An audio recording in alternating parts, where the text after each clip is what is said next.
UN High Commissioner for Human Rights, the visit of the Special Rapporteur on the independence of judges and lawyers, and of the Special Rapporteur on adequate housing. However, the results that we've achieved so far are not enough. The process of change that we're undergoing requires improving how we take collective decisions. In a country where exclusion and discrimination were everyday features of our public administration, my government is breaking down historical barriers and is working hand in hand with the ancestral authorities of indigenous peoples, with civil society and with various business sectors, so that together we can foster development throughout the country. We know that there can be no democracy without social justice, nor social justice without democracy. We are engaged in a decisive struggle against corrupt and authoritarian forces who seek at all costs to keep institutions in their control and to perpetuate impunity. In their determination to pervert justice, they criminalize and persecute indigenous leaders who defended democracy, such as Luis Pacheco, journalists who denounce corruption, such as José Rubén Zamora, judges, such as Virginia La Parra, and anyone else who opposes their designs of corruption and impunity, driving them into exile or imprisoning them arbitrarily. 2026 will be a crucial year for Guatemala. It will bring elections for new authorities in key oversight and justice bodies. It's essential that these selection processes be conducted transparently, impartially, and in accordance with the law. We have therefore formally requested the technical and political support of our strategic partners to ensure that these processes meet the highest standards of legitimacy. Preserving our democracy and the possibility of building a genuine rule of law in Guatemala depend on this. I invite the international community to continue supporting these efforts through technical oversight, institutional assistance, and further cooperation. Madam President, distinguished delegates, beyond our domestic efforts, Guatemala strives to meet its commitments to its neighbors and to the world. We are strengthening our capacity to be able to address the needs of the thousands of migrants who transit our territory, ensuring that they receive dignified treatment, the same dignified treatment that we demand for Guatemalans abroad. At the same time, we are tackling the root causes of poverty that have forced so many Guatemalans to migrate, and we are stepping up the assistance that we provide to our citizens in the United States and in Mexico. Together with our neighbors, we are promoting major initiatives to combat transnational organized crime and drug trafficking. We participate actively in 7 peacekeeping missions and contribute 150 personnel to the multinational security support mission in Haiti. We support the Secretary General's proposal to transform that mission into a hybrid mission backed by the organization and financed from the assessed peacekeeping contributions. We reaffirm our support for Haiti and its efforts to achieve stability with the backing of the international community. Distinguished delegates, climate change is the greatest existential threat facing humanity. It can only be addressed through joint action by the peoples and governments of the world. One example of this is the collaboration that we've established with our neighbors in Mexico and Belize to protect the biocultural corridor of the Great Maya Forest, which is one of the continent's main lungs. Although Guatemala is responsible for only a tiny fraction of global emissions, we are one of the countries that is most vulnerable to their effects. That's why we have reactivated and strengthened our National Climate Change Council. This is tasked with reviewing national plans, strategies and targets that contribute to the quest for common solutions. Guatemala recognizes that many countries need effective access to climate finance, to technology transfer and capacity building. We therefore urge all states to honor their climate finance pledges and to accelerate the implementation of the Paris Agreement. By cooperating with our neighbors to protect migrants, by taking the measures necessary to restore our environment, by participating actively in peacekeeping operations, by offering our experience and our knowledge where they're needed, this is how Guatemala participates in this great mosaic of the United Nations. Madam President, the forthcoming judgment of the International Court of Justice will bring an end to the territorial, insular and maritime dispute with our neighbor Belize. The written phase has now been concluded and the oral hearings are scheduled for next year. We now stand before an historic opportunity to open a new chapter in relations between the two countries. Resolving this dispute peacefully is an example of how even the most complex differences can lead to peace and cooperation.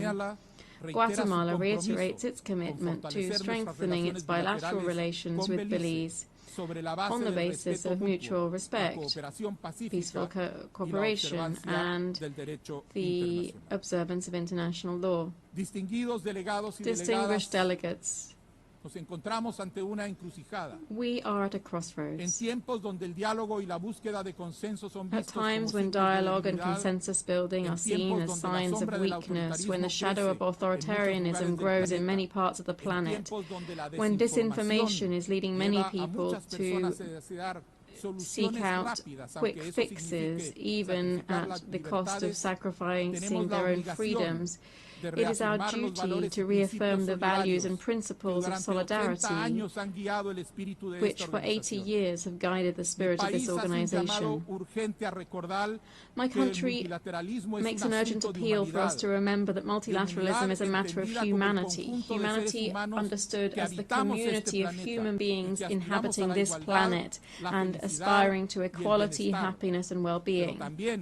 But this is also humanity understood as the quality that allows us to feel empathy, to feel compassion, and to be profoundly offended by any form of injustice committed against our fellow human beings. For Guatemala, it is very clear that injustice anywhere in the world is unacceptable. Our main task as the United Nations is to recover a certainty, which is that we can and must live together in peace. The universal aspiration for a world without war and the desire for sustainable peace mean ensuring legitimate, open and plural processes to make decision-making more effective. This quest for legitimacy must not become an obstacle or an excuse for delaying necessary action. The United Nations has not fulfilled its mandate to act when military machinery is devastating individuals, families, communities and entire populations in the name of security and sovereignty, as is happening right now in Ukraine, in Sudan and in Gaza. We must immediately halt the attacks and guarantee the entry of humanitarian assistance to all war-torn territories. We must put an end to the invasion of Ukraine, an end to the war in Sudan, a total end to the suffering and death of the civilians in Gaza. We also call for the immediate and unconditional release of the hostages. Consistent with the position that we have maintained since 1947, Guatemala calls for renewed efforts to achieve a peaceful settlement to the conflict between Israel and Palestine, ensuring the establishment of a state for the Palestinian people and its peaceful coexistence with the State of Israel. We should never have reached this point. It's up to us to learn from this painful moment and to act accordingly, as others have done over the last 80 years in this very hall. That's why we need to discuss and promote reforms of the United Nations that make our work more efficient and brings it closer to the peoples of the world. We must strengthen the impact of the United Nations and its three fundamental pillars: international peace and security, sustainable development, and human rights. We reiterate the urgent need to reform the Security Council of the United Nations. This body, which is tasked with maintaining international peace and security, must reflect the realities of the 21st century, not the geopolitical structures of the past. We therefore support a more representative and democratic structure that removes the complications of the veto power and reflects today's geopolitical reality. In this regard, I wish to make my own the words of a former UN Secretary General, Dag Hammarskjöld, when he said, "This organization was not created to take humanity to heaven, but to save humanity from hell." Peoples of the world, today multilateralism is in crisis. Its survival as joint action by free nations giving meaning, orientation and life to this organization depends on our ability to reform it and at the root. We cannot afford to waste any more time. We must strive to ensure that the United Nations becomes a community of united human beings caring for life in all of its forms and everywhere. Only this will guarantee true peace. Vera paz. Thank you very much.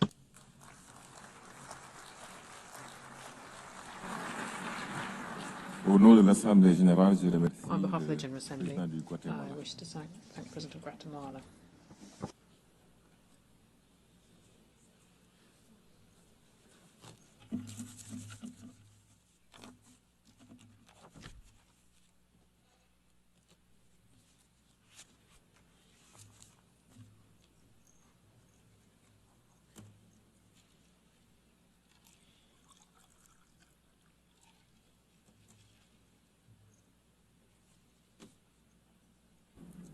L'Assemblée va maintenant entendre l'allocution de son The Assembly will now hear address from His Excellency President Azali Assoumani, President of the Union of the Comoros. I invite protocol to escort His Excellency and invite him to address the Assembly.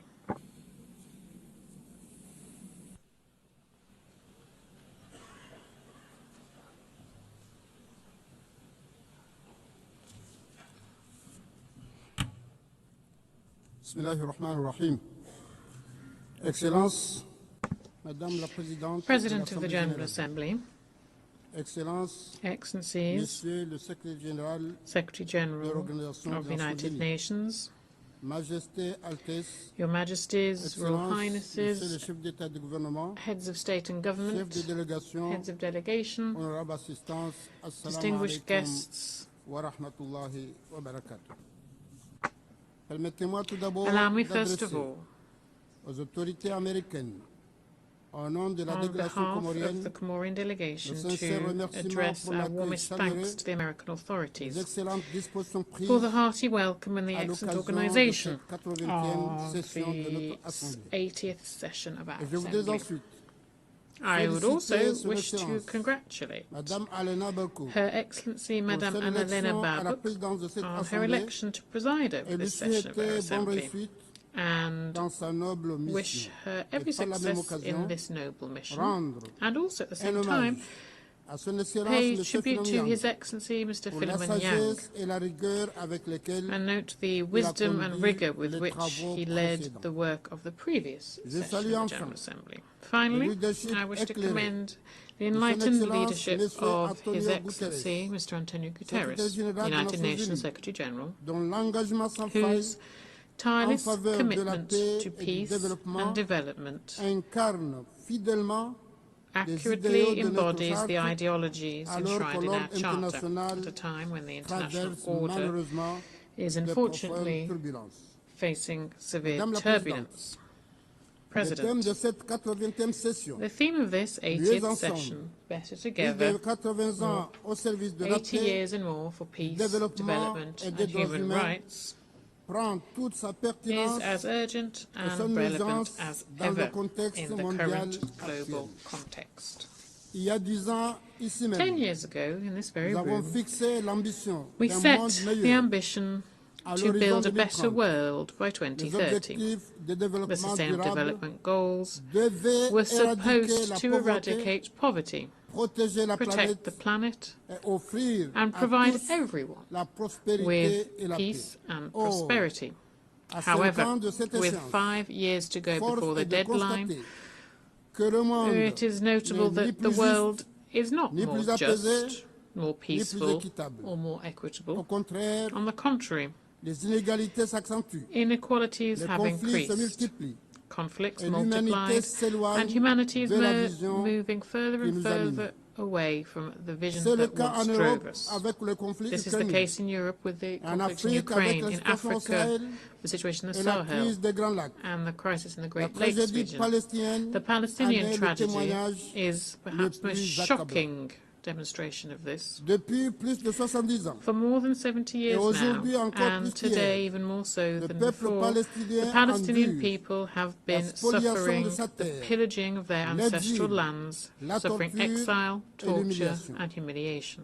Son histoire récente n'est qu'une Their succession de recent pages history is écrites dans le simply a sang. succession of pages l'indifférence written in et le blood, mépris. indifference, and scorn. Face à ce drame, When faced with this tragedy, qualifié à juste titre rightly d'autres génocides, qualified as a par nombre genocide by many d'experts, experts, la communauté the international internationale community se limite is trop all far souvent too à des often condamnations verbales simply verbally sans action condemning concrète. this Nous avons without condamné à any juste concrete titre action. les actes We barbares rightly commis le 7 condemned the octobre barbaric 2023 en acts Israël. committed on the 7th of October Mais in la Israel, riposte but the disproportionnée disproportionate qui se déroule à response Gaza that has been unleashed in Gaza relève since bien then les génocides, is indeed dont a les genocide. sont à 80% of the 80% des victims enfants, are des children, personnes âgées, older persons, des malades, or the ill. tués par des They have been bombardements killed by qui shelling, n'épargnent ni which les does not hôpitaux, spare ni les hospitals, écoles, aid ni les distribution centres de centres, distribution d'aide, schools, ni les personnes de l'ONU, UN staff, ni les or journalistes. journalists. Les crimes perpétrés The crimes la Palestine perpetrated against révèlent Palestine une contradiction insoutenable. stem from an En effet, untenable Comment un contradiction. gouvernement Indeed, how issu d'un can a peuple government elected qui a été by a victime de people who were l'Holocauste victim of the peut-il Holocaust, commettre un génocide how can they au vu commit aussi a du monde genocide entier? before the very eyes of the Imposer entire aujourd'hui world à d'autres and des inflict traumatismes similar semblables trauma on de la others guerre, today, de l'exil war, et de exile, l'oppression. and oppression? Comment Israël How can Israel, peut-il de surcroît in s'en addition, prendre à take it out tous on et être en everyone conflit meurtrier else, avec tous ses voisins? entering into deadly Comme le conflict with rappelle all of le its adage, neighbours? on As ne the old choisit adage pas son goes, we voisin, don't choose our et on neighbours, doit vivre but en we have paix, to en live sécurité in peace and avec lui. security with them. Ainsi, Thus, nous ne pouvons que saluer we le must courage welcome et l'humanisme and the courage and the des frères humanity israéliens, of des the amis Israelis, friends from Israel who are raising their voices against this Bravo barbarity. et merci Bravo à vous, and chers amis. thank you to you, dear Et comme friends. l'histoire nous And rappelle, as history reminds us, devant la tragédie de when we look at the l'Holocauste, tragedy of the les Holocaust, pays arabes, Arab, africains et African musulmans and Muslim n'ont countries jamais été have du never côté been on the des side génocidaires. of Au the contraire, perpetrators of genocide. nos On aïeux the et nos contrary, ancêtres our forefathers and our ont, ancestors au were, péril de leur vie, risking their combattu aux lives, côtés they des Alliés fought pour alongside défendre the Allies le to peuple defend juif the Jewish et people les accueillir and host et les them, rescaper dans le pays. welcome the survivors into Madame la their countries. L'Union des Comores, President of the fidèle à Union ses of the principes, Comoros, loyal as it is to its respect du droit principles, respecting international law, reaffirms its tireless support to the two-state solution, living side by side, with East Jerusalem as the capital of the State of Palestine, which is the only solution for peace and security for Israel and for the entire Near and Middle East region. Unlike the argument put forward, whereby recognizing the State of Palestine is a gift to Hamas, having a Palestine state that is recognized will allow the Palestinian people to accomplish their duties and obligations under international law. This is the best gauge of establishing peace, rather than having groups as interlocutors and negotiators. Thus, we welcome the historic decision taken by France, and we pay tribute here to President Macron, and also to the leaders of many other countries, who, on Monday the 23rd of September, recognised the State of Palestine at this UN rostrum. We welcome this positive initiative, which comes following the New York Declaration, which was adopted also in September by the General Assembly. In a continuation of this international conference, organised in August by France and Saudi Arabia, under the aegis of the United Nations. We called on this Assembly to put the future of the Palestinian state once and for all on our common agenda. It is our moral responsibility to act, because with every day that goes by without action being taken, thousands of innocent people, women and children, die. No one will be able to say anymore, "I didn't know." History will be our judge. It will not forgive silence nor inaction. Let us think of the future generations, so that tomorrow they could be proud of what we did. President, peace and development cannot be built without justice and inclusion. That is why, 65 years after a wave of independence, Africa is a continent of more than 2 billion people. Now Africa must finally obtain its legitimate rightful place within the Security Council of the United Nations. The vision of the African Union, a united, prosperous, peaceful Africa that is master of its own fate, fully echoes the spirit of this session. During my presidency of the African Union, I prioritised conflict resolution and mediation to, once and for all, silence the guns. This is a flagship initiative of the African Union as part of the 2063 agenda, the Africa we want, and it is in line with the norms and principles and protocols of the African Union regarding the African Peace and Security Council. This commitment is the key for the effective implementation of the African Free Trade Area, which itself is a pillar for a strong Africa within the concert of nations.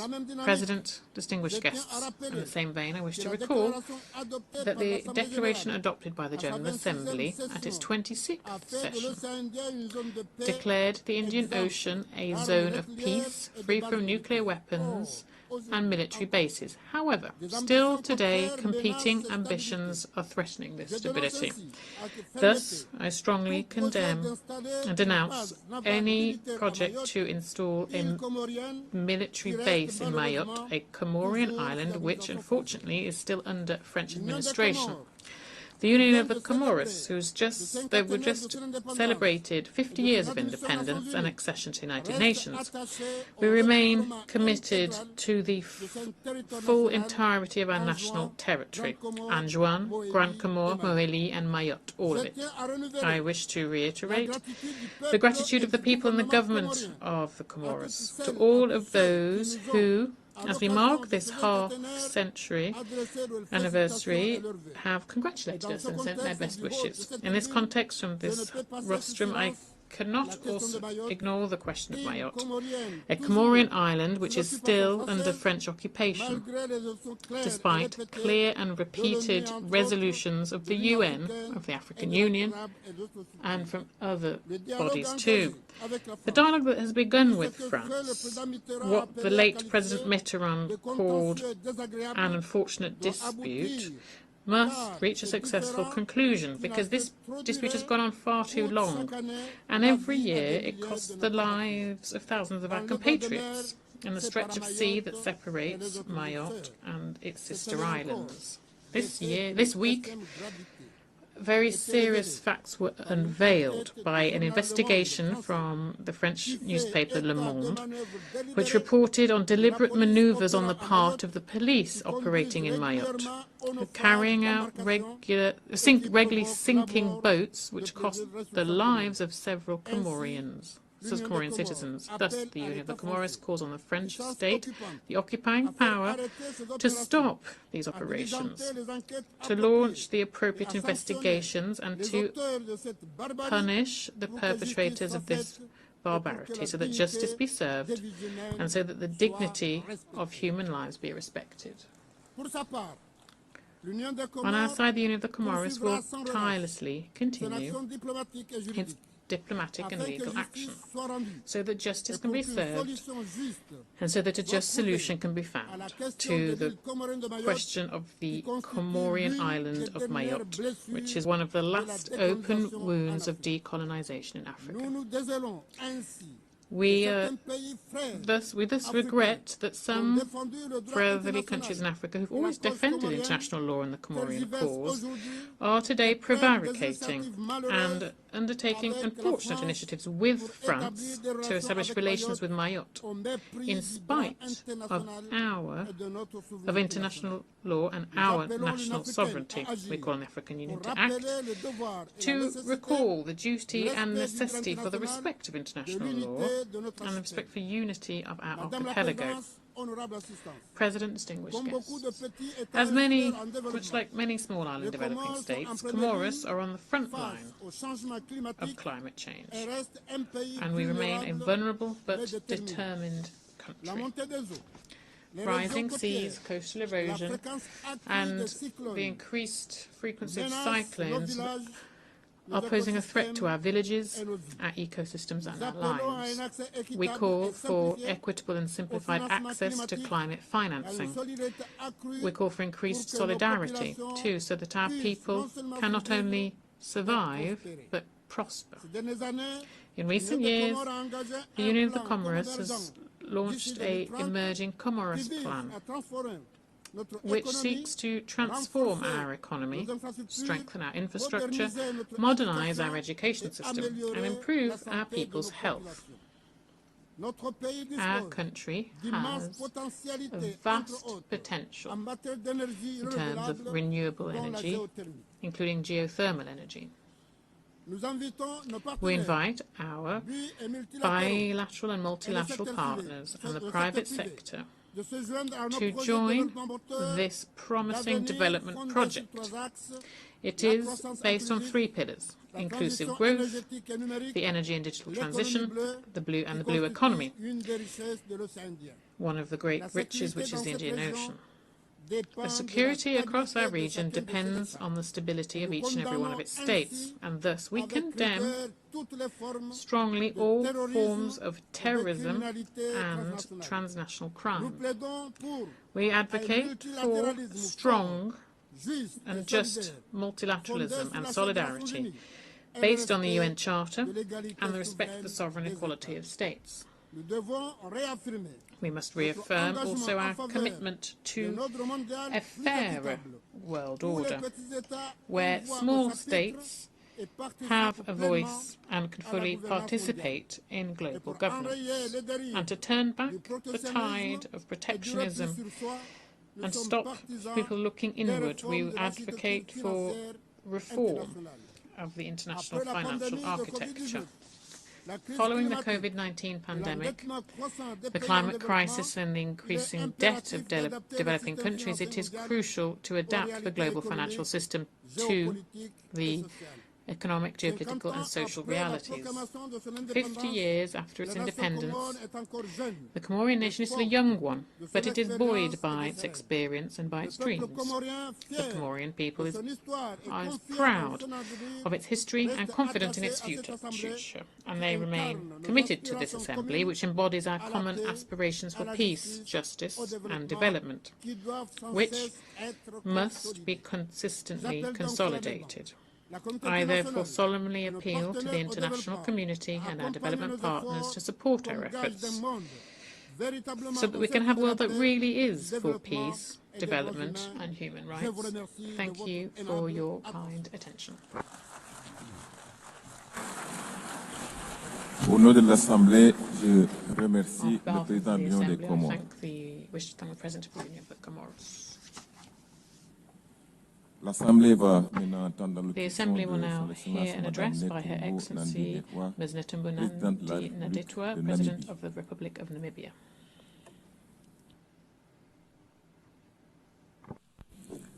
I request protocol to escort Her Excellency and invite her to address the Assembly.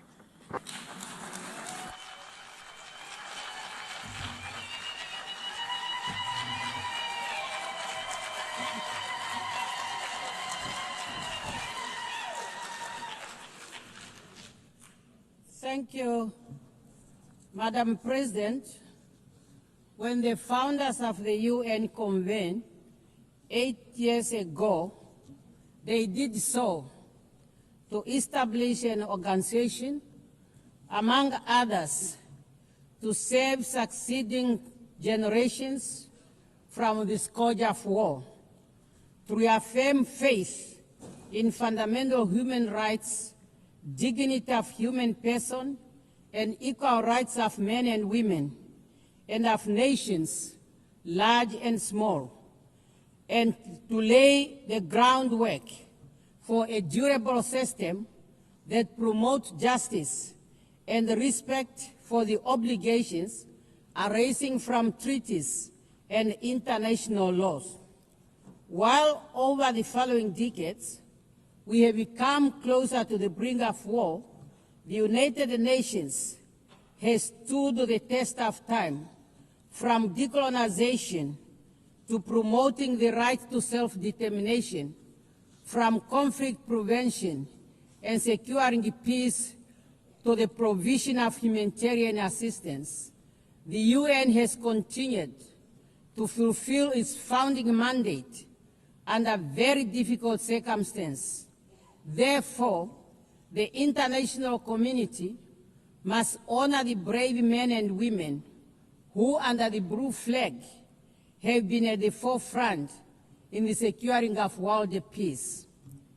Namibia's journey to independence is one of the UN's most successful stories. It was through this very organization that our forebears tirelessly petitioned for the end of apartheid, colonial rule in Namibia, for freedom and independence of our country.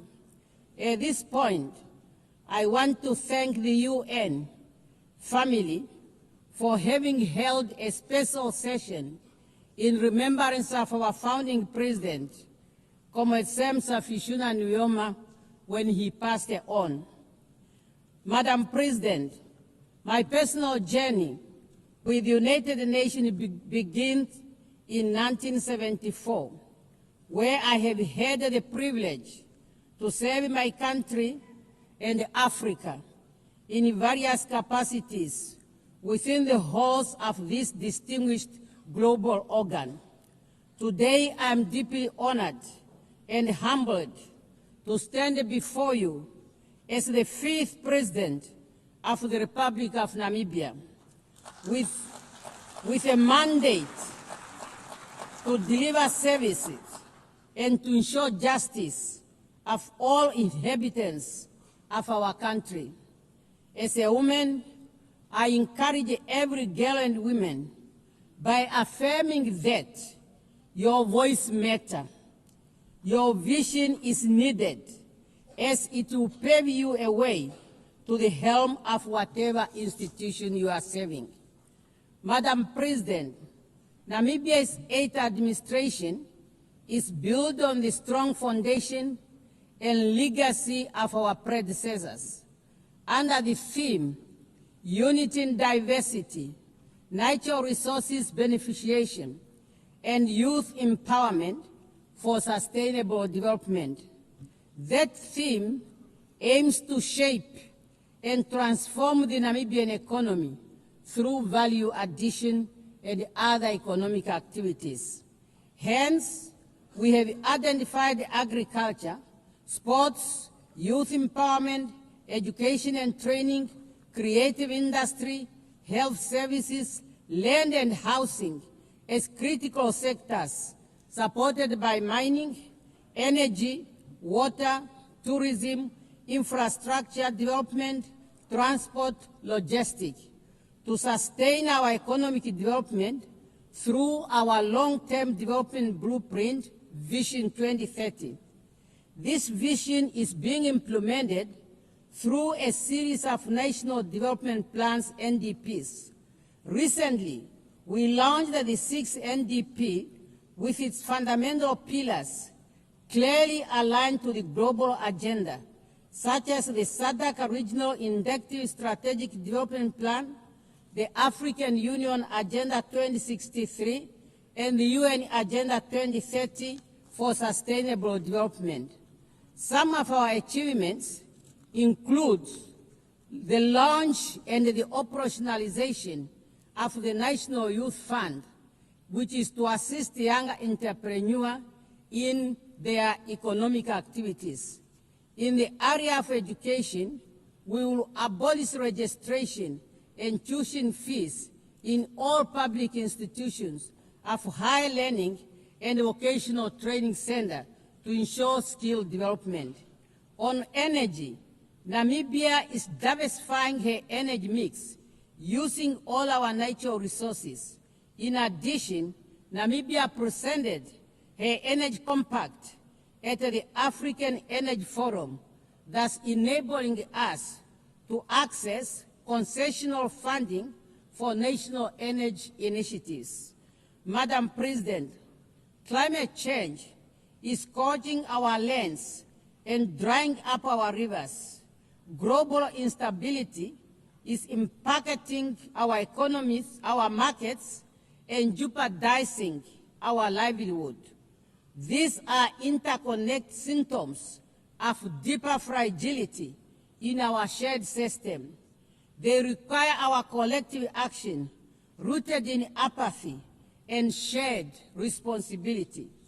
In this regard, I am glad to announce Namibia's bid to host the Africa Regional Hub of the Green Climate Fund.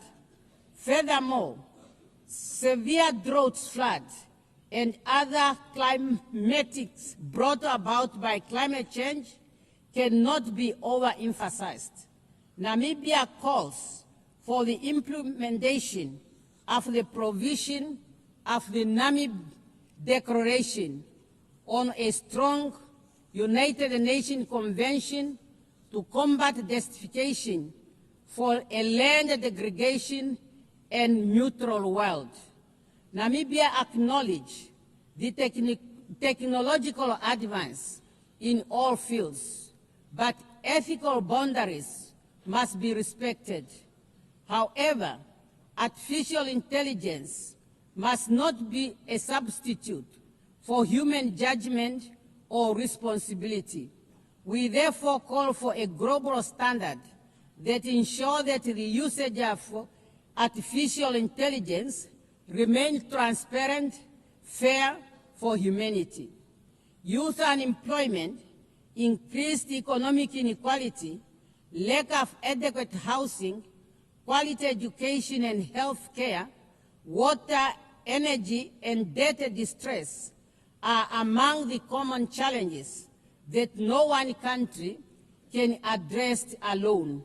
Through multilateral cooperation, our collective action must ensure that we all forge ahead to make the world a better place and to work together on those challenges in line with our theme, Better Together. Madam President, 30 years since the adoption of the Beijing Declaration and Platform of Action, we have made much to celebrate and to ponder on. Namibia continues to make progress in the area of women participation in politics and decision-making. Currently, Namibia's cabinet has 57% of women. As we gear up to commemorate the 25th anniversary of the adoption of the UN Security Council Resolution 1325 on women, peace and security, adopted during Namibia's presidency of the UN Security Council, Namibia will host 2 high-level events in Windhoek and New York. I look forward to the participation of all member states in those events to collectively reaffirm commitment to women, peace and security agenda. And through the Namibia International Women Peace Center, we will continue to advocate for the universal implementation of the Women, Peace and Security Agenda. Madam President, we know to the ongoing efforts of the UN to ensure that we remain fit for purpose, including the UN 8 initiative. We need an agile United Nations that is inclusive, respect of the UN Charter, and its purpose and principles must be our guiding star for our future endeavors.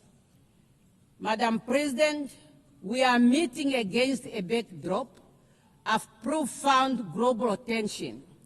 The world is fractured by conflict, displacement, and economic instabilities straining multilateral cooperation and a serious issue for us to reach consensus. A global liquidity crisis threatens to plunge millions of people into poverty and insecurity.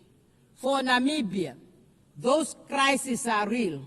They impact our communities, test the resilience of our ecosystem, thus need urgent attention. In this context, the Southern Africa Development Community is committed to promoting peace, security, and stability in the Eastern DRC.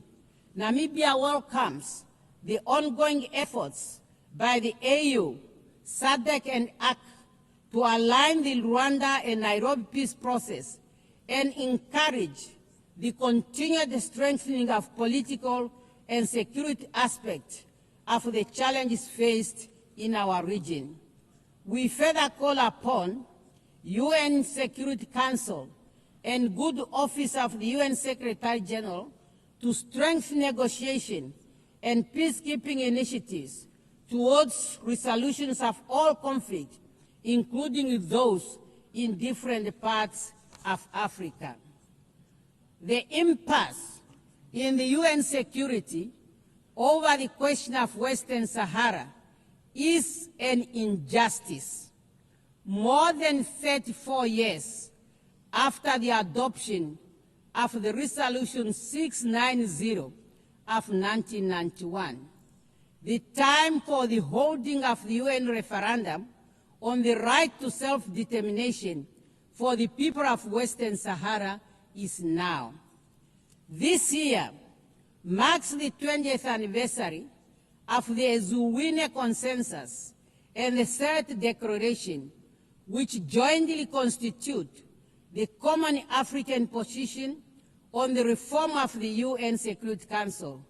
We acknowledge the support from all interested groups for the common African position, which culminated in the recognition of Africa as a priority and a special case in the reform process, as reflected in the outcome documents of relevant United Nations process, including the Pact for the Future. We can no longer delay the urgent call to redress the historical injustice to Africa and address our call for equitable and balanced representation on the Security Council. Madam President, the Charter of the United Nations has laid the foundation for conditions necessary for peaceful coexistence and harmony among nations. Therefore, unilateral cohesive measures should not be used as a tool to undermine sovereign state, for this violates the Charter and the principle of the United Nations. In this regard, we call for an end to the continued illegal economic, financial, and commercial embargo imposed on the friendly people of Cuba and removing her from the list of states sponsoring terrorism.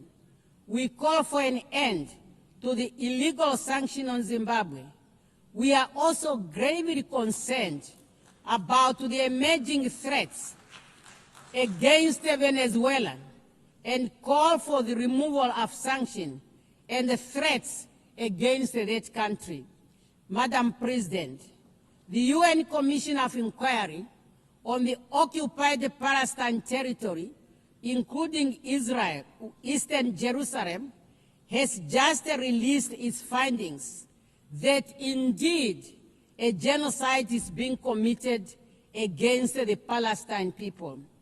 Despite the clear provision of the Security Council and General Assembly resolutions and advisory opinion rendered by the international community of justice, the humanitarian situation in Gaza is worsening, and access to humanitarian aid is very limited.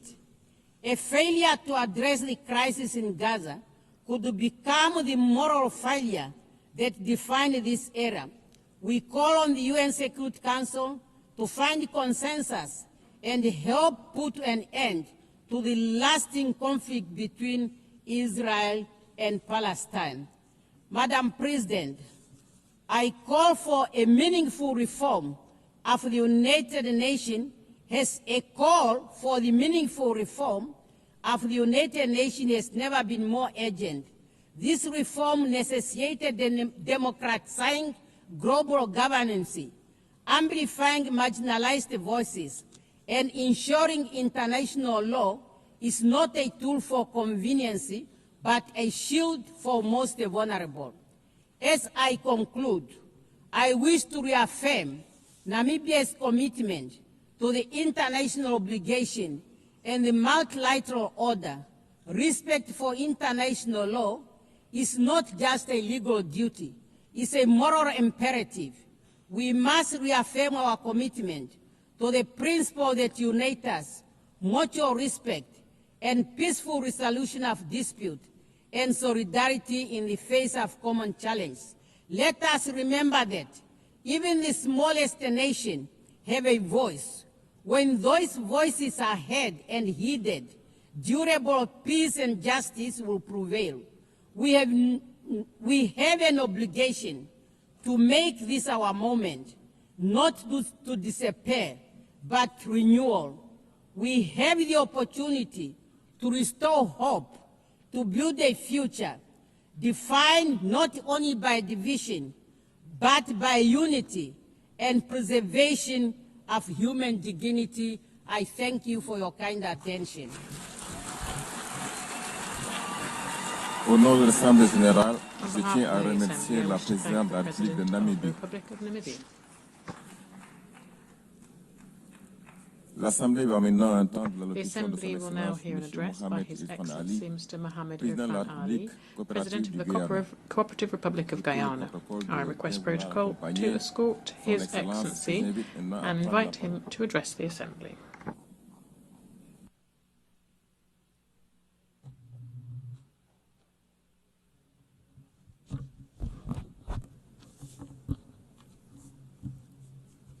President, Excellencies, distinguished delegates, friends, I extend my heartfelt congratulations to Madam President on her election as President of the 80th session of the United Nations General Assembly. I also record my profound appreciation for His Excellency Philemon Yang of Cameroon, whose distinguished stewardship and steady hand guided the 79th session. Today, as we mark the 80th anniversary of the entry into force of the United Nations Charter, we find ourselves at a crossroads. This organization, our organization, has delivered. From creating international law, promoting development and human rights, to resolving disputes, providing humanitarian aid, and advancing self-determination and independence. The fact remains, over these 8 decades, we have worked together for the greater good.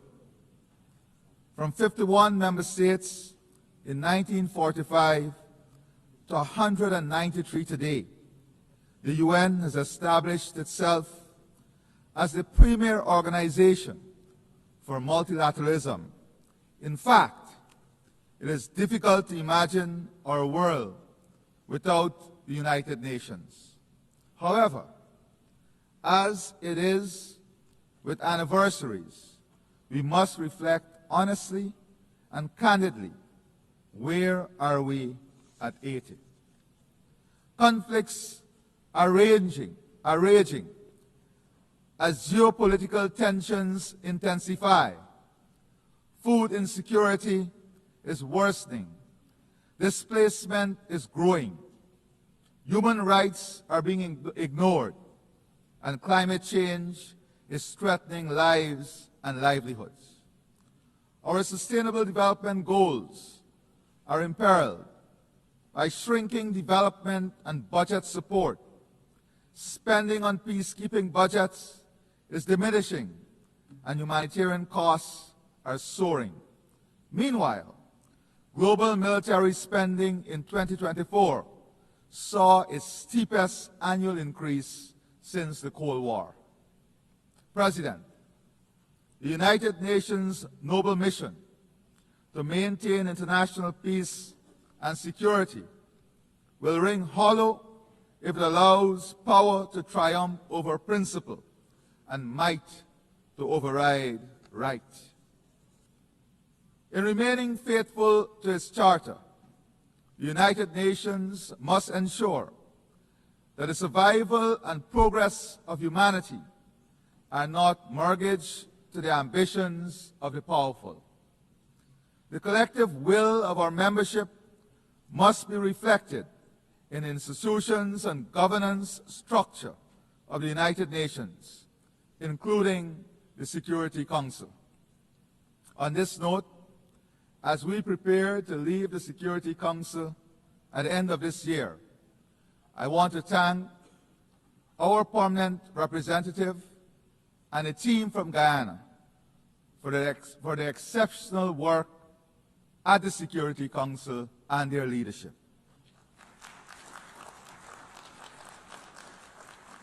It is precisely when the ideals of the United Nations are tested by horrific realities that the collective must act in defense of the UN Charter and international law. At present, a dark shadow looms over the 80th session of the General Assembly.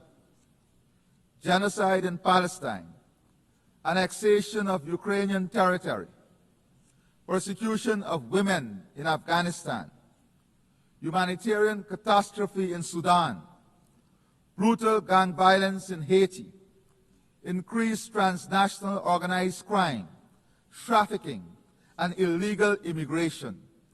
All this as new challenges are emerging. Cybercrime, cyberterrorism, and the pandemic of misinformation and disinformation, alongside the abuse of social media. President, whilst we reiterate our condemnation of the attacks by Hamas on Israel, on October 7, 2023, and again called for the immediate and unconditional release of all hostages. Israel's action have long shattered any pretense of legitimate self-defense. What we are witnessing is not warfare, but mass extermination, a systematic slaughter and displacement of Palestinian men, women, and children. Those who escape the bombs and bullets are condemned to die slowly, starve of food, water, and hope. This is a war crime. The international community must not remain paralyzed while an entire people is annihilated. Impunity must never triumph over justice. We must take urgent action to halt the genocide, return the hostages, and accelerate our efforts towards the two-state solution. We urge Qatar, Egypt, and the United States to continue their efforts in this regard. Further, the situation in Ukraine remains of utmost concern. Guyana reiterates its call for an urgent end to the Russia-Ukraine war and reaffirms its support for Ukraine's sovereignty and territorial integrity. Equally, the international community must act decisively in Haiti, where gang violence, displacement, and shortages of food and medicine have pushed the nation into deepening despair. Restoring security is the foremost priority, requiring strict enforcement of the arms embargo and robust support for a UN-authorized mission. I emphasize that without urgent humanitarian funding and a Haitian-led and owned political process, stability will remain elusive. We must address the root causes of Haiti's continuing troubles, including its historical debt burdens, which stymies its development, prospects, and upliftment of its people. As President Macron acknowledged, making Haiti pay for its independence was unjust. This is a welcome step. President, turning to my own country, Guyana, a small and peaceful state, we have endured repeated threats and aggression from the Bolivarian Republic of Venezuela. The territorial controversy between our states is now before the International Court of Justice, which has twice reaffirmed its jurisdiction and which in 2023 issued provisional measures ordering Venezuela to refrain from altering the status quo. Yet, Venezuela persists with unilateral laws and threats of annexation, flagrantly violating international law, the UN Charter, and the very principles that sustain global order. If the rights of a small state can be trampled upon and legally binding orders ignored, what protection remains for any nation under international law? Yet, Guyana continues to repose confidence in international law. For us, the principles of sovereignty, territorial integrity, and non-interference are non-negotiable. We will not cower to coercion, intimidation, or unilateral action. We thank our international partners and allies for their solidarity. President, at 80, the time has come for a frank conversation on Cuba, one that would lead to the prosperity of its people, optimizing the full potential Cuba offers to its people and the rest of the world. Central to this dialogue is the lifting of the embargo on Cuba and its removal from the list as a state sponsor of terrorism. Also important to our region is our collective effort against drug trafficking, human trafficking, and illegal migration. We support efforts by the international community to addressing these crimes that are destroying the lives of our people, especially young people. The region must continue to champion efforts to enhance democracy, promote good governance, and respect the will of the people in determining governments of their choice through free and fair elections. President, this year marks the 30th anniversary of the Beijing Declaration and Platform for Action. The Declaration remains a blueprint for achieving gender equality, which, despite transformative strides, remains significantly unrealized in most parts of the world.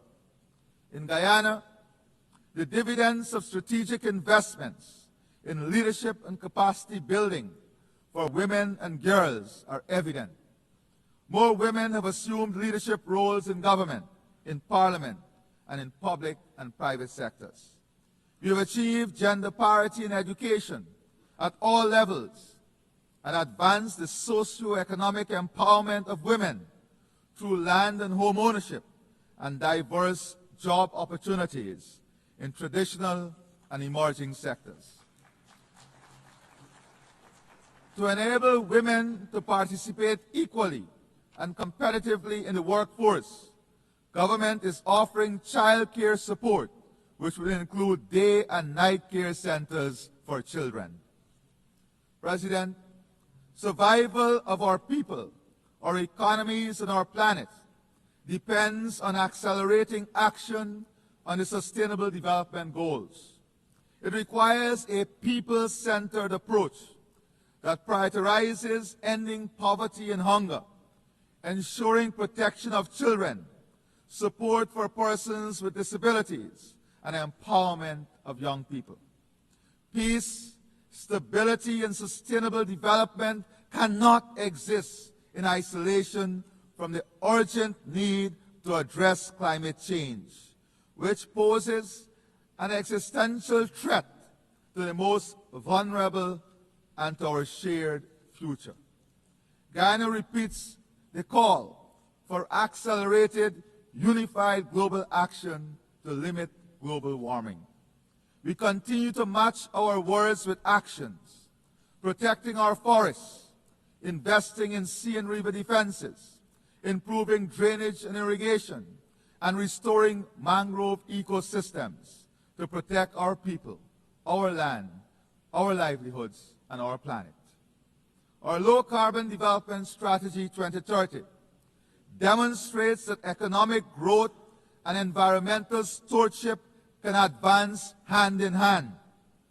As the first country certified under the REDD+ Environmental Excellence Standard and a successful seller of carbon credits, we are demonstrating that nature has tangible value and that innovation and responsibility can and must be rewarded. We call on the international community to deliver predictable, accessible climate finance, to support adaptation and resilience, and to embrace nature-based solutions. We once again commend Prime Minister Motley and the Bridgetown Initiative as the path towards sustainable financing for climate action. President, this year marks the 10th anniversary of the Sustainable Development Goals. Yet, the slow pace of implementation and regression in many areas sound a stark warning that the promise of 2030 is at risk. Guyana calls for renewed global commitment to financing for development, including fulfilling official development assistance pledges, mobilizing domestic resources, and addressing the crippling debt burdens that hinder progress in many developing nations. Addressing these development challenges requires recognizing that the health of our ecosystems is inseparable from achieving the SDGs. Guyana proudly convened the inaugural Global Biodiversity Alliance Summit in Georgetown in July 2025, uniting over 140 countries, organizations, community groups, indigenous leaders, scientists, and financial institutions.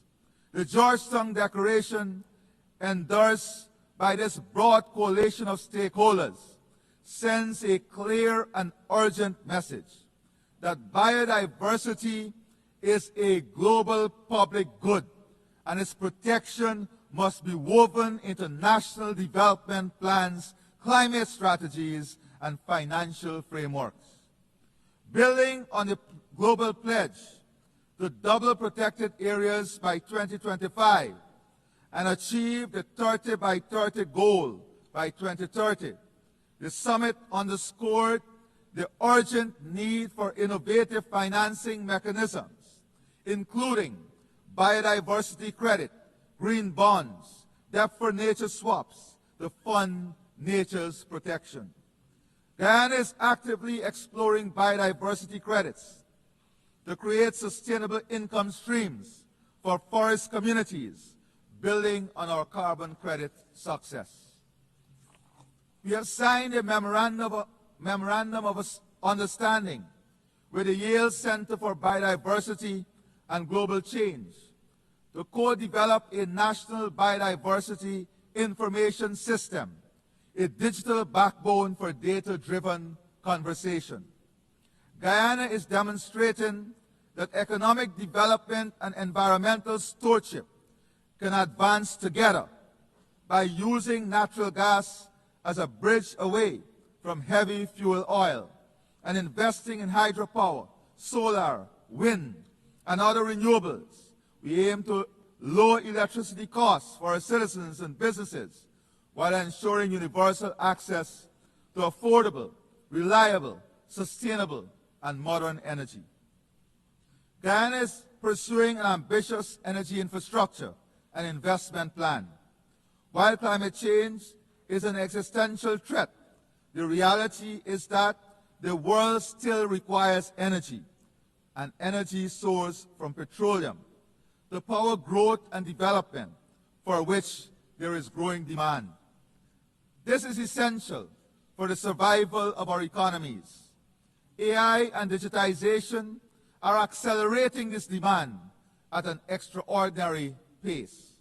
As you're aware, Guyana is quickly becoming one of the world's largest energy producers per capita, carefully balancing its green footprint with energy production.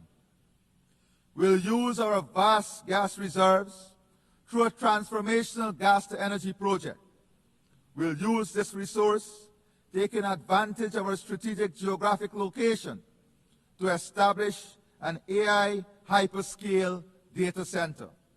Large AI data centers are rarely found in similar-sized territories. As such, implementing a project of this scale is of immense pride for Guyana. This investment will improve the competitiveness of our region, accelerate digitization, build out a fintech ecosystem, modernize the service delivery platform of government, and accelerate private investment, bringing new job opportunities. We recognize the indispensable nature of AI in our collective future.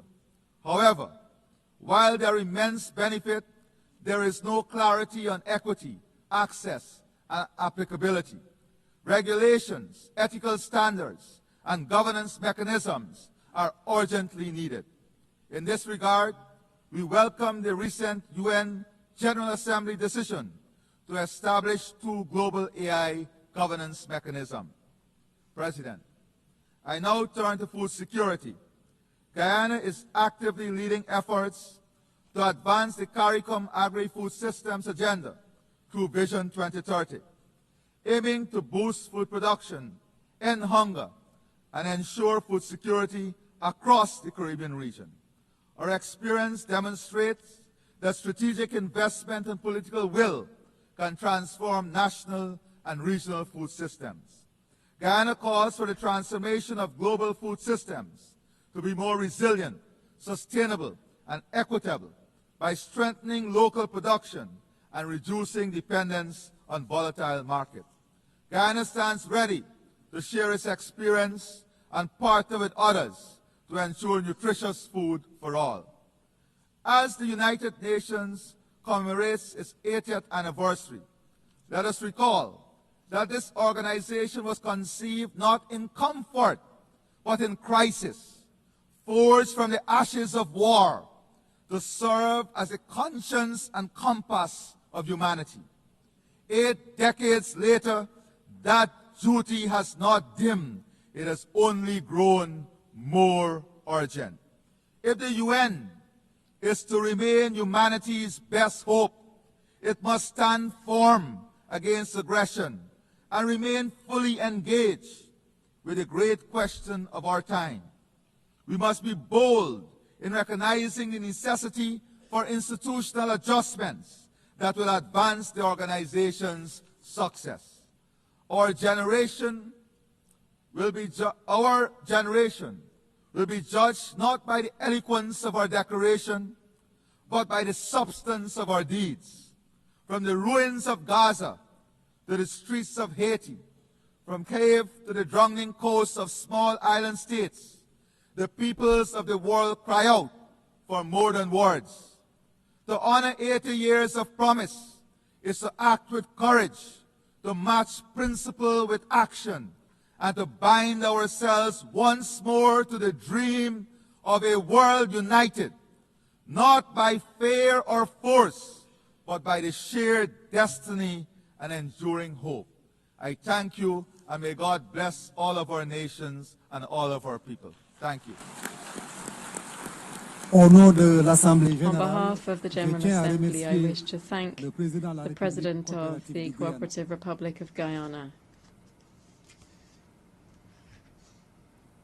The Assembly will hear an address by His Excellency Mr. Taneti Mamao, President and Minister for Foreign Affairs and Immigration of the Republic of Kiribati. I request protocol to escort His Excellency and invite him to address the Assembly.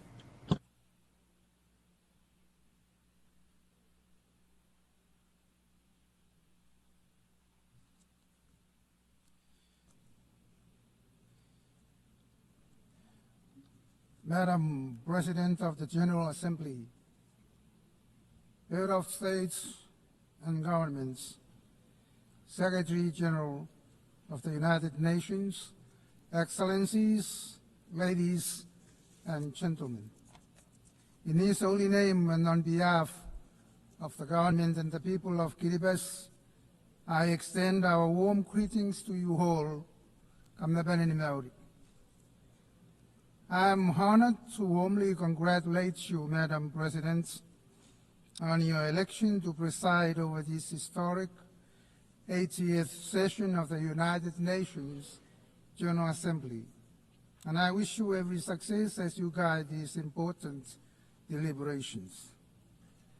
Madam President, we commend your theme, Better Together, 80 years and more for peace and development and human rights, reminding us of the enduring importance of multilateral cooperation in addressing global challenges. For Kiribati, it underscores the value of working collectively to advance peace, safeguard human rights, and promote sustainable development. Your Excellencies, Kiribati welcomes the initiative of the Secretary General to reform the United Nations for the challenges and realities of the 21st century in order for it to respond more effectively to member needs, especially small island developing states or SIDS, and the least developed countries, LDS. These countries are faced with unique and special circumstances that require targeted assistance and support from the UN. The Secretary General's UN80 initiative is a crucial step toward a more effective UN.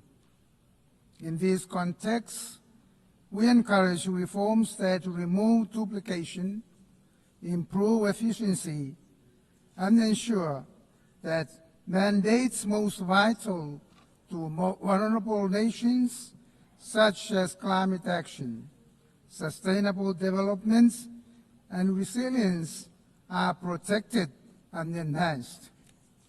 Kiribati is proud. Since joining the UN, we have been contributing in our way to its mandates and its initiatives. On the international level, especially peace and security, Kiribati has actively supported the Treaty on the Prohibition of Nuclear Weapons, particularly in the implementation of Article 6 and 7, efforts which we jointly coordinate with Kazakhstan. We fully support the United Nations push for a world free of nuclear weapons and are committed to addressing man-made disasters like dumping of nuclear waste, radioactivity wastewater discharges, and traversing of nuclear-powered submarines, and testing that pose grave risk to our oceans' fragile health. Advocating for a nuclear-free ocean and the world should be backed by our commitment to peace and security. Kiribati has strengthened governance in the capital and is now working with the outer highlands to improve accountability, develop relevant initiatives, manage assets, and enhance customer service. These efforts are very essential for peace and security. Aligned with our KV20 roadmap to transform Kiribati into a healthy, wealthy, and peaceful nation, we sent our police officers to support the UN peacekeeping missions. Kiribati also actively engages in social and cultural initiatives for peaceful living. Gospel Day, now celebrated across Kiribati, unites all faith-based organizations to worship together, fostering respect, unity, and peace. We hope this approach promotes religious tolerance worldwide, making it a better place to live. Peace, security, and respect for the UN Charter are essential for sustainable development. Kiribati is committed to SDGs, emphasizing SIDS, or small island developing states, unique circumstances. Along with the other SIDS in the Antigua and Barbuda Agenda for SIDS, ABES, we aim for resilient prosperity through technological and digital solutions. These innovations are vital to overcoming challenges from geographical isolation and limited economies of scale. While Kiribati has technological constraints, we see digital solutions as key to enhancing public services, education, commerce, and climate resilience. Kiribati faces climate challenges, but it remains resilient. While some narratives claim our islands are sinking, we have traditional and modern strategies to adapt and thrive. Our efforts, aligned with international climate goals, focus on building resilience, protecting livelihoods, and preserving our culture. We urge global action to limit warming to 1.5 degrees Celsius and support frontline states through the loss and damage fund. We welcome and commend the International Court of Justice in its landmark decision, giving its firm hope and assurance that Kiribati and other vulnerable countries will continue to exist in light of climate change impacts. This milestone demonstrates what the Blue Pacific can successfully achieve collectively, and that is to secure the full legal certainty and permanence of our maritime zones, irrespective of the impacts of climate change. The Multi-Dimensional Vulnerability Index, the MVI, is particularly important for Kiribati as it captures the combined effects of economic, social, and environmental vulnerabilities that are not fully reflected in the income-based measures alone. By incorporating the MVI into development planning and international supports, countries like Kiribati can better access resources, build resilience, and implement effective strategies to achieve sustainable development despite our structural limitations. Kiribati's ocean is vital for its identity, economy, and food security. Protecting marine life, fighting illegal fishing, and supporting the BBNJ agreements are key to sustaining livelihoods and ecosystems. IUU fishing causes over US $600 million annual loss, a moral and economic injustice that could fund universal child care. Guided by the 2050 Strategy for the Blue Pacific and recent UN Ocean Conference outcomes, Kiribati believes these issues can be addressed through strong multilateral ocean governance based on the UN principles. Your Excellencies, as part of Kiribati's efforts to support the global ocean commitments to protect and sustainably manage the marine resources, we have committed to increase the value of our tuna and maximize economic returns, and at the same time ensure that this resource is protected for our future generations to the parties of the Nauru Agreement or the PNA. Access to sustainable and renewable energy is fundamental to advancing development and resilience in Kiribati. Small island states and Pacific Islands Forum family at large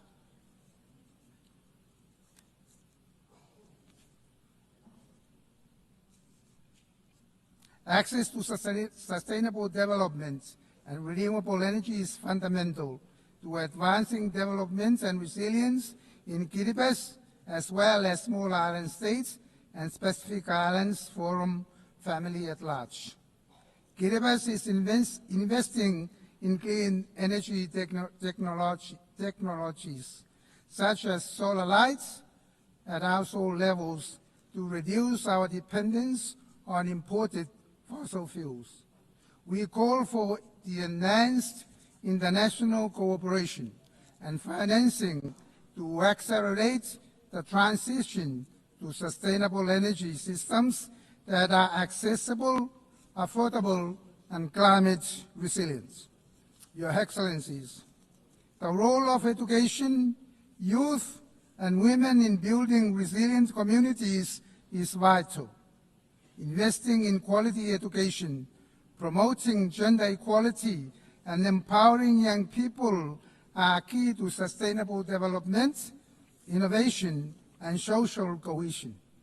We support initiatives that foster youth leadership and women's full participation in the economic, political, and social spheres.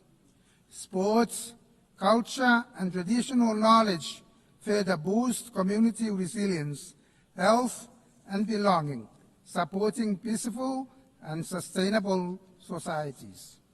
Healthcare in Kiribati faces challenges from the dispersed nature of the islands.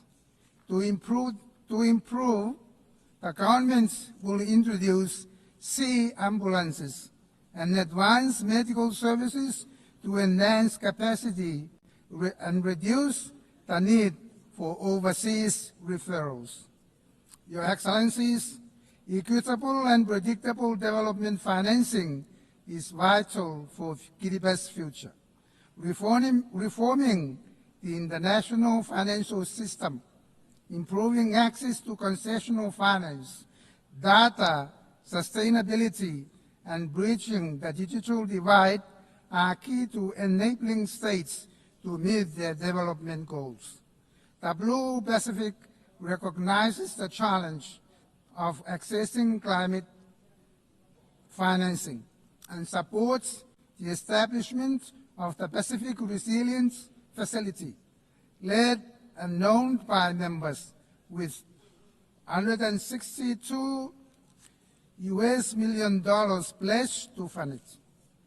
Kiribati highlights the importance of the Doha Programme of Action for Least Developed Countries, which mobilizes international support for the most vulnerable.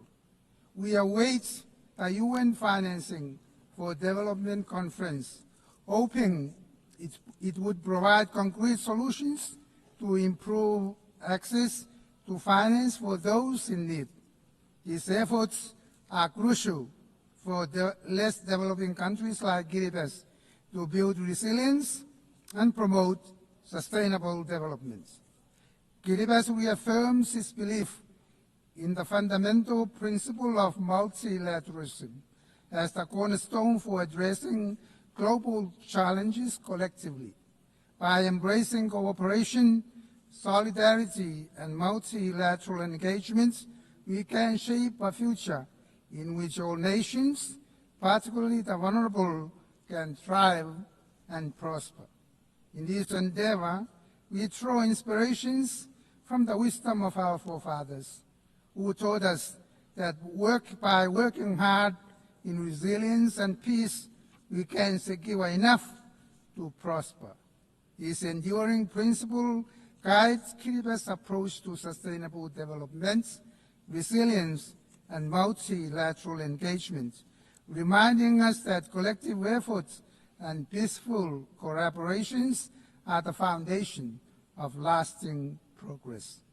Allow me to close by bestowing upon the United Nations and all its members and all its staff our traditional blessings of the Maori, the Roi, the Tabamoa, meaning abundant health, peace, and prosperity. I thank you, Ambassador. On behalf of the General Assembly, I wish to thank the President and Minister for Foreign Affairs and Immigration of the Republic of Kiribati.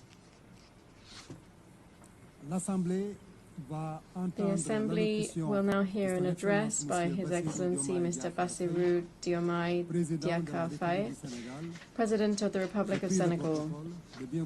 I request protocol to escort His Excellency and invite him to address the Assembly.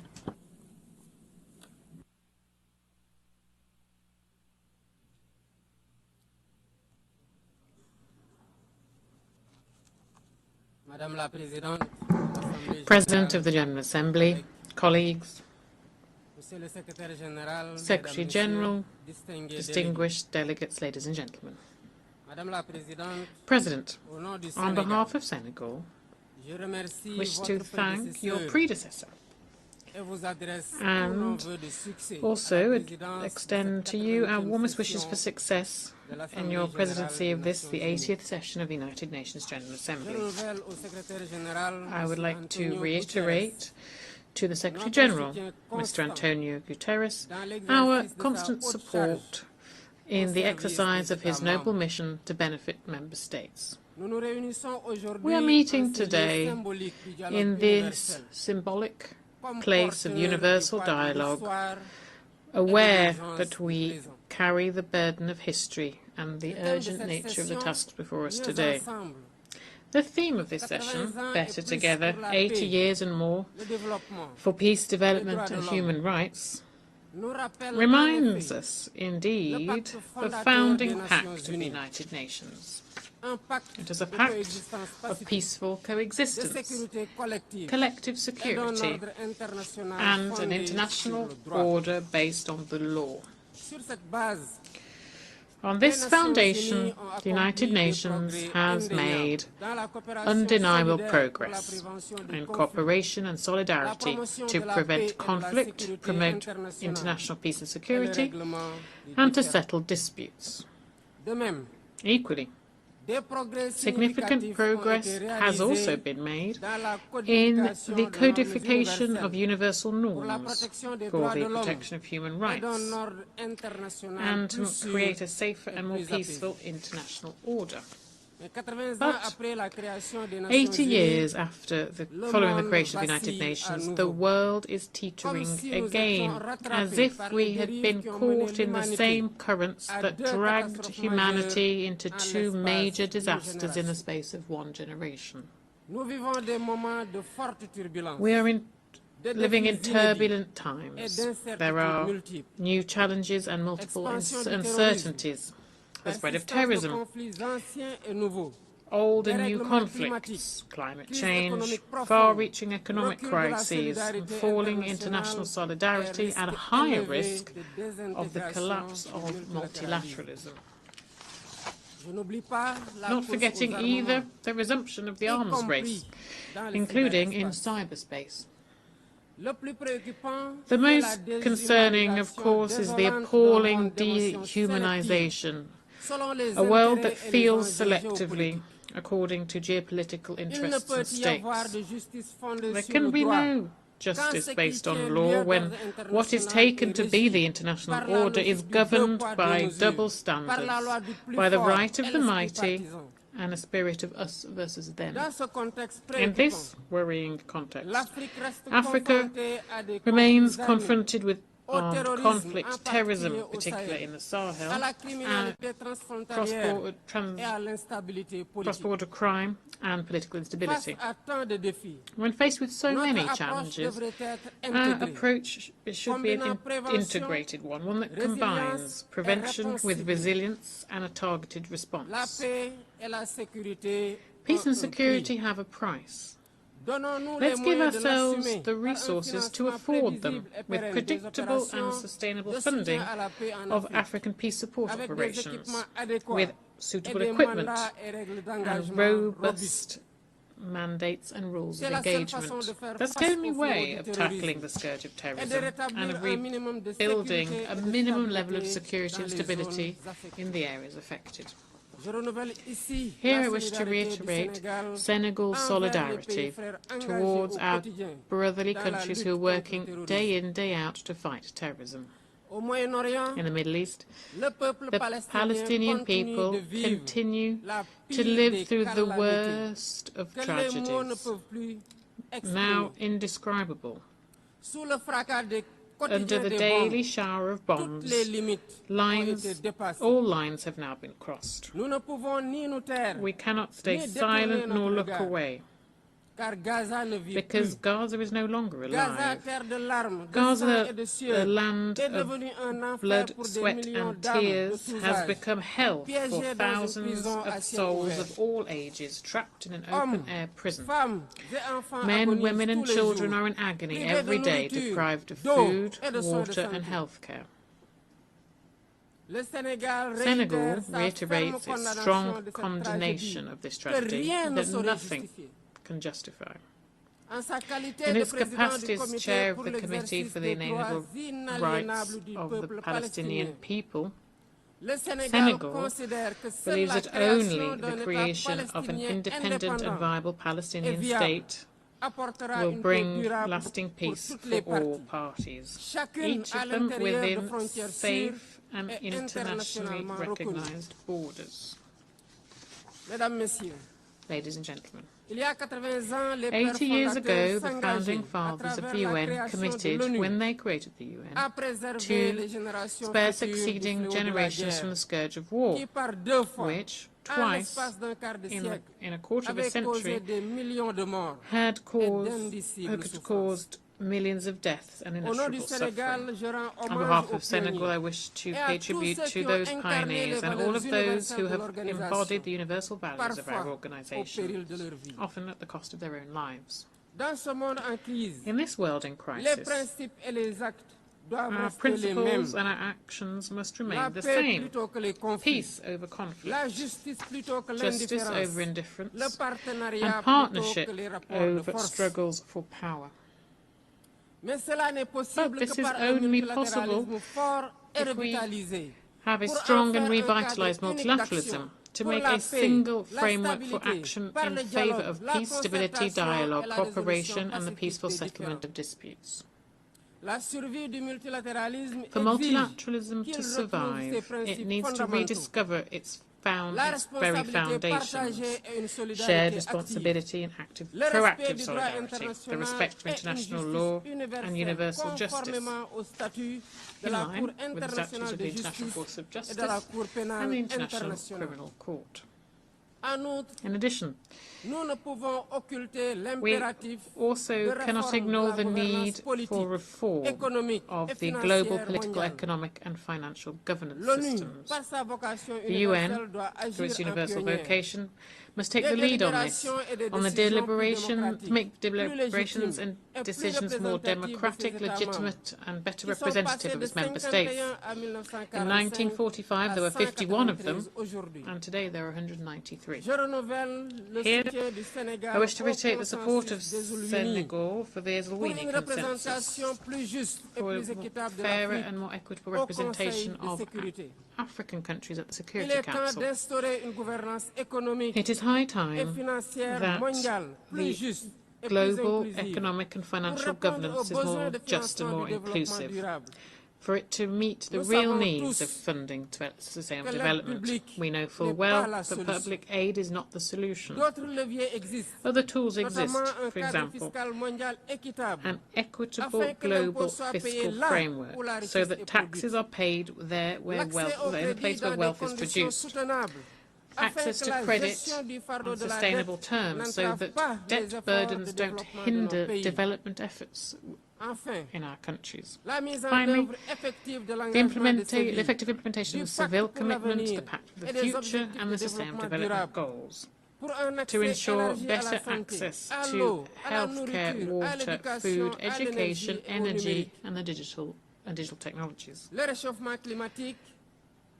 Global heating also deserves our attention. It's not simply a threat, but it is an existential question. Reality that hits those who contributed to it least the hardest. Africa only contributes 4% of global emissions. And however, drought, flooding, coastal erosion, food insecurity are part and parcel now of the lives of our peoples. This is a double burden that has become untenable. Senegal would like to reiterate its commitment to the Paris Climate Agreement and calls for a just and fair climate transition through the use of available resources to ensure universal access to electricity and launch competitive industrial development. The fight against climate change will, of course, need significant funding for adaptation, improved access to climate funds, and also the guarantee guarantees for technology transfer. Senegal welcomes the creation of a loss and damage fund and calls for greater solidarity on an international level to replenish the fund so that operations in the field can be financed. Excellencies, ladies and gentlemen, faced with the emergency and urgent challenges and numerous challenges before us, we are not helpless. The world does have the necessary means to feed the hungry, to raise our children, to heal the sick, and to silence the guns. The real obstacle isn't a financial or a technical or a material one. It's a question of political will. The will to make multilateralism a tool for collective solidarity, for cooperation over confrontation, the will to build a future where human dignity is at the heart of every decision we take. So, at this, the 80th anniversary of the United Nations, let's not just state that the world order is tired, but let's springboard for new hope. A hope for a more effective organisation to benefit the people it represents. Senegal remains committed to work to this end with all members of the organisation. We are ready to build bridges, to enact reforms, and to continue our common endeavour to build a world of peace, justice and solidarity. I wish every success for the work of the 80th session of the UN General Assembly, and I thank you for your kind attention. On behalf of the General Assembly, I wish to thank the President of the Republic of Senegal. The Assembly will hear an address by His Excellency Peter Pellegrini, President of the Slovak Republic. I request protocol to escort His Excellency and invite him to address the Assembly.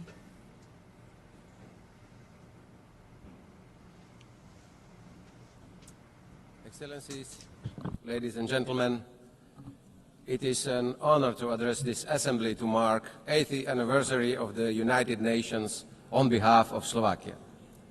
Indeed, it was Slovak Jan Papanek who was one of the 14 co-authors of the UN Charter. It proves that also small nations can be part of big things and to contribute to international peace order. This milestone invites us to reflect on the reality of the world that deeply concern all of us, including my country. 80 years ago, humanity emerged from the darkest conflict in history. It claimed millions of lives, left entire regions in ruins. My country witnessed the Holocaust, but also the courage to stand up to evil. A few days ago, I visited the Hiroshima Memorial, and it was a deeply moving experience and a painful reminder of the destruction in a single brief moment. All this teaches us important lessons of the past. Hiroshima and Nagasaki must be the last places where nuclear bombs were used. It obliges us to denounce any threats of nuclear destruction. It obliges us to work each day on keeping the world safe and peace. Peace has become the UN's defining mission, alongside the protection of human rights, sustainable development, and international law. To quote Slovak diplomat Jan Papanek, "The success of the UN was my life's goal because peace means progress for my nation and security for my homeland." This is the ambition that we, humanity, agreed to accomplish. The authors of the UN Charter saw the danger of unchecked hatred and extreme ideologies. They understood that the world needed a framework to ensure it wouldn't slip into chaos again. The rules protected sovereignty, independence, and territorial integrity, as well as the resolution of conflicts by peaceful means, and the prohibition of the use of force. Those were the foundations of a stable and just world. 80 years ago, 51 founding states signed the Charter, including my own. Roughly 80% of the world's population and others followed. I take now the liberty to ask esteemed leaders, how many would have the courage to sign the same Charter today? How many would truly live up to its rules and obligations? Would we be even able to write the Charter in current post-truth societies? And what's worse, the Charter is openly questioned. The rule of the powerful and the use of the military force are returning as tools of policy. International law is being dismantled, piece by piece, norm by norm. We see the mass proliferation of violations and their violators. But let us ask, where is this leading us? What will be the result? What will hold up the more unpredictable world? As a small country in Slovakia, we believe that small countries must be smart, and not only in times of confrontation. UN Charter and the rules must prevail always, the guardrails against the false notion of the right of might and the illusion of spheres of influence where external powers dictate the lives of other nations. I sincerely believe that both in the global north or south, it is in the majority interest to uphold the world with the sovereign equality of nations, equal sovereignty for all. A world where the UN Charter, the rules and obligations remain the highest moral grounds and standards against which the action of states are judged. Esteemed leaders, peace is the defining mission of the UN, to which we committed 8 years ago. Even so, the world is more violent today, with dozens of armed conflicts recorded last year. Today, the world is becoming a more dangerous place than it was before. Innocent people, elderly, children and women suffer because of war. It is not an anomaly, it is a structural shift. This is the reality, ladies and gentlemen. The Security Council, to which we have entrusted the greatest powers and special responsibility for maintaining peace, cannot pretend that it's succeeding. It's failing. The war in Ukraine reminds us daily how fragile peace is when the UN Charter is disregarded and international law is ignored. As its neighbor, Slovakia witnesses the immense cost of this war. Sadly, despite all efforts towards a peaceful settlement, Ukraine must defend itself against Russia. This is despite the groundwork for diplomatic talks being set at the US-Russia summit in Alaska, despite the clear agreement that negotiations would soon continue with Ukraine being included. Ladies and gentlemen, instead, 2 weeks ago, the airspace of Poland, our neighbor and ally, was seriously violated by Russian drones. A flagrant violation of sovereignty, international law, and direct threat to shared Euro-Atlantic security, equally as we saw it also in Estonia and Romania. I want to express my firm support and solidarity with our allies. The door open to negotiations should never be mistaken for weakness or an invitation to further violence. My country calls for too early peace. We call on commitment and concrete steps in line with the result of summit in Alaska. We continue to be ready to contribute to it and to support the guarantees ensuring the future peace that stands the test of time. In the Middle East, after the horrific act of terrorism, Israel has the right to defend itself. Hostages must return home.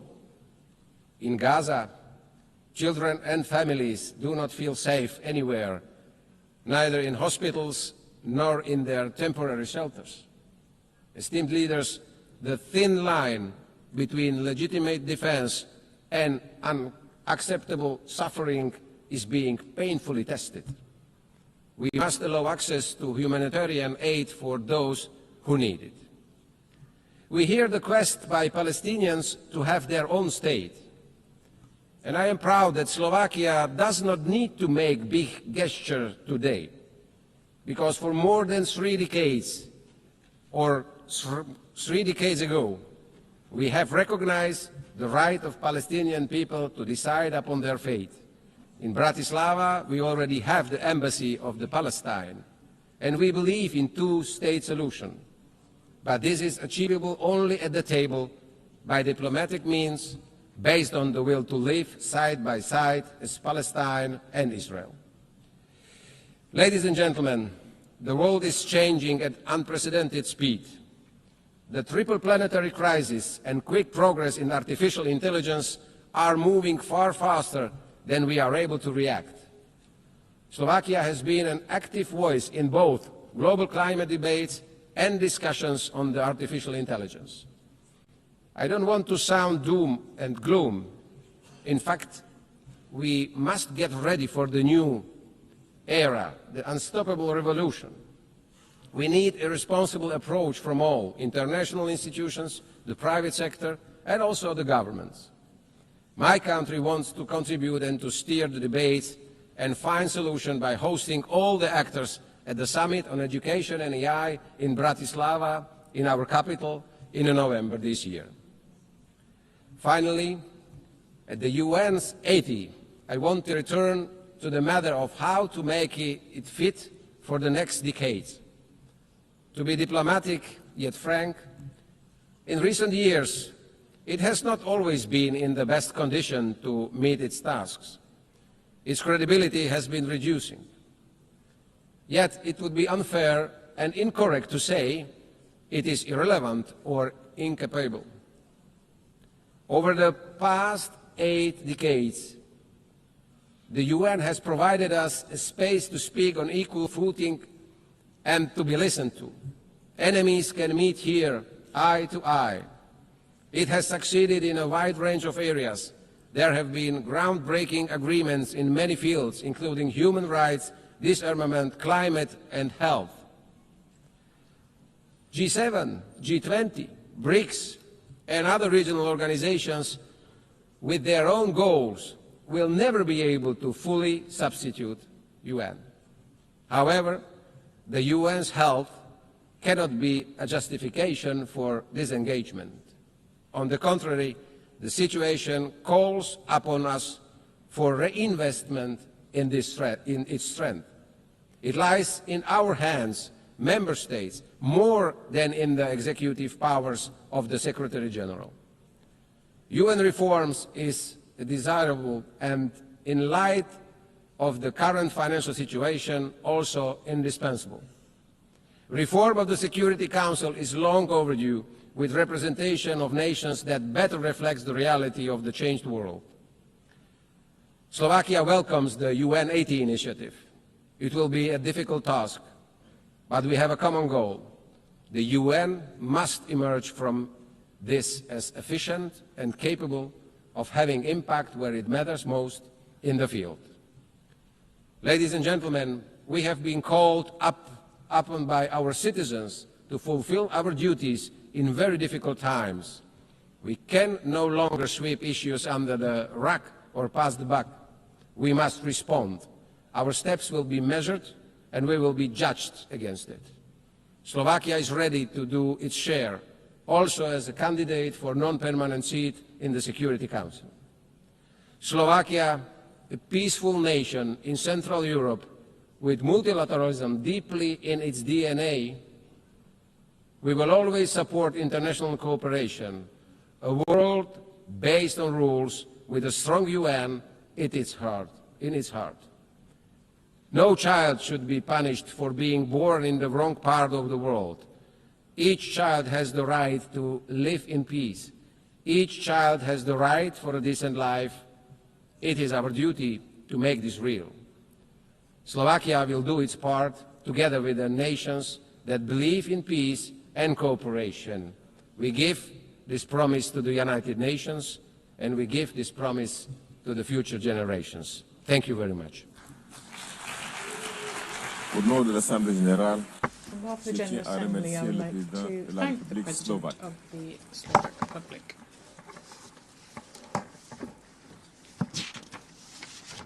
L'Assemblée va maintenant The entendre Assembly le will discours de now Son hear Excellence an Madame address Hilda by Heine, Her Excellency présidente de la Hilda République des îles Heine, Marshall. President of the Republic of the Marshall Depuis le Islands. protocole de I développement request the accompagné protocol to pour escort Her Excellence, Excellency je l'invite à and prendre la invite her parole to devant address l'Assemblée the générale. Assembly.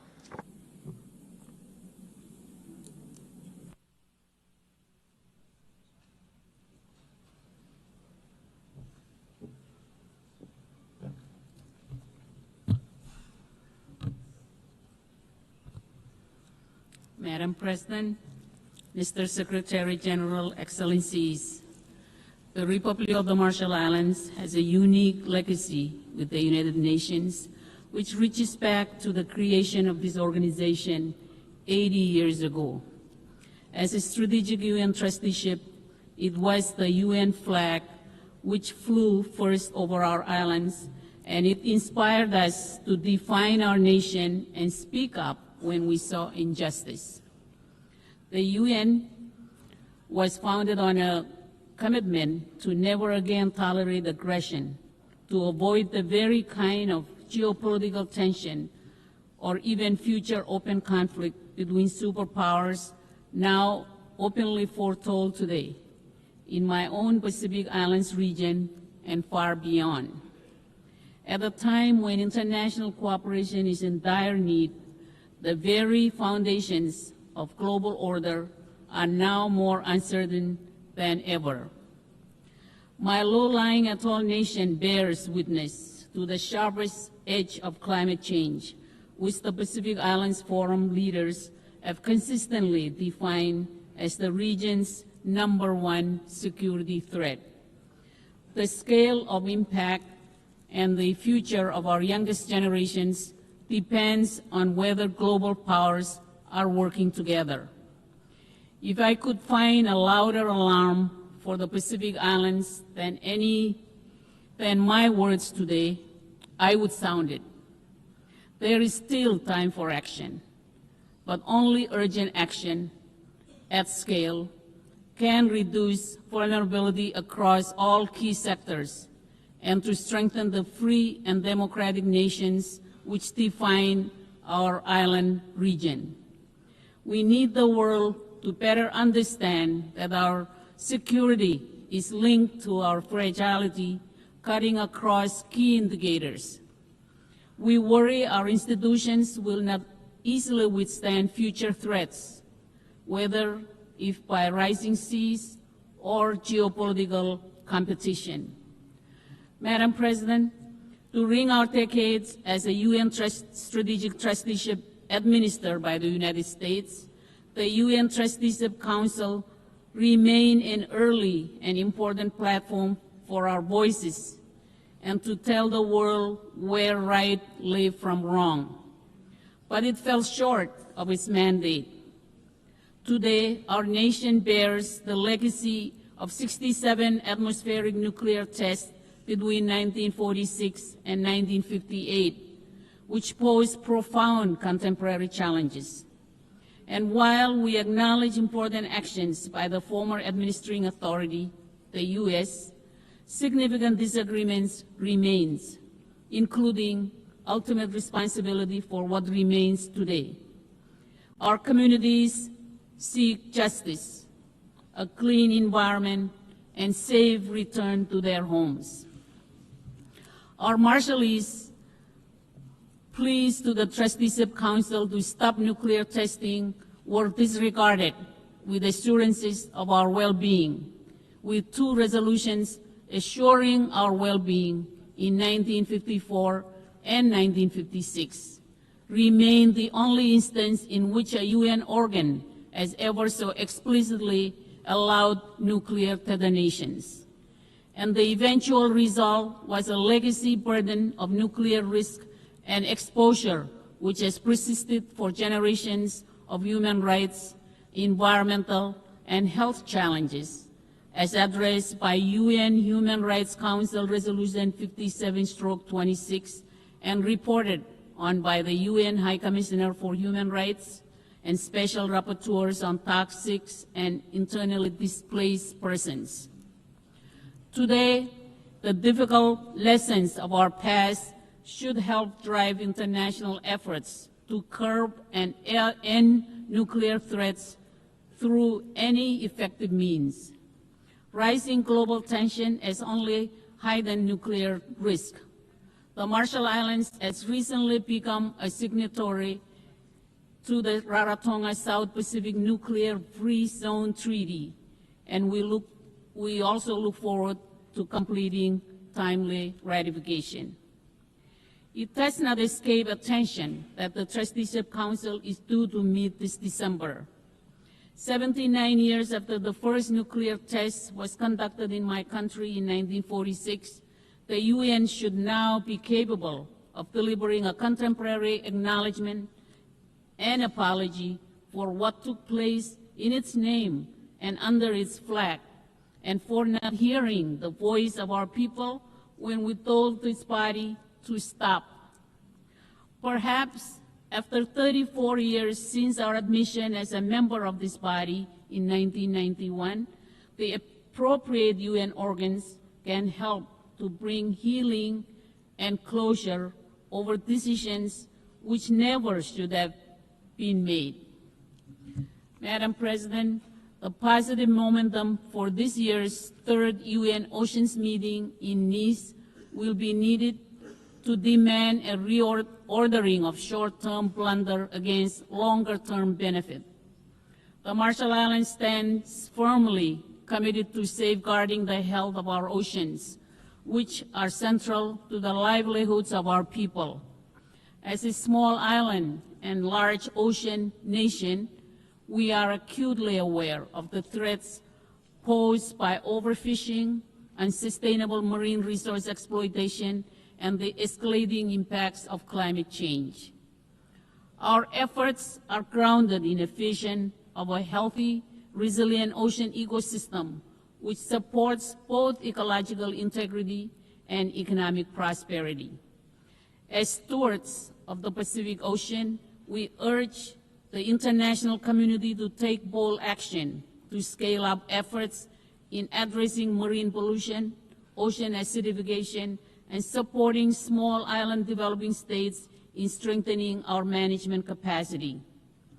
The Marshall Islands joins 37 other nations who have already expressed their support for a moratorium on seabed mining in the high seas until there is a code with adequate safeguards and until we have a close understanding of impacts and biodiversity at stake.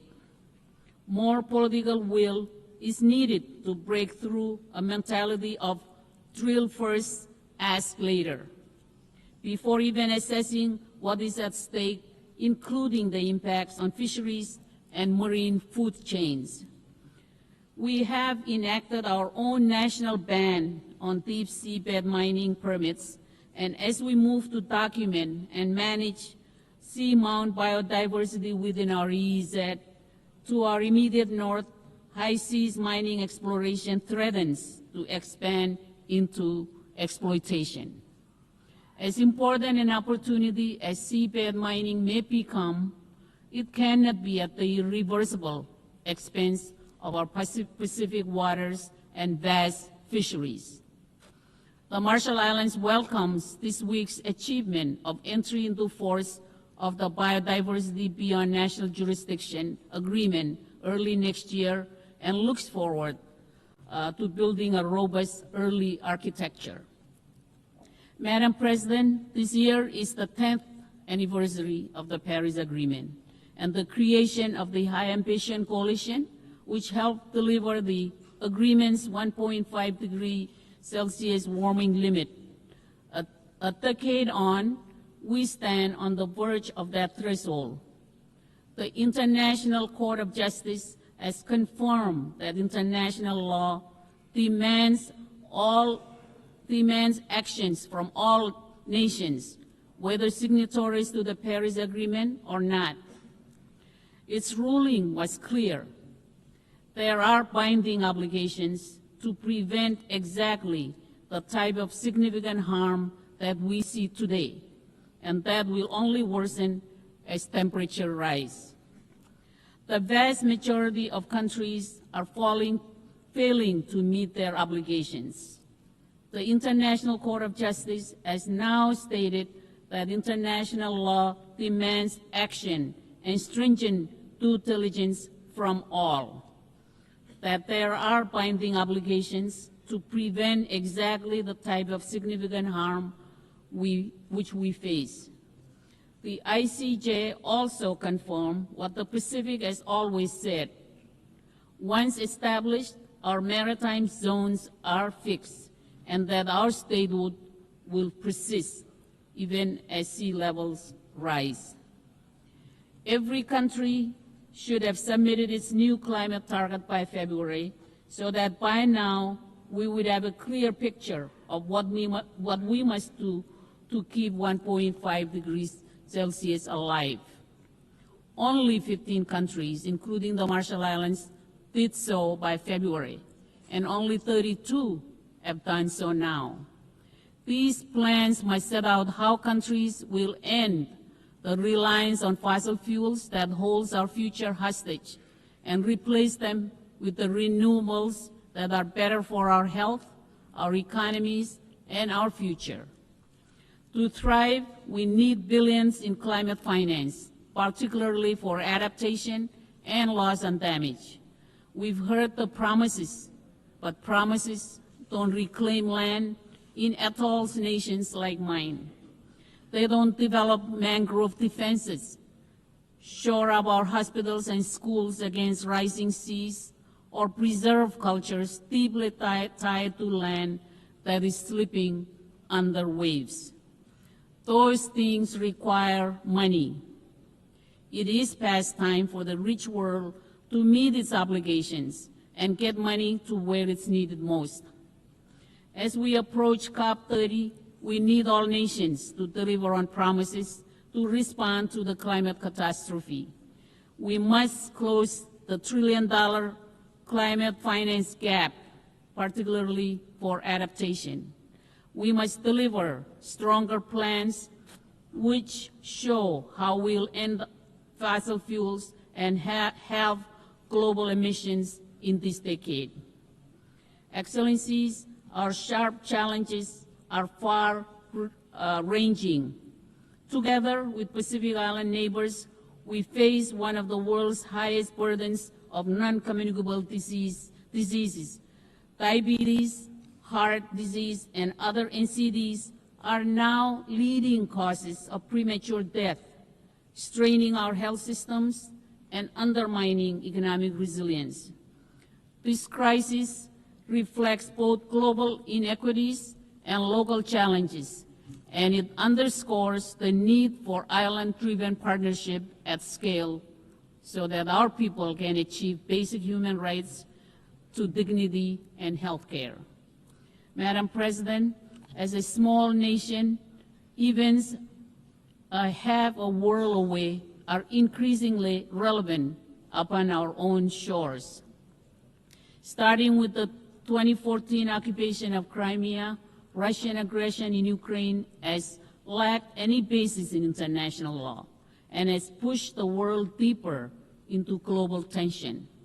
Accountability must be applied to all, and while strong leadership is needed to help fairly resolve and address this difficult crisis, it must also closely and directly involve Ukraine itself. And while the Pacific Islands are halfway across the world, we should have a very direct interest in how small and vulnerable democracies are treated in the footsteps of larger powers. Madam President, a more effective UN Security Council is needed to meet modern challenges. The Marshall Islands considers Japan and India, among others, to meet objective consideration as permanent members of the UN Security Council. Madam President, the island nation of Taiwan has been repeatedly excluded from important international engagements throughout the UN system, despite its role as an important partner to the Marshall Islands and the world in the SDGs, in technical cooperation, and in promoting regional peace. UNCA Resolution 2758 has been repeatedly and falsely portrayed as a consensus on a One China UN law. Never has there been such gaslighting in this institution. While this resolution does address who sits behind a nameplate at the UN, it does not confer or justify any basis for coercion or seizing sovereign control of an independent democratic nation. The UN Secretariat should further end discriminatory practices against Taiwanese passport holders, including journalists, and all member states should understand that these and other politically influenced practices where Resolution 2758 is misrepresented will never be justification under international law for military invasion or coercive acts against Taiwan. Madam President, in 1961, United States President John F. Kennedy addressed this hall and said of the UN that, quote, either it will grow to meet the challenges of our age, or it will be gone with the wind, without influence, without force, and without respect, unquote. It described the UN as two forces. One is composed of those who are trying to build the kind of world described in Articles 1 and 2 of the Charter. The other, seeking a far different world, would undermine this organization in the process. Madam President, the threat of nuclear war that confronted the world in 1961 remains today, though now at an even greater scale. When President Kennedy spoke in 1961, climate change wasn't as widely understood. Today, we are confronted with a range of deep risks, any one of which does not bode well for the future of this world, let alone taken together. The hope for our youngest and future generations is in the profound vision of nations committed to peace and multilateralism. I thank you all. Cum multada. On behalf of the General Assembly, I wish to thank the President of the Republic of the Marshall Islands. The Assembly will now hear an address by His Excellency Mr. Faustin Archange Touadéra, Head of State of the Central African Republic. I request protocol to escort His Excellency and invite him to address the Assembly.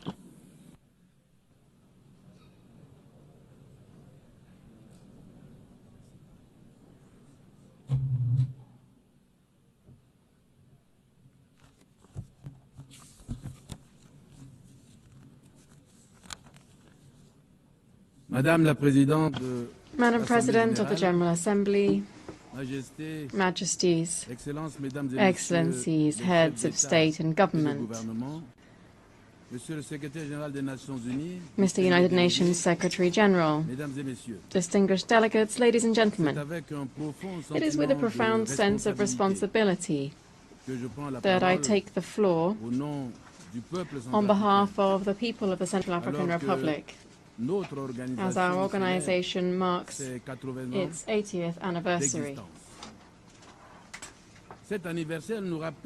This anniversary reminds us of a simple truth. Our destinies are intertwined. Humanity is one and indivisible. Our peoples can only prosper if peace is secured, if development is shared, and if human dignity is guaranteed for all.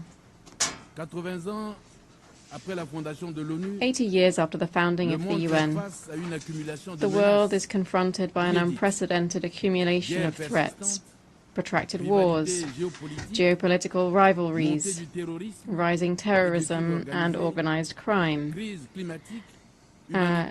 climate crisis, humanitarian relief and food security crises that are unprecedented.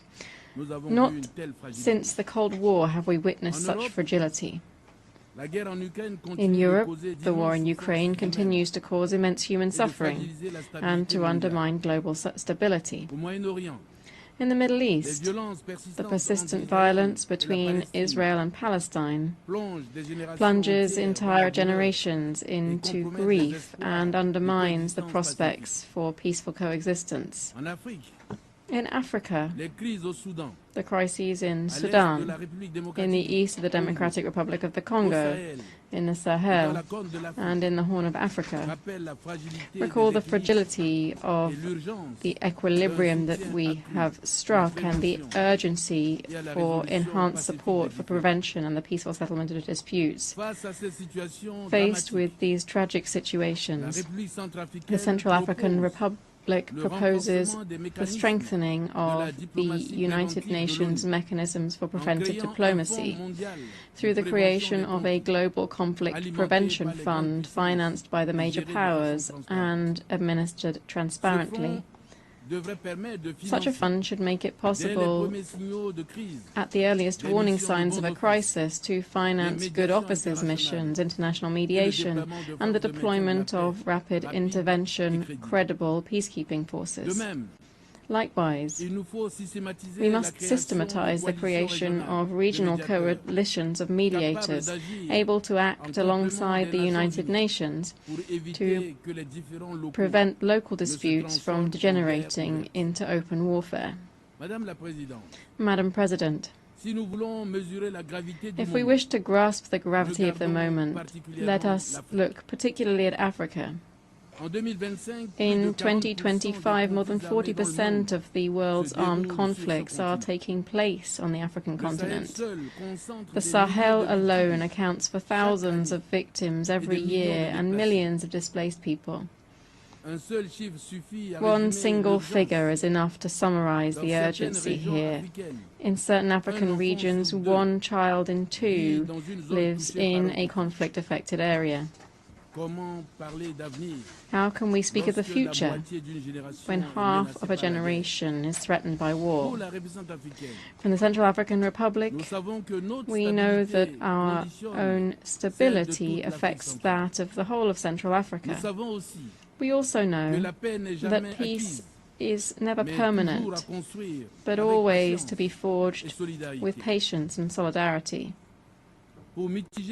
To mitigate the harmful effects of climate change, we call for an integrated African mechanism for food and climate security, supported by the United Nations, to break the link between resource scarcity and conflict. We call for structural, sustainable financing of peace operations in Africa, based on mandatory contributions rather than voluntary ones. We affirm that peace must be inclusive. It must guarantee the participation of women and young people. Without security, there can be neither prosperity nor the effective enjoyment of human rights. Faced with the conflicts and humanitarian crises that have sorely tested our world, we must collectively recall the normative force of the United Nations Charter, this founding text which, in 1945, embodied the hope of a world free of the scourge of war. Yet today, 80 years later, the question arises, is the UN still capable of fulfilling that mission? The proliferation of conflicts, the fragmentation of the world into antagonistic blocs, the overuse of the veto and the paralysis of the Security Council give the impression of an organization that is running out of steam. Yet it isn't the UN that is weary, it is the member states which, through a lack of political will, obstruct its action. Yes, Madam President, the UN can still carry weight in the concert of nations, but on one condition: That is, that we, its members, choose consensus over division, unity over deadlock. I commend and encourage the sustained efforts of the international community to promote peaceful outcomes to the various conflicts. For each day that passes prolongs the agony of the innocent and weakens global peace. In Africa, particularly in Sudan, unresolved conflicts are tearing apart a sister people and risk transforming our continent into a mosaic of fragmented states, unable to ensure stability or meet the needs of their citizens. This prospect is unacceptable. Africa calls for urgent mobilization, not to further militarize our land, but to invest in peace, mediation, and inclusive dialogue. It's for this reason that my country supports the Quad Declaration initiated by Egypt, Saudi Arabia, the United Arab Emirates, and the United States of America concerning the restoration of peace and security in Sudan. In my own country, the Central African Republic, we've chosen the path of dialogue. The policy of reconciliation has led to restored trust and the self-disbandment of almost all the armed groups. This choice was not an easy one. It would have been simpler to give in to the logic of weapons, but we preferred the boldness of forgiveness, patience, dialogue, and the force of consensus. Our experience shows that it is possible to substitute a dynamic of sustainable peace to a cycle of hatred. The Central African Republic, which was once considered as a place of violence, is today is an example that it is possible to bring about a return of peace instead of war. Thanks to restored peace, we are today preparing for general elections in December 2025 that we want to be democratic, inclusive, and transparent, to consolidate the democratic consolidation of the country that was began in 2016. We think that this model can be studied and strengthened as an example of African good practices in the framework of the United Nations and the African Union. This example of good practice requires courageous political action, reforming the UN, reforming the world financial architecture, establishing a global prevention fund, strengthening the role of regional organizations, mobilizing major powers, not to divide, but to unite. The Central African Republic, based on this valuable experience, is ready to share its experience in building a world order based on justice, human dignity, and respect for international law. But peace cannot suffice without development. The 2030 Agenda for Sustainable Development remains our roadmap. We are working to reduce poverty, to strengthen food security, to promote education and health care as levers to bolster dignity, to implement reforms for an inclusive growth that creates jobs and respects the environment. The Central African Republic today has come here to affirm our simple conviction that sustainable development and international cooperation are essential for world peace. In a world where crises follow each other and are and seem to replace one after the other, no country can take up the challenges of the century alone. We need active solidarity. We need truly shared prosperity. We need a true upsurge in humanity. For this upsurge in humanity, Madam President, allow me to deliver three simple but essential messages. First of all, inclusive development is a weapon of prevention. Wherever there's exclusion, poverty, and injustice, anger takes root, resentment accumulates, and conflicts break out. But wherever we invest in education, healthcare, and employment, it is in fact the seeds of peace that are planted.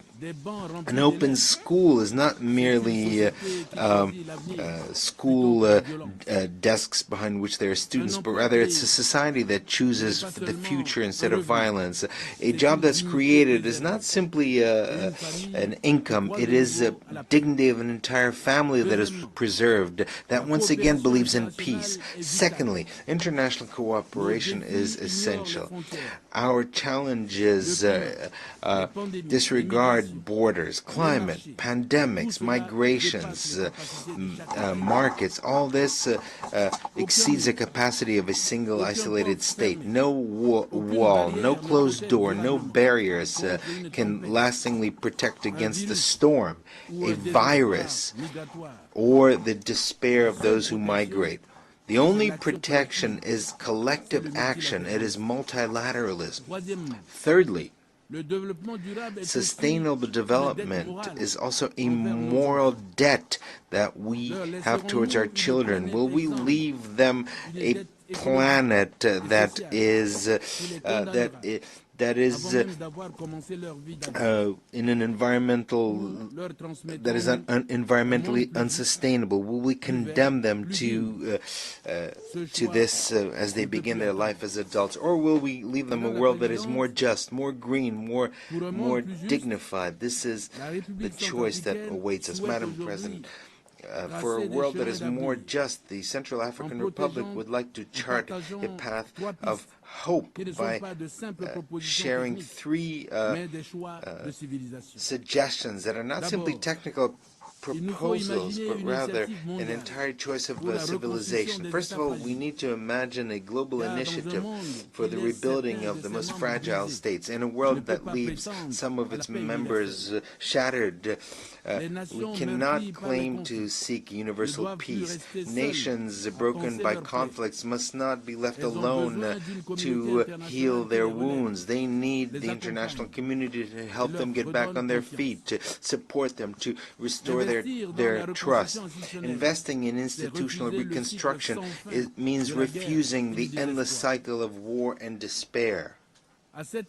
Now, this rebuilding of institutions must be followed by a powerful commitment to our planet. This is why we call for a UN pact for the protection of critical ecosystems, a pact that links climate, biodiversity, and human rights. Destroying a forest not only means cutting down trees, it means erasing cultures, it means threatening lives and paving the way for future crises. Protecting nature is protecting peace.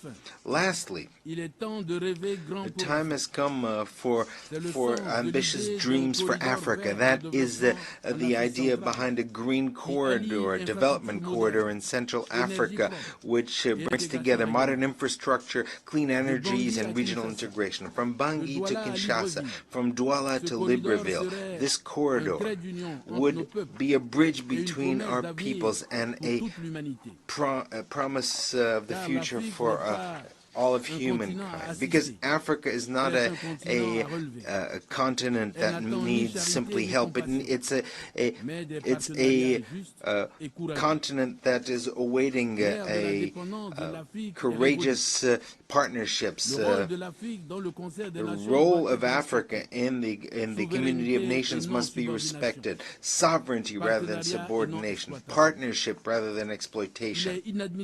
It is unacceptable that poverty is worsening in Africa while wealth is accumulating in the northern countries. It's time for the injustices caused Africa to be repaired. That is why the Central African Republic Republic supports the Pan-African Initiative on Reparations, as well as the efforts of the continent aimed at establishing a respectful and equitable dialogue with partners. Along these lines, my country supports the initiative for global governance launched on the 1st of September of this year by China, and that is the continuation of global initiatives for development, security, and civilization, stressing the need for the development of a more just and more equitable system of international governance. Madam President, we all agree on the principle of sustainable development. However, two obstacles stand in that way: financing and the distribution of responsibilities between the North and the South. On these 2 points, it's time for us to speak the truth. Each one should bear the burden based on their historic responsibilities, because solidarity is not a moral option, it is a political obligation. That political obligation implies that sustainable development is the very condition of our common future. The Central African Republic, in spite of its modest means, but strong with its unshakable political determination, is ready to take its place in this collective combat. We know that we're vulnerable. However, we also know that our vulnerability gives us a single voice, a voice that reminds the world that peace, justice, and solidarity are not mere far-off promises, but rather urgent choices to be made here and today. On this 80th anniversary, the Central African Republic reaffirms its unshakable attachment to the values embodied by the United Nations. However, we would like to underscore that these values cannot be ensured without a profound reform of the multilateral system, and in particular of the United Nations Security Council. Its current composition has become obsolete and even illegitimate. 80 years ago, when the United Nations was born, Africa was not free. Most of our countries still were living under colonial control. Our voice did not count at the time. Today, Africa is 1,400,000,000 inhabitants. In 30 years, there'll be 2,500,000,000. One human being in 4 will be African. Africa will be the youngest continent, and the one that will play a decisive role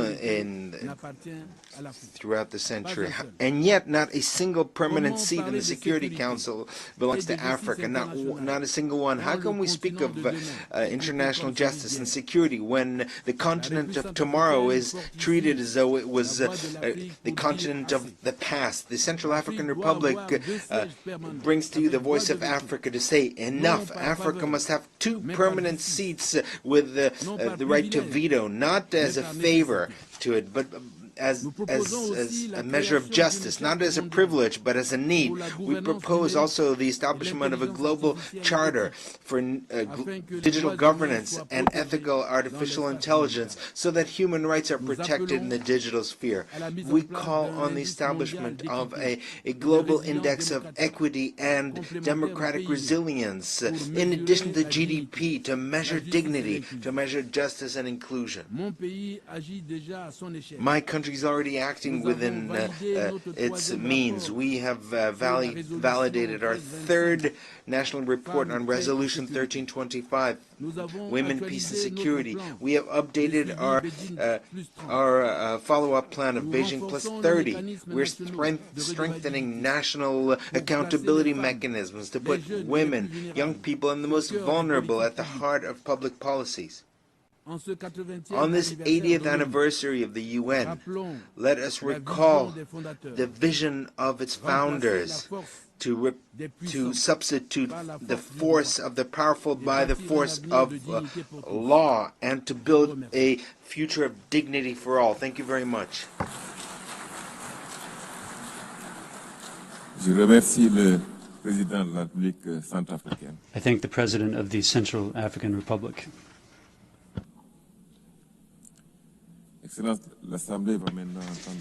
Excellency, the Assembly will now hear an address by His Excellency Bajram Begay, President of the Republic of Albania. I request protocol to escort His Excellency and invite him to address the Assembly.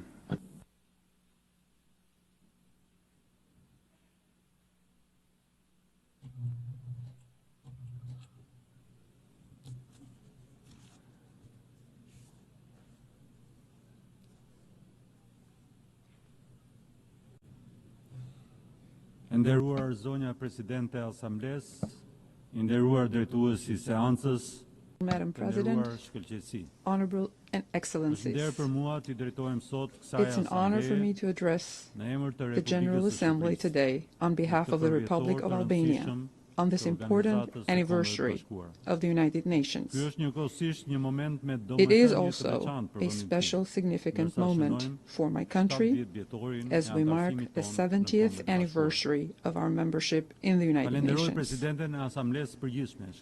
I would like to thank the President of the General Assembly, Her Excellency Ms. Annalena Baerbock, for choosing this meaningful theme, Better Together, and extend to her best wishes for her success in her esteemed role presiding over the 80th session of the United Nations General Assembly. I also would like to express my gratitude to the Secretary General, Mr. Antonio Guterres, for his leadership, for his service to the United Nations, and for his unwavering commitment to upholding the UN Charter and its core values. Ladies and gentlemen, the 80th anniversary of the United Nations is a powerful reminder of the vision that inspired the creation of a world in which nations choose dialogue and cooperation. It is also an opportunity to renew our commitment to the values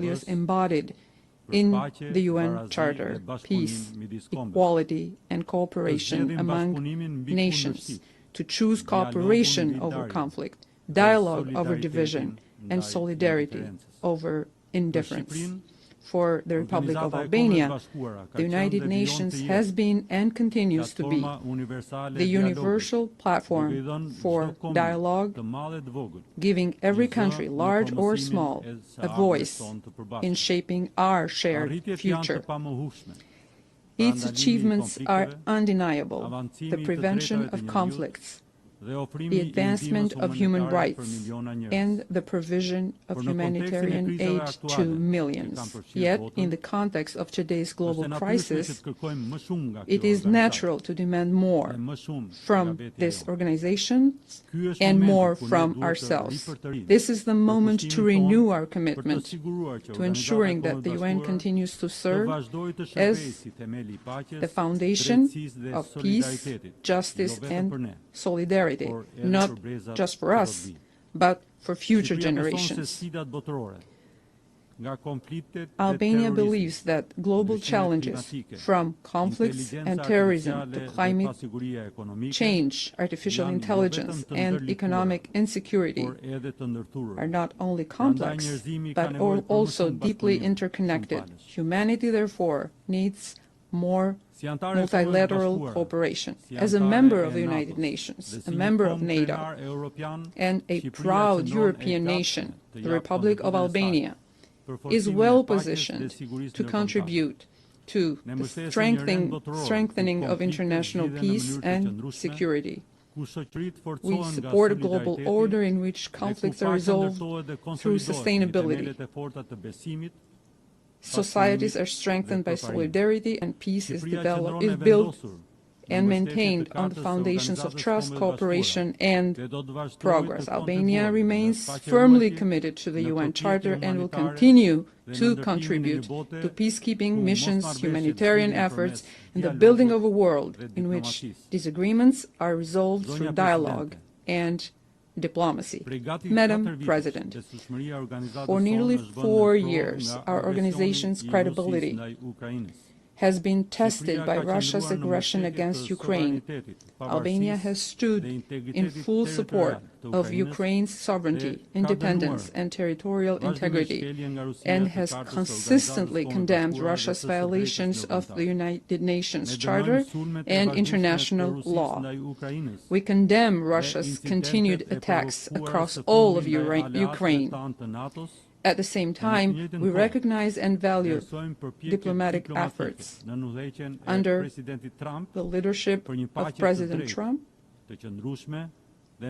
aimed at achieving a just and lasting peace in full respect of Ukraine's sovereignty, independence, and territorial integrity. Albania is equally committed to peace, security, and stability in the Middle East. The war in Gaza must end.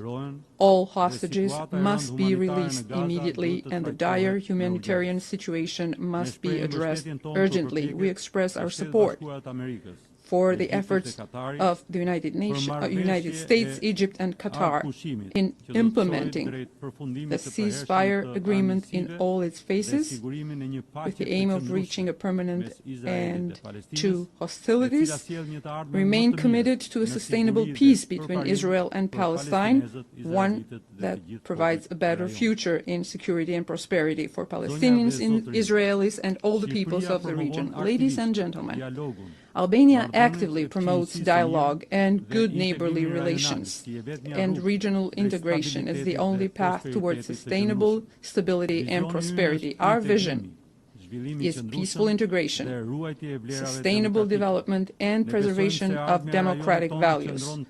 We believe that the future of our region lies in cooperation, not conflict, in shared progress, not rivalry. In this spirit, Albania stands ready to cooperate with all its neighbors to ensure that the Western Balkans becomes a zone of peace, development, and opportunity, contributing positively to Europe and to the wider international community. The newest state in our region, the Republic of Kosovo, is increasingly contributing to peace, dialogue, and coexistence in the Western Balkans.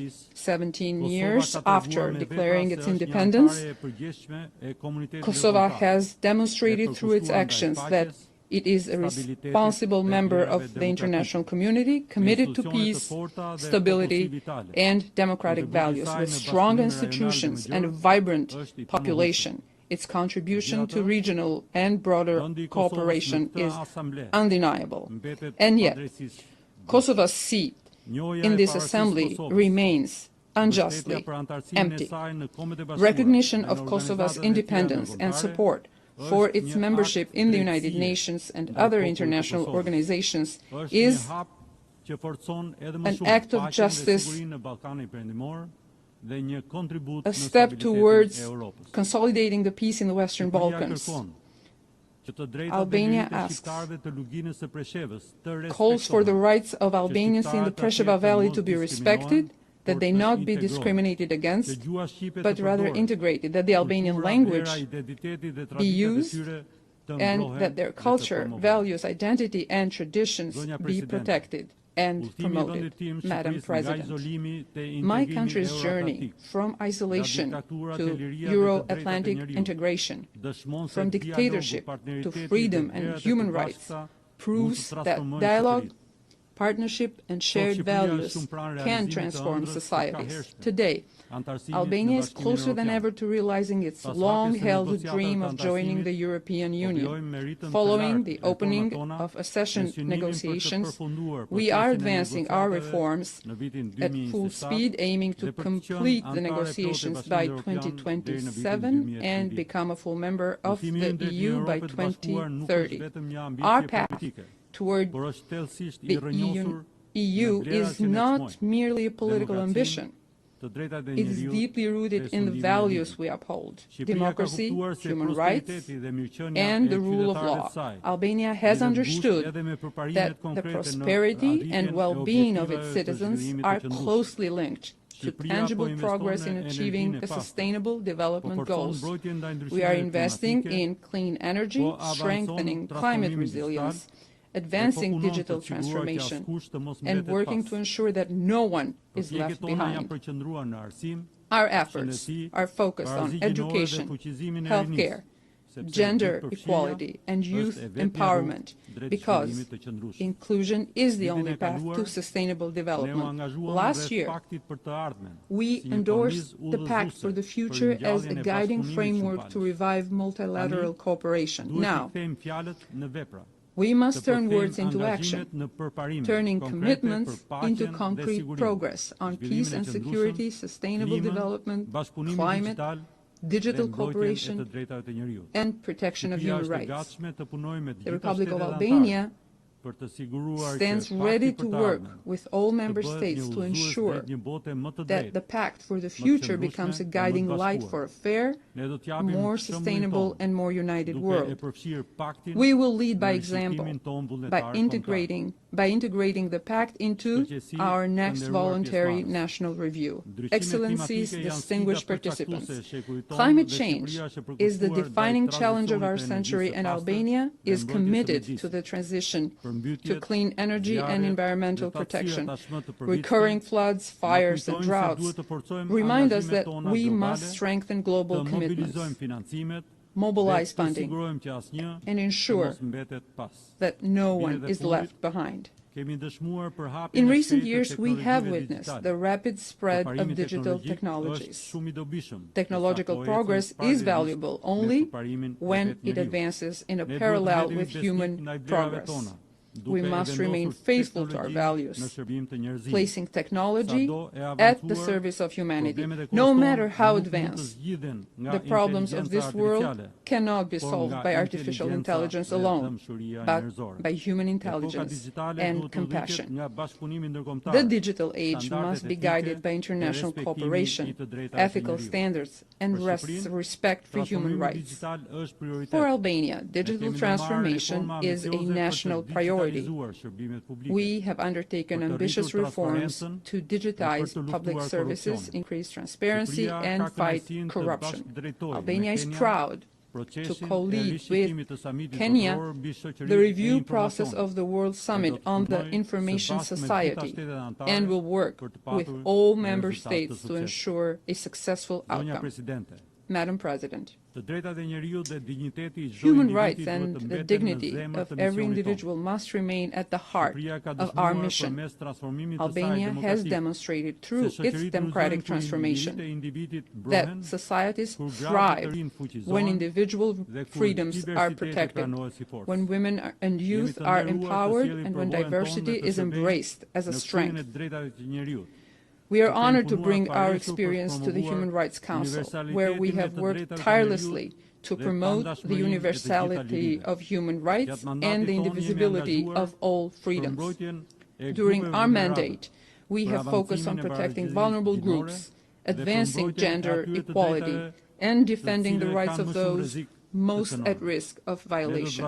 We will continue to raise our voice against discrimination, intolerance, and violence whenever they occur.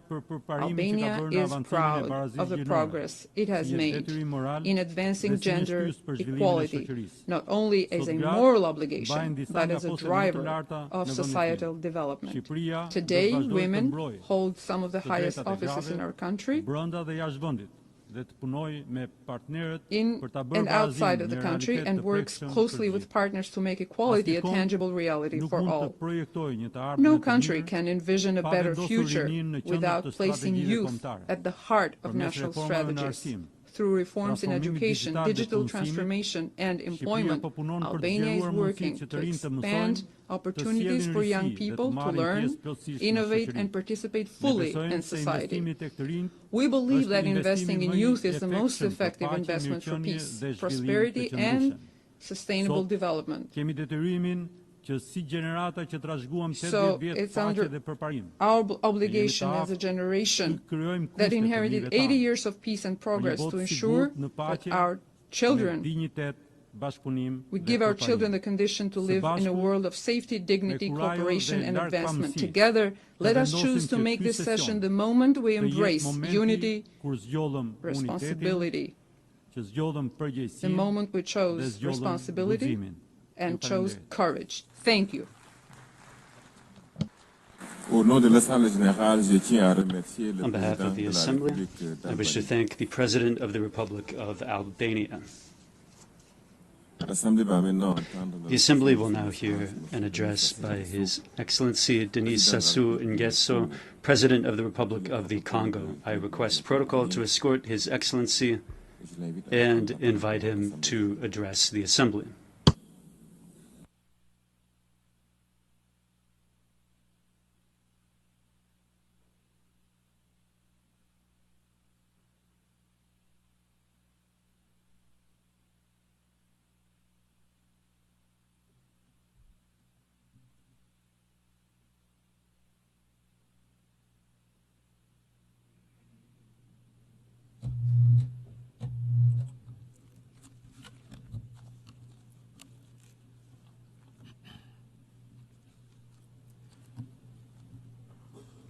Madame la Présidente de l'Assemblée Générale, President of the General Assembly, Monsieur le Secrétaire Général, Secretary General of the United Nations, Mesdames et Messieurs, les chefs d'État heads of et state de gouvernement, and government, distingués délégués, distinguished delegates, Mesdames et Messieurs, ladies and gentlemen,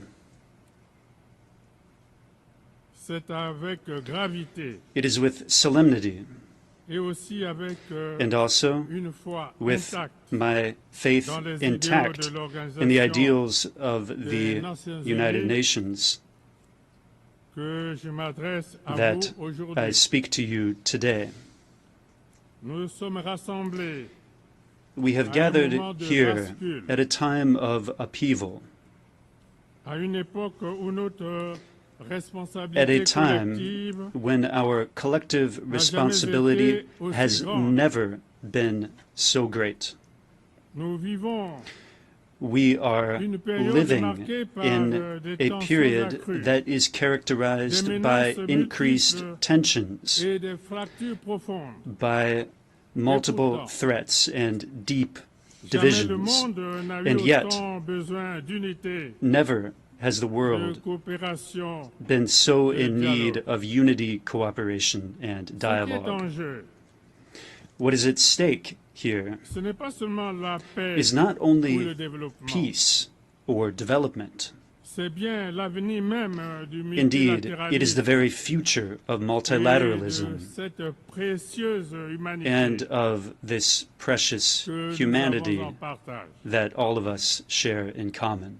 Il y a 80 ans, 80 years après les ago, horreurs de la in the Seconde wake Guerre of the mondiale, horrors of the Second World War, les fondateurs des Nations Unies the founders of the United se Nations réunissaient avec la met ferme and came intention together with the firm d'établir intention un ordre of international crafting juste a et durable. fair and sustainable international order. Ils rêvaient d'un monde They dreamed où of la a world coopération et where la cooperation solidarité and seraient solidarity les maîtres mots. would be the Un monde most où la important diplomatie words.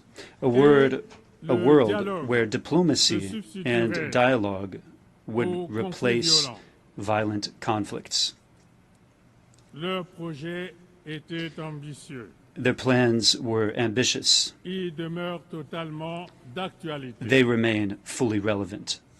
L'Organisation des Nations Unies The United Nations a été fondée was sur founded le socle upon de a deux foundation principes majeurs. of two major principles: La solidarité internationale, c'est-à-dire international la solidarity, conviction que that le is, destin des nations the belief that the destiny est of intrinsèquement nations lié, is inextricably intertwined with that of un others, effort and that collectif only a peut collective permettre de effort relever les can défis mondiaux. allow global challenges to be overcome.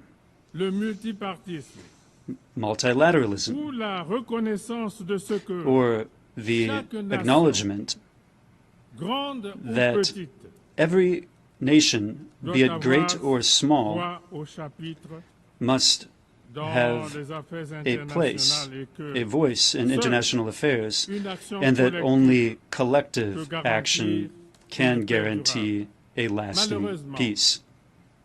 Regrettably, 80 ans 80 years After its inception, notre organisation est confrontée our organization faces a disturbing resurgence of armed conflicts the world over. In so many places, the language of weapons has won out over good sense and diplomacy. This is the failure of our collective promise, that of forging a world free from the scourge of war.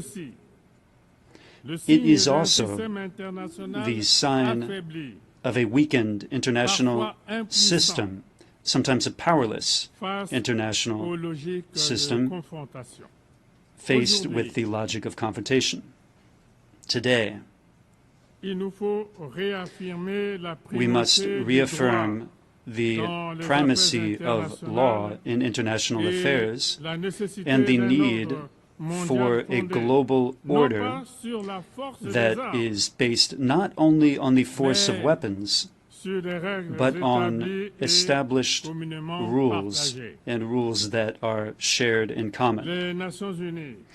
The United Nations must once more become an effective tool for conflict prevention and mediation.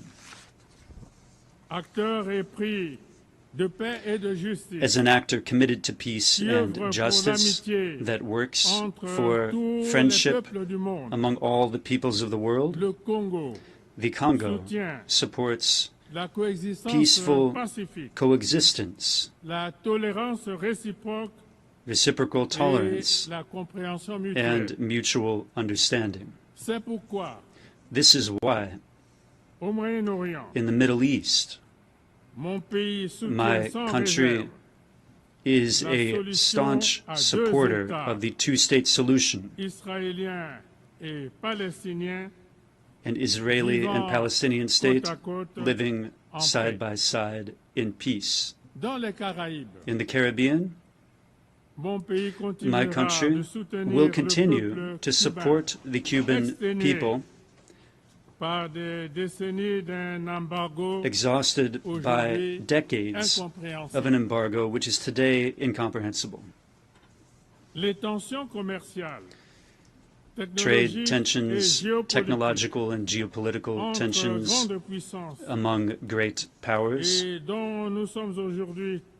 which we are witnessing today, are clearly fragmenting our world and fueling distrust among nations. They are weakening international chains of solidarity, and they are undermining our capacity to tackle together the great global challenges with serious repercussions for the economies of developing countries.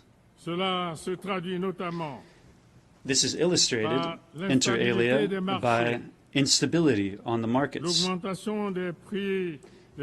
by increasing commodities prices, and through recurrent disturbances in supply chains. Now, as understandable as it may be, economic competition must not transform into systemic confrontation. One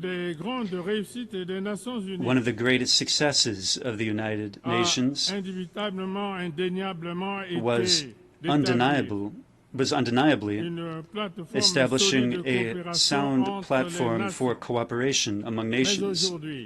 But today, this multilateralism is under threat by national egotism and by unilateral policies, which are a source of harmful diplomatic crises.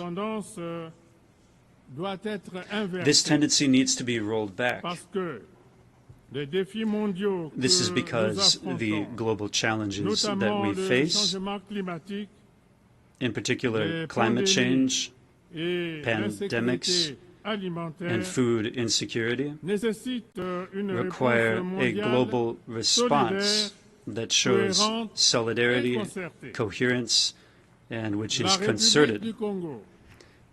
The Republic of the Congo firmly believes that a stronger and more effective United Nations is the crucial condition for preserving peace and guaranteeing sustainable development.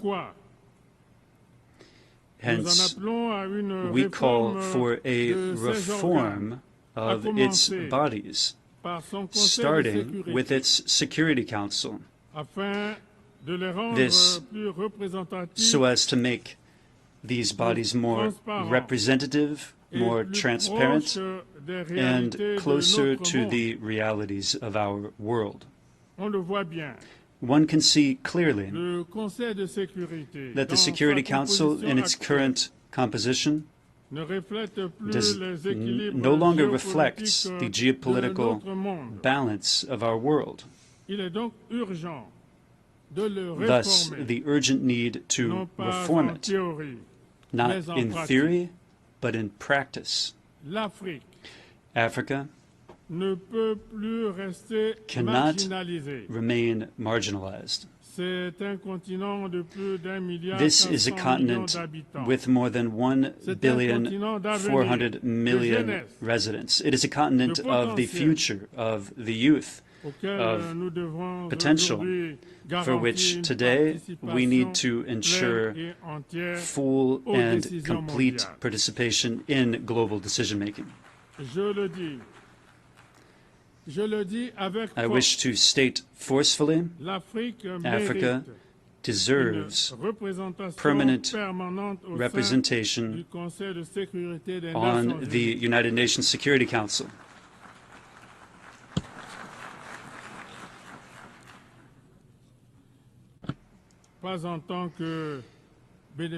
Not as the beneficiary of a favor, but as a legitimate partner.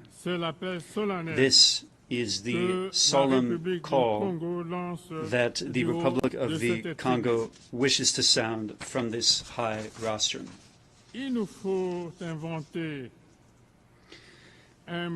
We must invent a smarter multilateralism, a more effective multilateralism, one that is closer to the aspirations of the people and one that is more representative of the realities of the 21st century. This multilateralism also needs to be made manifest through concrete acts, through tangible results, and through sustainable solutions. The peoples of the world will not judge us by our speech, but rather by what we succeed in accomplishing together. Madam President, ladies and gentlemen,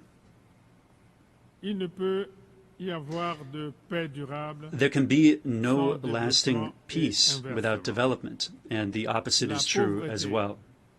Poverty, inequality, youth unemployment, exclusion. This is the ground that produces frustration, instability, and violent extremism. We must honor our commitments for the financing of the Sustainable Development Goals and put an end to the machinery that strangles vulnerable economies, such as unsustainable debt or unfair trade rules. International solidarity remains vital to allow for developing countries to successfully weather their transition toward a more prosperous future. This is the reason why we need to invest massively in education, in health, agriculture, infrastructure, new technologies, artificial intelligence, inter alia. The climate is a very big challenge today. It goes beyond all borders, beyond all divisions, and beyond all ideologies. It is already striking our cities, our countrysides, and our ecosystems. It is exacerbating conflicts, destroying cultures that have been around for millennia, and it is compelling entire families to tread the path of exile. Faced with this, we don't have the right to act in scattershot fashion. We need to close ranks with solidarity and with resolve. This means respecting the commitments of the Paris Agreement. It means massive support for the adaptation of the most vulnerable countries. And it means a deep transformation of our means of production, consumption, and financing. This is the opportunity to hail the adoption by the United Nations General Assembly of the resolution on the global decade for forestation and reforestation, which my country initiated, as one of the solutions conducive to making inroads in our common struggle to preserve the environment and to mitigate the ravages of climate change. The climate must not become a new factor that divides the North and the South. It must be a factor for global unity, a means of solidarity throughout the planet, and a vehicle for shared hope. Madam President, ladies and gentlemen, at a time when the nations of the world face serious challenges, some of these challenges are clearly existential in terms of their repercussions. And now, something new and disturbing is unfolding, an arms race. Global military spending today has reached record levels. Even while millions of human beings live in extreme poverty, with reduced access to drinking water, reduced access to quality education and primary health care. Disarmament treaties have been called into question, while the proliferation of weapons of mass destruction, in particular nuclear weapons, is becoming again a central concern. This is a dangerous slide in every way. It is not making our world any safer. Quite the contrary. It is exposing the world to the most serious jeopardy, including the risk of a generalized conflagration which could rage out of control completely. Faithful to its commitment to peace and international security, the Republic of the Congo reiterates its call for global disarmament. The time has come for all of us to invest in searching for solutions that strengthen our collective security, stability, and the prosperity of all peoples. This instead of fueling the vicious and destructive cycle of conflicts and violence. Madam President, ladies and gentlemen, in this unstable world, many people are in doubt today. Many people are asking questions. They're asking, is the United Nations still useful? Is the United Nations still good for anything? For them, I wish to respond from this high rostrum and say clearly, yes, yes, the United Nations is crucial, but provided one condition is met, namely that the United Nations succeeds in evolving, in reforming itself, in moving closer to the people, and provided it responds concretely to the myriad challenges of the present moment. We are not condemned to war, to retreat, and to distrust. We still have the choice of courage, solidarity, and responsibility. Therefore, together, united in diversity, let us bring to life the founding promises of our organization, namely peace, dignity, and progress. Let us not allow history to be made without us. I thank you.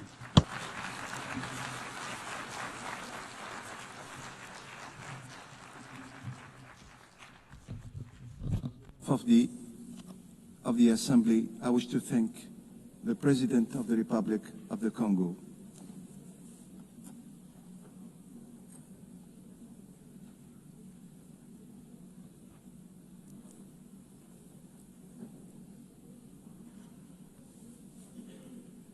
Now the Assembly will hear an address by His Excellency Andry Nirina Rojolina, President of the Republic of Madagascar.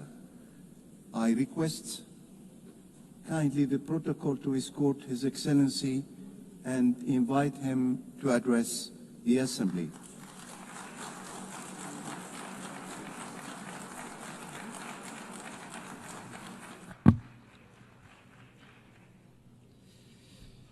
Madam President of the 80th General Assembly of the United Nations, Excellencies, Heads of State and Government, Secretary General of the United Nations, Distinguished Assembly, ladies and gentlemen, it is with sincere emotion that I represent my country, Madagascar, at our General Assembly at the United Nations in this temple of multilateralism, which is our common home. We are celebrating this year the 80th year anniversary of our organization. 80 years. 80 years of keeping the flame burning, the flame of unity, of establishing peace to craft a fair world with solidarity. 80 years of the United Nations is a stage rather than an ending point. And here, in this symbolic place at the General Assembly of the United Nations, it is here that we are discussing, proposing, and deciding on the main guiding lines for a peaceful and prosperous world. And it is here that we are looking for and finding solutions to conflicts, and we're finding an answer to crises. It is here in this very place that we are sketching out the path of our common future. Allow me to extend my warm congratulations to Ms. Annalena Baerbock for her election as President of this 80th General Assembly. Madam President, I wish to wish you every success as you implement your mandate. Rest assured that you will have the full support of Madagascar as you carry out your mission. I also wish to hail the Secretary General of the United Nations, whose commitment and leadership remind us of our mission, which is to put human beings at the heart of all of our actions. Ladies and gentlemen, the UN has always conveyed an ideal, that of forging a world together, a world of peace, justice, and hope. The topic chosen this year, Better Together, 80 years and more for peace, development, and human rights, reminds us that for several decades, the United Nations has been bringing people and nations together to promote peace, foster development, and protect human rights. Today, more than ever, we must reaffirm our collective commitment to build a future of solidarity to overcome challenges, because by pooling our efforts, we can transform the hopes of humanity into reality for everyone. This theme gets to the heart of our priorities. And this is why, since the proclamation of our independence 65 years ago, Madagascar joined the United Nations. This shows my country's belief in the ideals of peace, solidarity, and cooperation among people, the ideals championed in the Charter. Today, to further strengthen this conviction and in order to ensure the continuity of the work of the United Nations in Madagascar, we are going to provide several thousand square meters of office space so as to host a hub for a larger presence of the United Nations on the territory of Madagascar.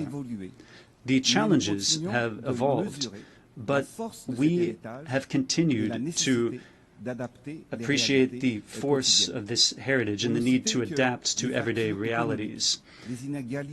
It should suffice to mention economic divides, inequality, and above all, the impacts of climate change. All of these threats imperil peace in our societies, and they require strong common measures. One of the challenges of our time is that of development, which is so much desired by our peoples. The mission of leaders is to set up the conditions needed for every citizen to contribute to national development. This requires a vision grounded in the understanding of the realities of the country by using its assets and overcoming its difficulties. Madagascar, like many African countries, has rich, abundant natural resources, and yet our development has been slowed for too long. And it is this delay that we are overcoming today with the projects and the programs that we are undertaking to transform our country. We need to seize our destiny, and we need to be the architects of historic change. We refuse to give in to fatalism, and we are committing to act with resolve and with conviction. With a spirit of inclusivity and this spirit of sharing, I am addressing you today. I'm speaking not only on behalf of Madagascar, but I'm also speaking on behalf of a continent and our organization. I am conveying to you the voice of SADC, the South African Development Community, which has 16 countries of Southern Africa in it, and I am serving as the president of this regional organization now. Our goal is to promote industrialization, the transformation of the agricultural system, and the energy transition so as to make our countries and our peoples more resilient. Clear-sighted and forward-looking, this goal shows our common ambition to strengthen our economies to leverage our resources and ensure the well-being of our populations. It is a pact. It is a commitment. It is a roadmap of a region which wants to write its own destiny with its own hand and for its people. Today, in the world we are living in, wars are present in several forms. There are armed wars, which are visible and bloody, which destroy infrastructure, entire cities, and even claim the lives of innocent people. But there are also wars against pandemics, like against COVID-19, which we faced together. That was a global battle that cost more than 14 million people their lives. And at present, there is another form of war. There is an economic and trade war. This war is more silent, but it can be destructive because its impact can deprive millions of people of income, jobs, and future. What do all these wars have in common? Well, they kill people directly or indirectly. They make our societies more fragile, and they threaten peace and human dignity. This is why we need to remain watchful. Today, there's a subject that is at the very center of the news, which is of particular relevance for us, because among these 16 countries of SADC, that's the South African Development Community, 14 of those countries are beneficiaries of the AGOA program, the AGOA program. The AGOA program, I'll recall, is an American initiative that allows African countries preferential access to U.S. markets by fostering duty-free exports and by fostering commercial exchange. And just for the SADC region alone, this program means 358,000 direct jobs, which are currently in jeopardy. 60% of them are in the textile sector, and the rest of them are spread out among various sectors. The non-renewal of the AGOA will have serious social consequences. The employability of thousands of young people and the economic momentum of our nations will be under threat. Because today, thanks to AGOA, the countries of SADC export more than $11 billion US annually to the United States. Behind this figure, there are more than 1.7 million people that are affected. Therefore, if AGOA disappears, then that will be over 700,000 direct and indirect jobs that will be lost in the Southern African region alone. And behind every one of these jobs, there's a woman who is feeding her children. There's a young person continuing their studies, and there is a family which is maintaining hope. So AGOA, that's not only a simple trade law. It is faces, lives, entire communities that are fighting every day for their dignity. Thus, as the acting president of SADC, I want to solemnly request the renewal of AGOA so as to avoid economic and social consequences that would be disastrous. I therefore wish to sound an appeal to our American partners. Let us together choose stability, hope, and dignity. I advocate for the continuation of a sustainable partnership between the United States and the African continent. Preserving AGOA, that means preserving social peace in the countries that depend on it. It also means protecting 20 years of progress. It means guaranteeing a better future for our families and our youth. We want fair trade, we want equitable partnerships, and we want shared prosperity. We're speaking of this here In the concert of nations, we're speaking of peace and security. Thus, solidarity among nations should not only be promises, should not only be speeches, but it needs to be made manifest by commitments that guarantee the everyday lives of millions of families throughout the world. Excellencies, ladies and gentlemen, Madam President, our vision is clear: developing our country through the promotion of industrialization, producing and processing locally everything that our people need. We need to reduce imports, innovate, build factories and value chains that are capable of generating decent, lasting jobs. In Madagascar, over the last 5 years, we have moved forward by building infrastructure and semi-industrial parks throughout our territory so as to spur growth. I firmly believe that development requires investment, relying on the potential of every country, its human capital, and the political will of its leaders. Furthermore, the agricultural transformation is the key to combating poverty, for our food security is the foundation of our economic independence. Therefore, let us plant today the seeds of prosperity and autonomy so that tomorrow our people can feed themselves. In Madagascar, in the area of agriculture, we have supported the transformation and the sale of local products. We have started the process of mechanizing our agriculture, and we provided assistance to our farmers by providing them with seeds, with improved seeds and inputs. Our goal is to double or even triple agricultural yields, moving from 3 to 9 tons per hectare, so as to achieve food sufficiency. Ultimately, there is no development without reliable, accessible, and affordable energy.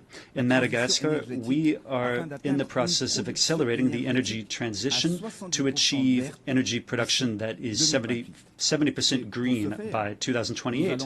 In order to do this, we are going to tap our massive capacity that we have in solar, wind, and hydroelectric energy. As you know, today, still in many African countries like Madagascar, the production of electricity relies mainly on thermal plants.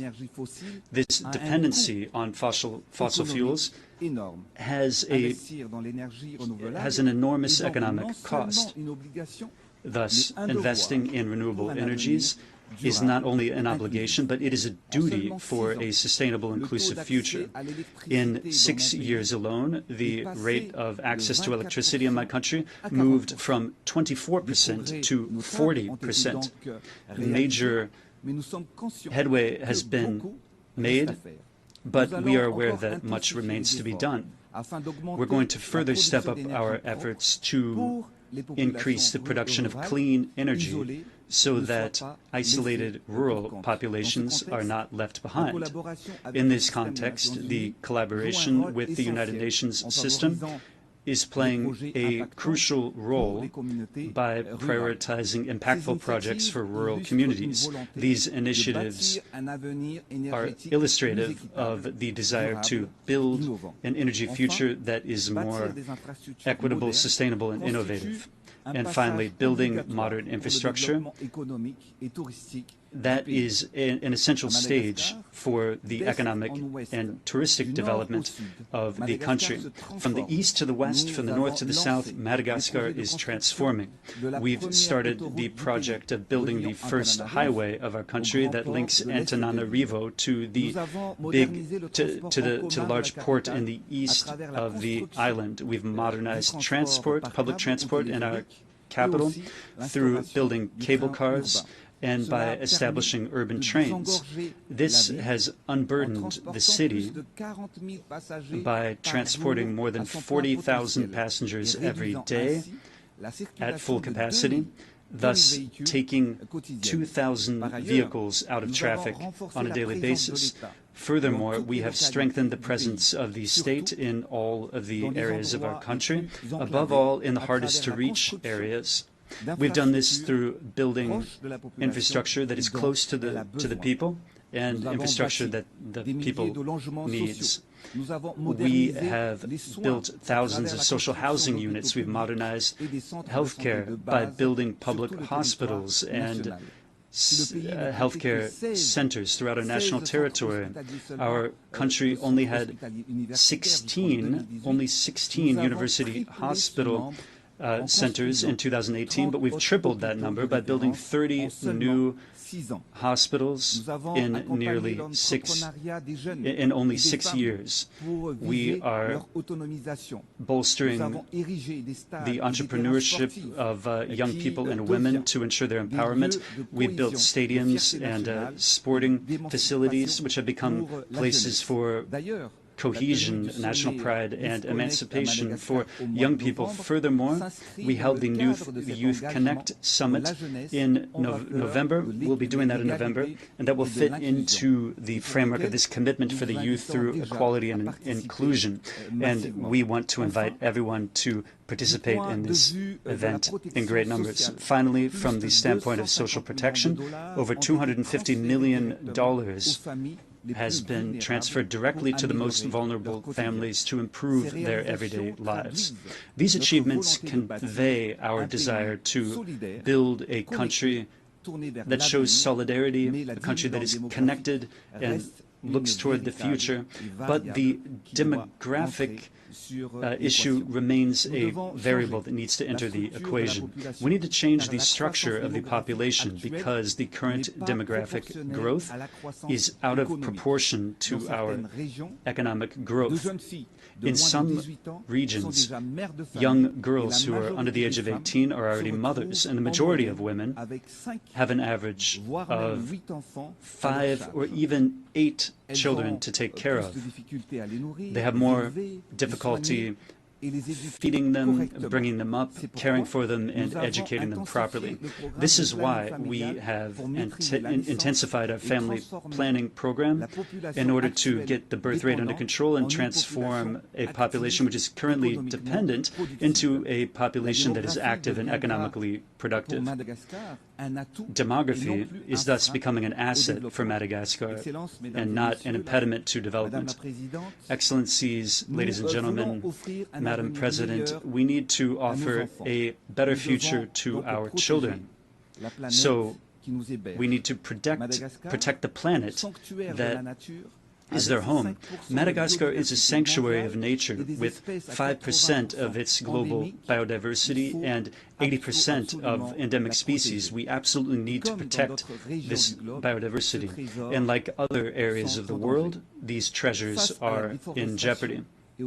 Faced with deforestation and climate challenges, island countries like ours are undergoing the consequences of planetary warming. Cyclones have become increasingly frequent, coming one after another, and they're more and more devastating. Flooding has destroyed our fields, and it has threatened our harvests and the incomes of our farmers. Madagascar is one of the countries that is the victim of the repercussions of climate change. Our planet is burning, our ecosystems are degrading, while action and financing is not forthcoming. It is high time to move to action. We all know the facts. Right now, let us act together. This is why we wish to sound a call once more for climate justice, so that polluting countries can live up to their responsibilities, and so that the promised financing for adaptation is actually provided, so these promises are kept. We reaffirm our commitment to the preservation of this common heritage with a program of massive reforestation by planting millions of trees every year. Thus, Madagascar joined the coalition of carbon-neutral countries known as G0, and we are positioning ourselves as a model actor. We've also strengthened the protection of our protected areas. Our ambition is to restore our forests and develop the green and blue economy. Excellencies, dear leaders, Excellencies, ladies and gentlemen, Madam President, here and now from this august rostrum, I call for unity and action. This is not a time for reflecting. It is a time for concerted strategies. This is not the time for dependency, but rather for sovereign affirmation. This is not a time for sluggishness, but rather for acceleration, for boldness, and for effectiveness. Our mission, this is our reason for being. It is our destiny, a destiny that aims to improve the everyday lives of citizens and which affects every life, every child, every mother. Therefore, we need to ask a question.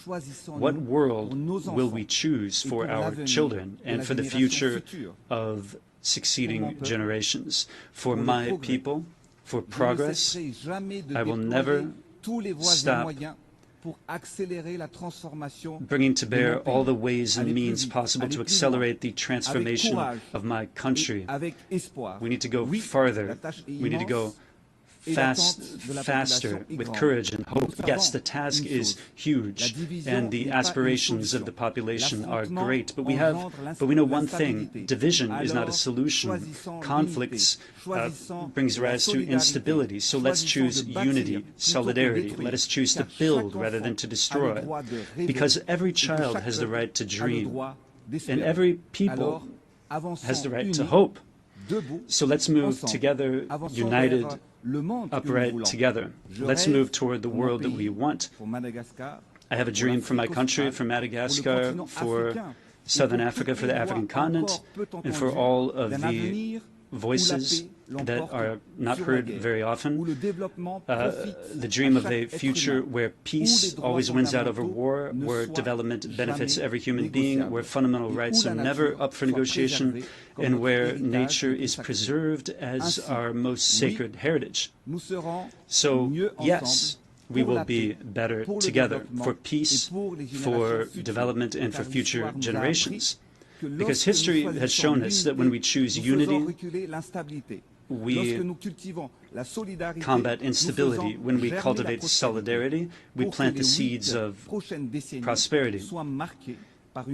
So may the 8 next decades be marked by a global governance that is more fair, more inclusive, and more effective. Long live the United Nations, long live cooperation among peoples, and long live Madagascar. May God bless us. I thank you for your attention. On behalf of the Assembly, I wish to thank the President of the Republic of Madagascar.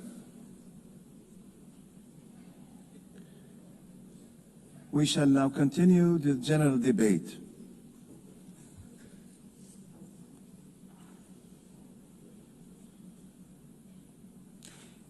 The Assembly will hear an address by His Excellency Kashim Shettima, Vice President of the Federal Republic of Nigeria. I request the protocol to escort His Excellency and invite him to address the Assembly.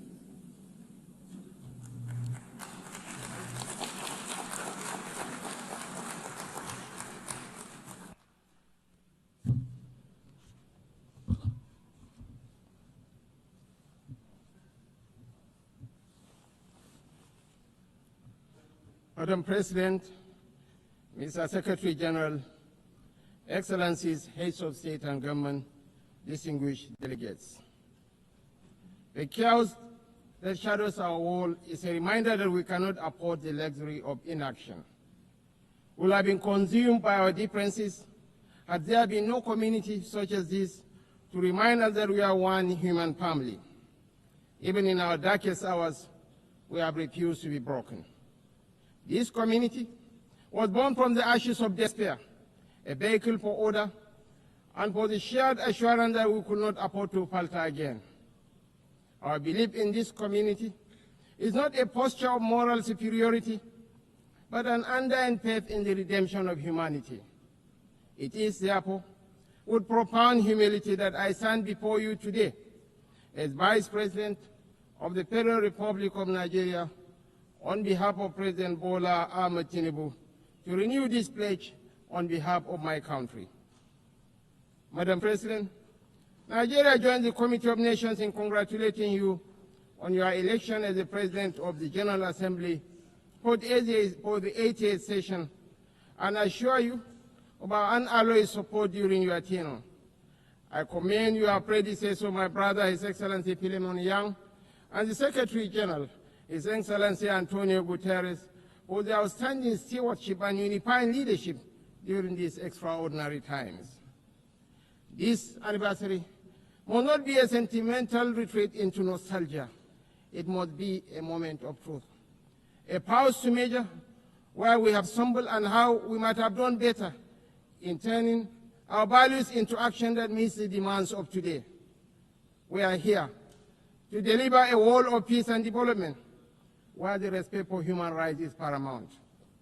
We must recalibrate the delicate balance between our roles as sovereign governments and our duties as collective partners to renew multilateralism in a world that has evolved far beyond what it was in 1945.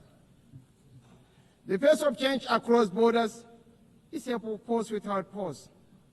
It manifests in the tools of technology, in the movements of information and finance, in the corrosive ideologies that preach violence and division, in the gathering storm of the climate emergency, and in the tide of irregular migration. We must own this process of change. When we speak of nuclear disarmament, the proliferation of small weapons, Security Council reform, fair access to trade and finance, and the conflicts and human suffering across the world, we must recognize the truth. These are stains on our collective humanity. For all our careful diplomatic language, the slow pace of progress on these hardy perennials of the UN General Assembly debate has led some to look away from the multilateral model. Some years ago, I noticed a shift at this gathering. Key events were beginning to take place outside this hall, and the most sought-after voices were no longer heads of state. These are indeed troubling times. Nigeria remains firmly convinced of the merits of multilateralism. But to sustain that conviction, we must show that existing structures are not set in stone. We must make real change, change that works, and change that is seen to work. If we fail, the direction of travel is already predictable. We are here to strengthen the prospects for peace, development, and human rights. Madam President, I want to make 4 points today to outline how we can do this. 1, Nigeria must have a permanent seat at the UN Security Council. This should take place. This should take place as part of a wider process of institutional reform.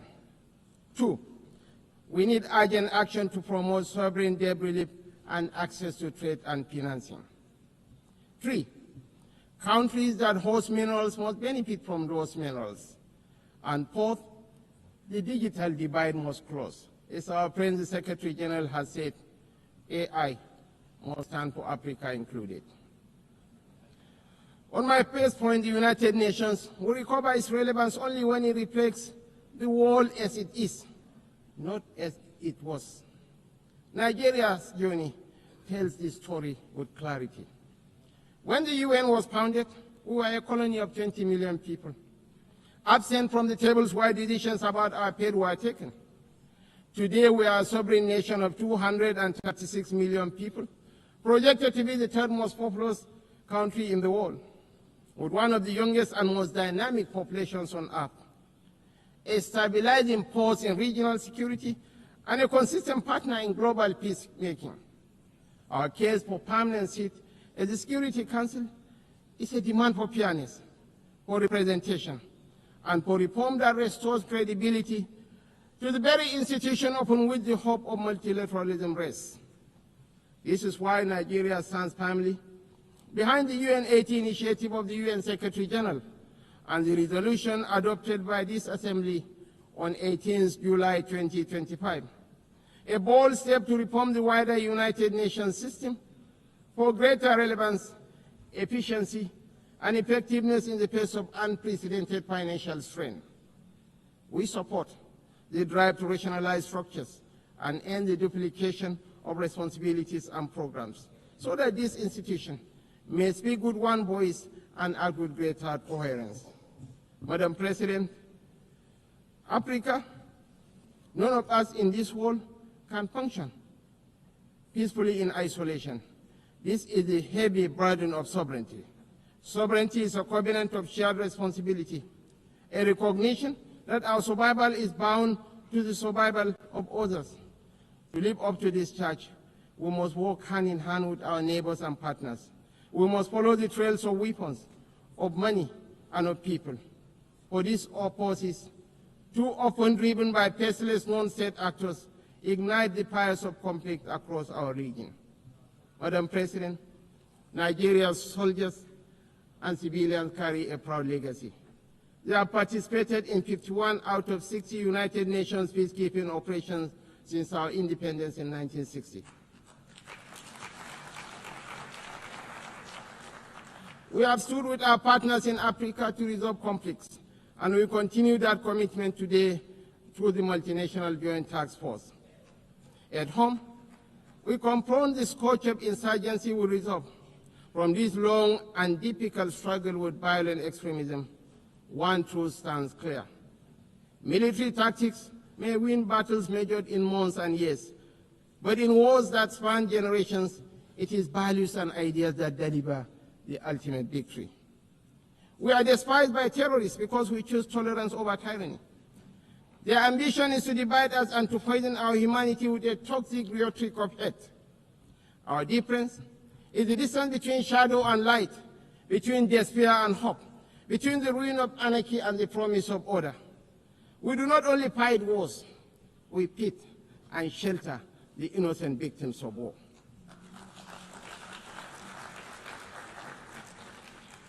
This is why we are not indifferent to the devastations of our neighbors near and distant. This is why we speak of the violence and aggression visited upon innocent civilians in Gaza, the illegal attack on Qatar, and the tensions that scar the wider region. It is not only because of the culture of impunity that makes such acts intolerable, but because our own bitter experience has taught us that such violence never ends where it begins.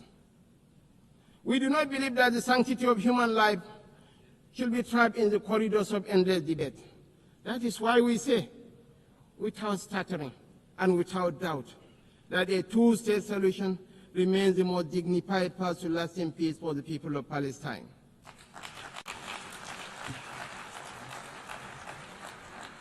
For too long, this community has borne the weight of moral conflict. For too long, we have been caught in the crossfire of violence that offends the conscience of humanity. We come not as partisans, but as peacemakers. We come as brothers and sisters of a shared wall, a wall that must never reduce the right to live into the currency of devious politics. The people of Palestine are not collateral damage in a civilization searching for order. They are human beings, equal in worth, entitled to the same freedoms and dignities that the rest of us take for granted. We want to make the choice crystal clear. Civilized values over fear.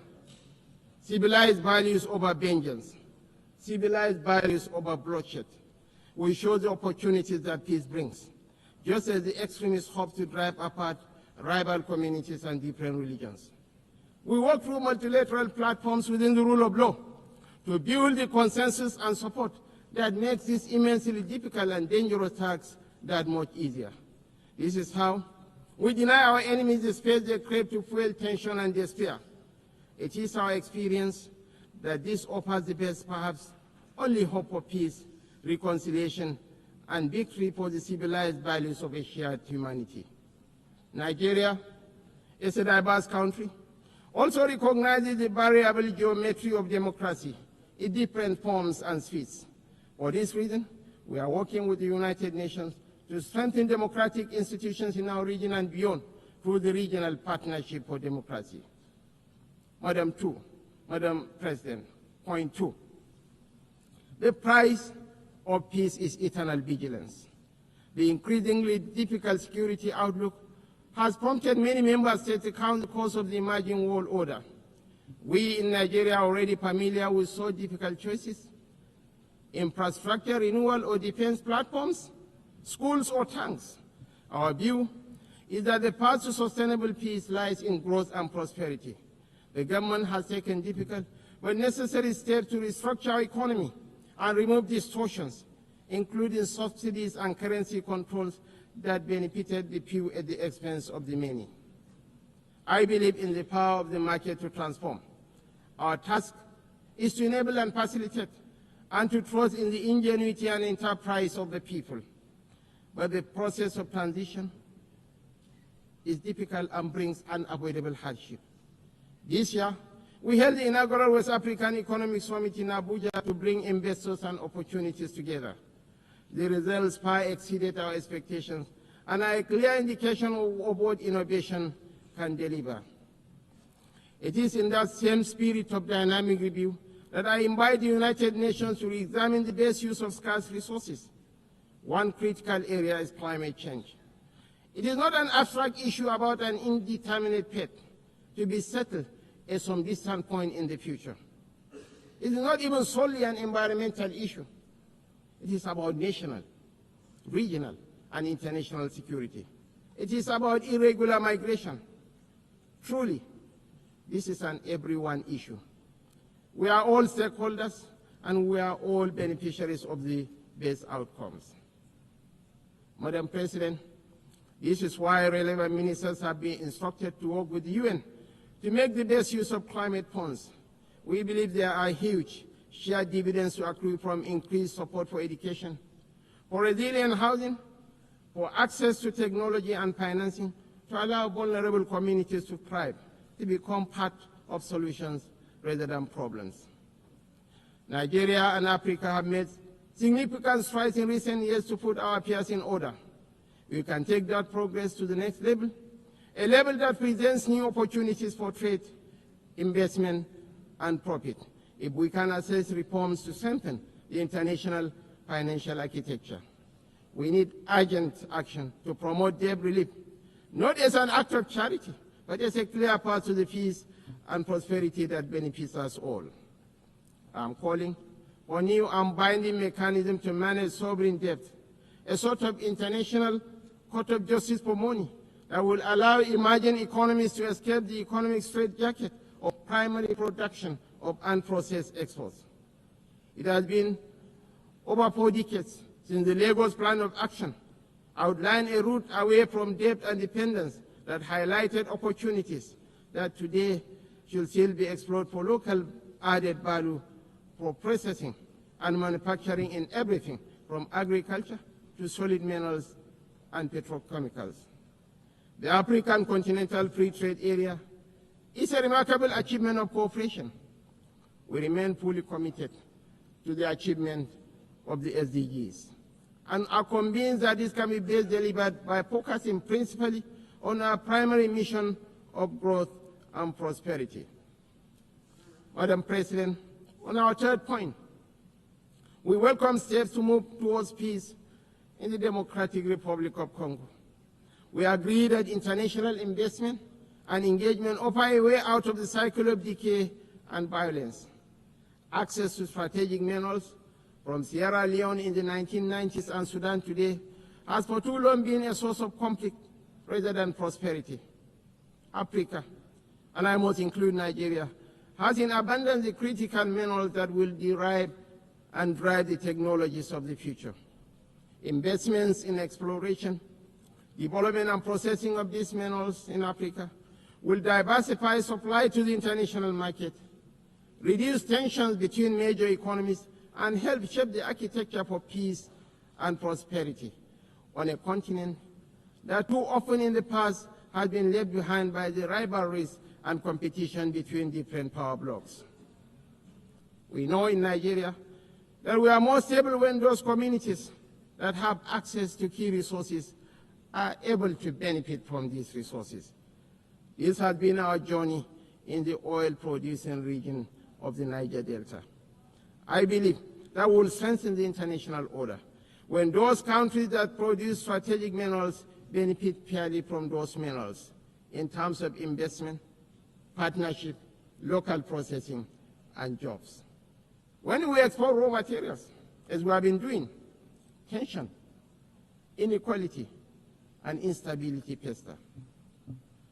Madam President, the fourth pillar for change that I am advocating is a dedicated initiative, bringing together researchers, private sector, government and communities to close the digital divide.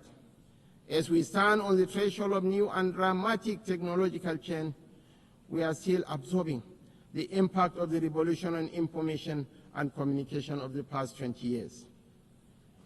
We understand better than we did the opportunities technology offers, as well as the safeguards we need to enable growth and mitigate the potential for corruption. Some worry about fake news. Truly, we have plenty of that, with the potential of devastating real-world consequences in countries rich and poor. I am more worried about an emerging generation that grows ever more cynical because it believes nothing and trusts less. As technology shakes up public administration, law, finance, conflict, and so much of the human condition, I'm calling for a new dialogue to ensure we promote the best of the opportunities that are arising and promote the level of access that allows emerging economies more quickly to close a wealth and knowledge gap that is in no one's interest.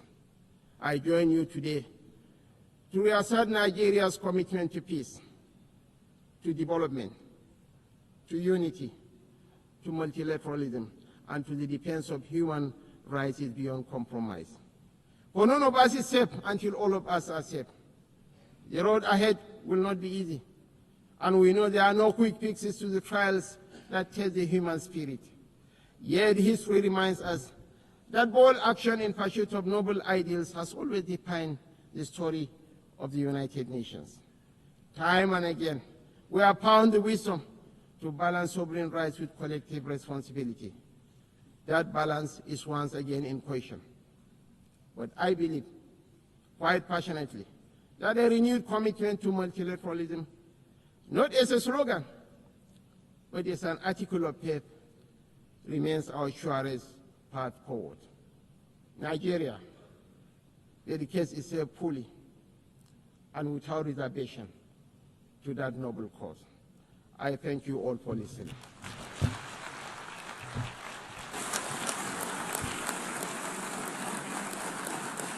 On behalf of the Assembly, I wish to thank the Vice President of the Federal Republic of Nigeria.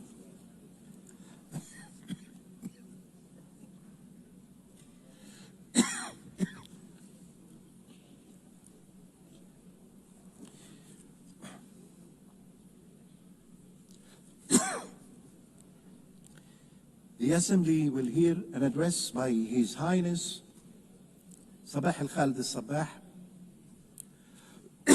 Crown Prince of the State of Kuwait. I request the protocol to escort His Highness and invite him to address the Assembly.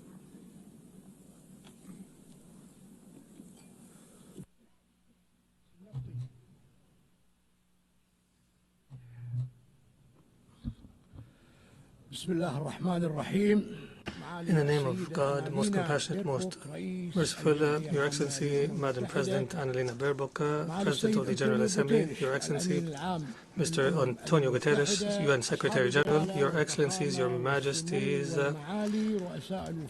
heads of delegations, distinguished ladies and gentlemen, may the peace of God be upon you. At the outset, it gives me pleasure to convey to you the greetings of His Highness Amir of the State of Kuwait, Sheikh Mish'al Al-Ahmed Al-Jabir Al-Sabah. May God protect him. And I convey his wishes for a successful UNGA-80.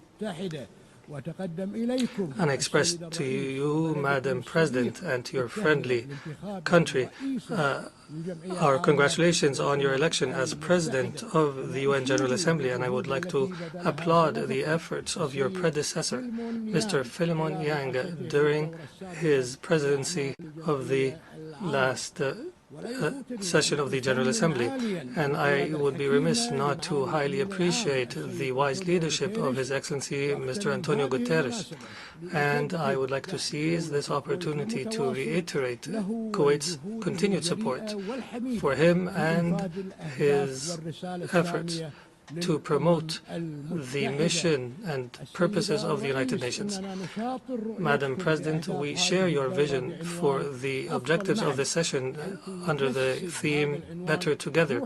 The theme embodies the necessary spirit of solidarity in order to overcome the multiple and interconnected challenges today.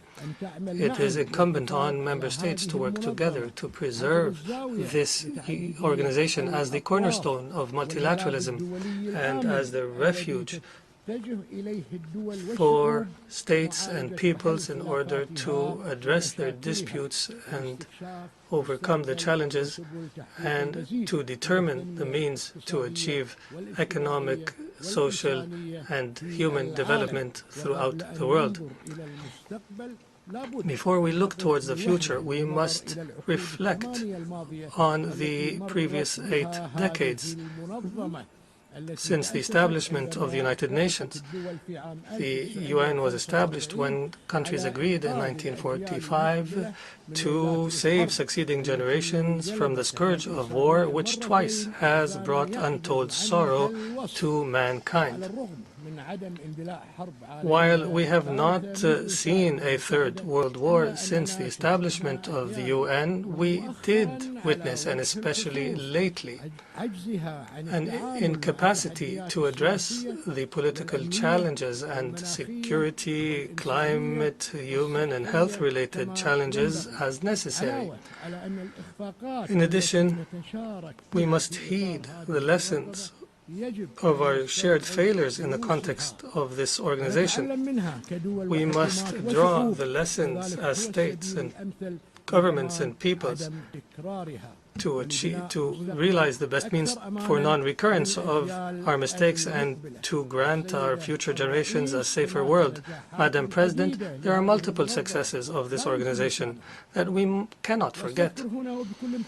I recall here gratefully some of the most prominent success stories of the United Nations and of the Security Council in particular, when the world 35 years ago stood in solidarity with the state of Kuwait and in support of truth, justice, and the rule of law. On the 27th of September 1990, the late Emir of Kuwait, Sheikh Jabir al-Ahmad al-Jabir al-Sabah, stood here at this podium carrying a message from a people who have loved peace and worked for peace and who have endured invasion.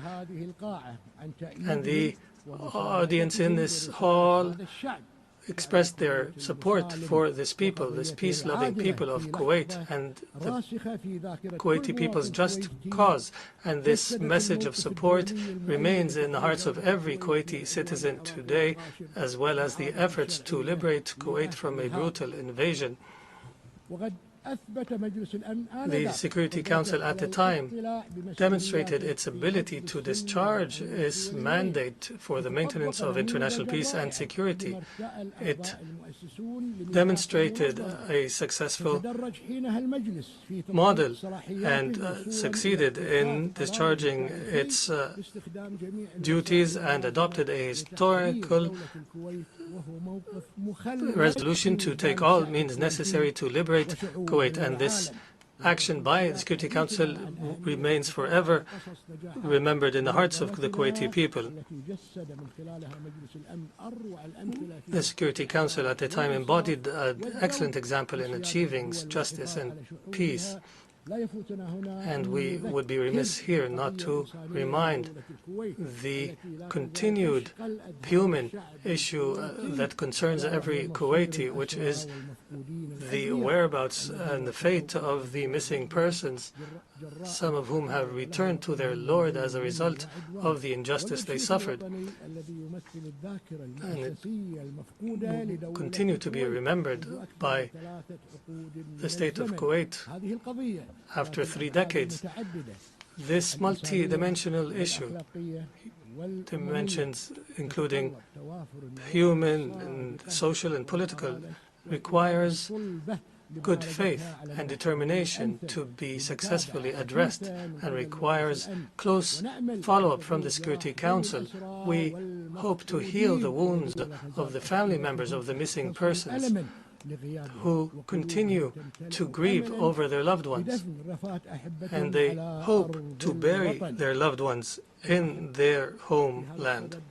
In this regard, we welcome the adoption of the Security Council of Resolution 2792 this year, which has provided for the appointment of a high-level UN representative to follow up the issue accordingly. And as a result of the consequences of this issue, this representative's mandate must be used to close these outstanding issues in a manner that aligns with the legitimate aspirations of the state of Kuwait and the international community. This is a matter that will undoubtedly contribute to enhancing the cooperation between the state of Kuwait and the brotherly nation of the Republic of Iraq. Madam President, the Secretary General has launched the UNAT initiative, which aligns with the reform efforts pursued by the United Nations to enhance its effectiveness and efficiency, to make it more fit for purpose and more fit for overcoming the challenges. And when addressing reforms in multilateralism, we must prioritize Security Council reform. We are firmly convinced that there is a dire need to reform the Security Council in a manner that enshrines justice, transparency, and credibility, and the non-selectivity, in order for the Security Council to become more capable of addressing contemporary threats, and so that its composition more accurately reflects the world we live in today. Madam President, Kuwait is honored to preside over the current 45th session of the Supreme Council of the Gulf Cooperation Council. Throughout time, the GCC has proven that it is a major pillar for stability and prosperity in our region. My country continues through its presidency of the Supreme Council to promote our joint efforts in the GCC and our strategic relationship with regional and international organizations. And we take pride in our efforts on behalf of our brothers and sisters in adopting the resolution related to the cooperation between the GCC and the United Nations. We look forward to the initiatives that will be taken in different spheres. We people of the Gulf do not know the impossible, and we will navigate towards the future with strong hearts and determination, believing in our joint destiny. Madam President, our region has witnessed lately a dangerous military escalation and an expansion of conflict, and we have repeatedly warned against this in the past and warned against its consequences for the region, and we condemn in the strongest of terms in this regard the brutal Israeli aggression against Qatar.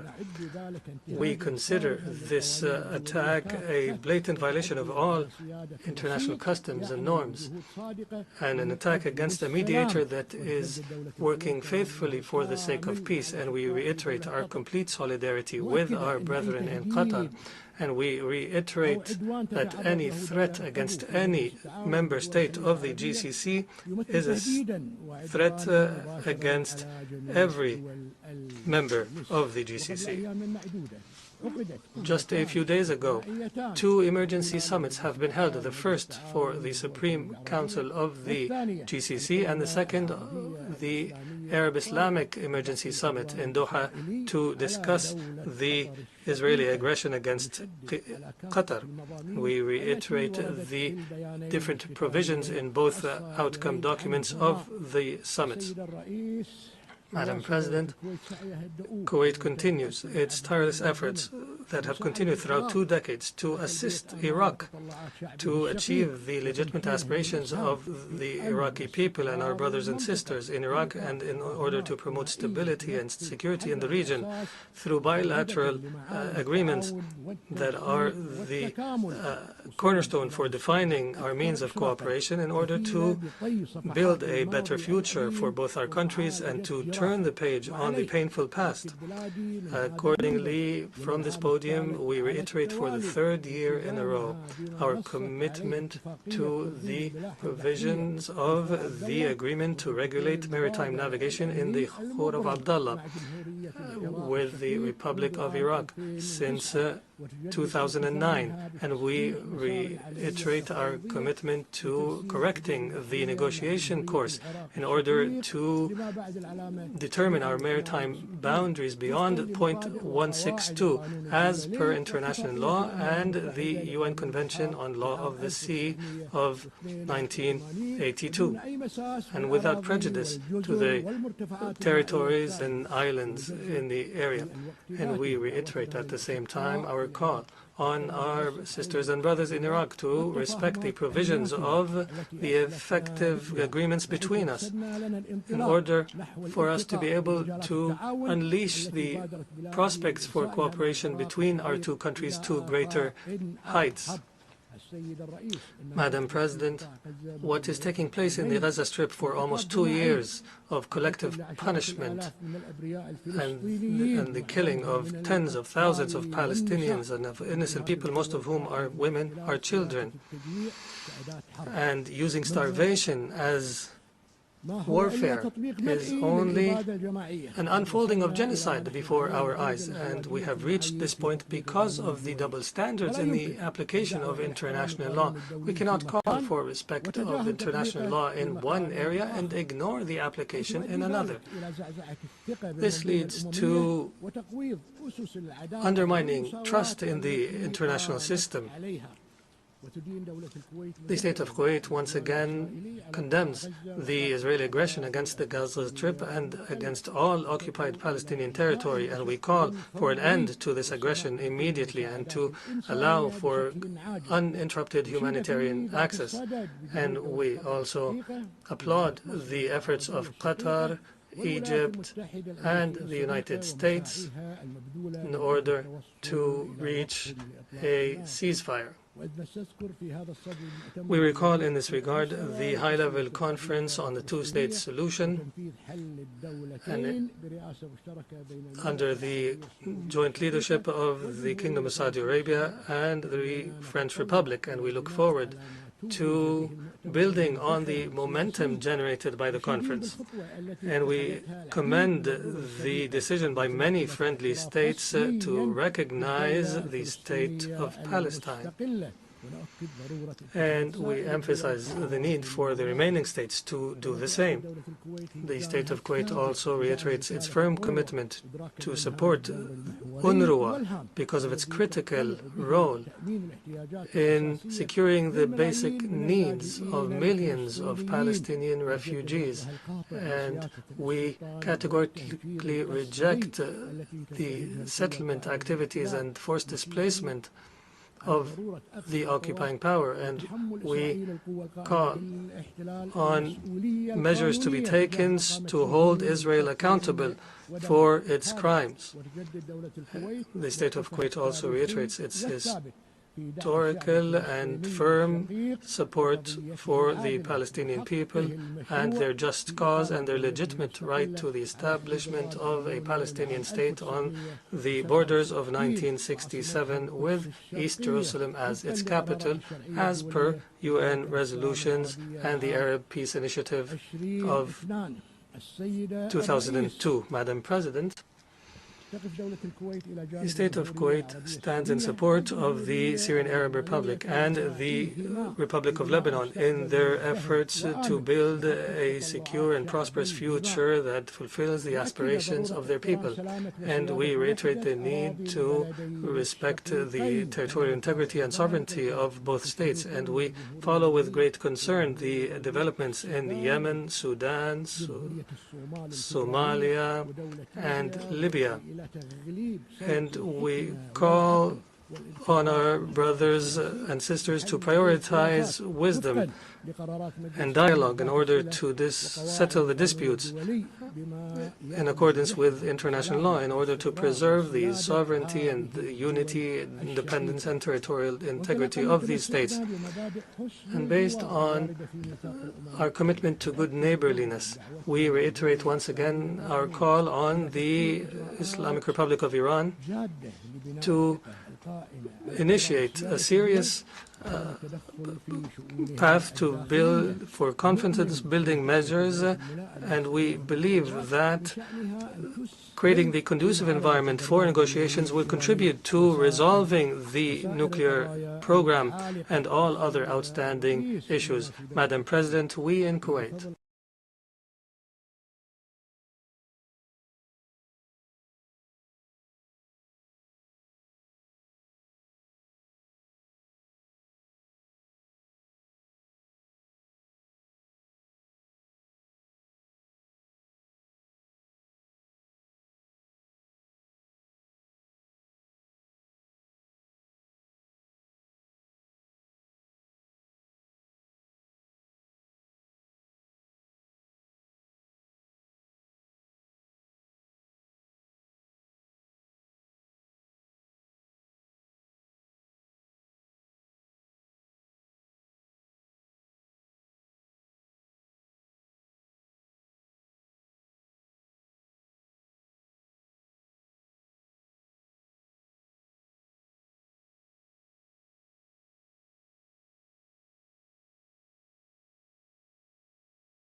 we would not be gathering here today. Instead, history would note the United Nations as little more than a noble experiment. The reason this institution has endured is because it belongs to all of us, because it has been built and shaped by all of us. And it is up to all of us to bring new strength to the United Nations' enduring mission, to renew our commitment to the principle that peace is both our common cause and our collective responsibility. The creation of the International Rules-Based Order owes much to the post-war leadership of the United States of America. For the region Australia calls home, that stability has underpinned a generational economic transformation. But we cannot ask, and should not expect, any one nation to uphold the rules or guarantee the security on which all of us depend. We all have a role in making sure that the system which has enabled the rise of new powers safeguards the rights and aspiration of every nation, big and small. For Australia, this means investing in our capabilities and investing in our relationships, investing in development, in defence and in diplomacy, to strengthen the security of our region, to support the sovereignty of our neighbours and to contribute to the cause of peace beyond the Indo-Pacific. We promote unity in the Pacific Islands Forum. We are deepening our engagement with ASEAN and elevating our partnerships with Indonesia, India, the Republic of Korea and Japan. And we are breaking new ground with old friends in the United Kingdom, the European Union and our principal ally, the United States, because we see mutual understanding, shared prosperity and economic cooperation as the most powerful counterpoints to confrontation, to isolation or conflict. Wars are often started by countries who imagine there is something to gain. The more we can do to reinforce the architecture of peace and prosperity, the more we remind nations of everything they stand to lose. Colleagues, whenever a head of government speaks to this Assembly about prosperity or security, they will always be met with calls for that work to begin at home. Part of our job is demonstrating to the people that we serve that what happens in the world matters to them, that when we cooperate to enhance security, contribute to alleviating poverty, or commit to protecting the natural environment, when we support the agency of forums such as the G20 or APEC, or invest in diplomatic partnerships like the Quad, none of this means setting our national interests or our people's values aside. It means working to fulfil them. The United Nations is much more than an arena for the great powers to veto each other's ambitions. This is a platform for middle powers and small nations to voice and achieve our aspirations. And that is why Australia is seeking a place on the UN Security Council in 2029-30. And it is why we are bidding to co-host the 31st Conference of the Parties with our Pacific family, nations for whom climate change is more than an environmental challenge. It is an existential threat. This is a place for the global spotlight to shine on suffering and struggles that might otherwise be forgotten, and for the international community to work together to advance our shared interests and to tackle challenges we cannot meet alone. In 2025, we are confronted by all manner of these challenges in old forms and new. Dictators whose hold on power derives solely from their capacity for cruelty to their own citizens. Tyrants who invade sovereign nations to further their own ambitions. Regimes willing to crush their own people beneath the weight of oppression. Autocracies deploying new technology to undermine our trust in democracy, institutions and each other. Intimidation and coercion on the seas and in the skies, endangering lives and risking escalation. Terrorists and states which sponsor terrorism spreading hatred. And if ever we had the luxury of imagining that breaches of international law were not our concern, or that conflict and turmoil in another part of the world could not affect us, those days are long gone. Just last month, Australian security agencies confirmed that the Iranian regime orchestrated the firebombing of a synagogue in Melbourne and a Jewish restaurant in Sydney. Criminal acts of cowardice aimed at spreading fear. We expelled the Iranian ambassador from Australia, the first time since the Second World War that our country has taken such a step. And here at the United Nations, we repeat to the world, there is no place for anti-Semitism. Colleagues, it is not the Australian way to try and impose our values on other nations. But when we deal with the world, we bring our values with us, and we strive to back our words with actions. Australia helped to draft the United Nations Charter, and we were part of the first peacekeeping operation under UN authority, proudly supporting independence for Indonesia.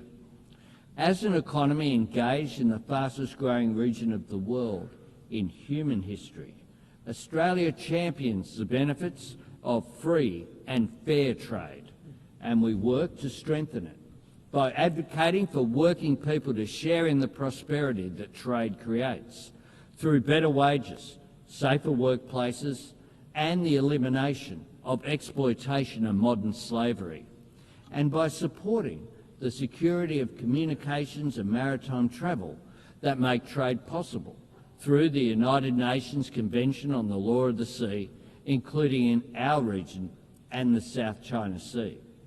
And as a proud member of the Pacific family, as a continent home to some of the greatest natural treasures on the planet, and as a nation blessed with the traditional resources, critical minerals, skills and sunlight and space to power the global shift to net zero, Australia is acting to meet the environmental challenge of climate change while working to seize and share the economic opportunities of renewable energy. We will meet our 2030 target of 43% emissions reduction on 2005 levels.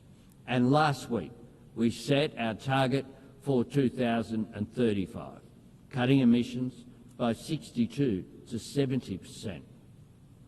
We are honouring our commitment to the Paris Agreement and its goal of keeping global temperatures below dangerous levels. Our target is ambitious, but importantly, it is achievable. And more than anything else, Australia's embrace of clean, renewable energy will get us there. Clean energy can carry the world beyond the false choice between economic growth and environmental responsibility, because clean energy enables the rapidly growing economies of the Indo-Pacific to industrialise and decarbonise at the same time, and to continue lifting their people's living standards while lowering their nation's emissions. Colleagues, as one of the world's oldest democracies, and one of the first where women could vote in elections and stand for Parliament, Australia knows societies and economies are stronger when they draw on the talents of all of their citizens. Indeed, it was a great Australian, Jessie Street, one of just 8 women among the 850 delegates who gathered in San Francisco in 1945, who insisted that the UN Charter make specific mention of sexual discrimination. Because, she said, where the rules are silent, women are not usually considered. That is why Australia proudly works to promote education, economic opportunity and empowerment for women and girls around the world. As the home of the world's oldest continuous culture, we honour the knowledge and resilience of Indigenous people everywhere. And as a country strengthened and enriched by the hard work and aspiration of people drawn from every faith and tradition on earth, we stand against discrimination and prejudice everywhere. As a people who believe that kindness is an act of courage, we want to see aid workers delivering food, water and medicine to conflict zones protected. And this week, Australia and our partners launched the Declaration for the Protection of Humanitarian Personnel. And I thank the more than 100 nations that have already endorsed the Declaration. And as a nation that knows security depends on sovereignty, Australia stands with the courageous people of Ukraine in their struggle against Russia's illegal and immoral invasion. We share the resolve of every member of the Coalition of the Willing to secure peace on Ukraine's terms. It is the nature of the world the United Nations serves that this institution is constantly tested.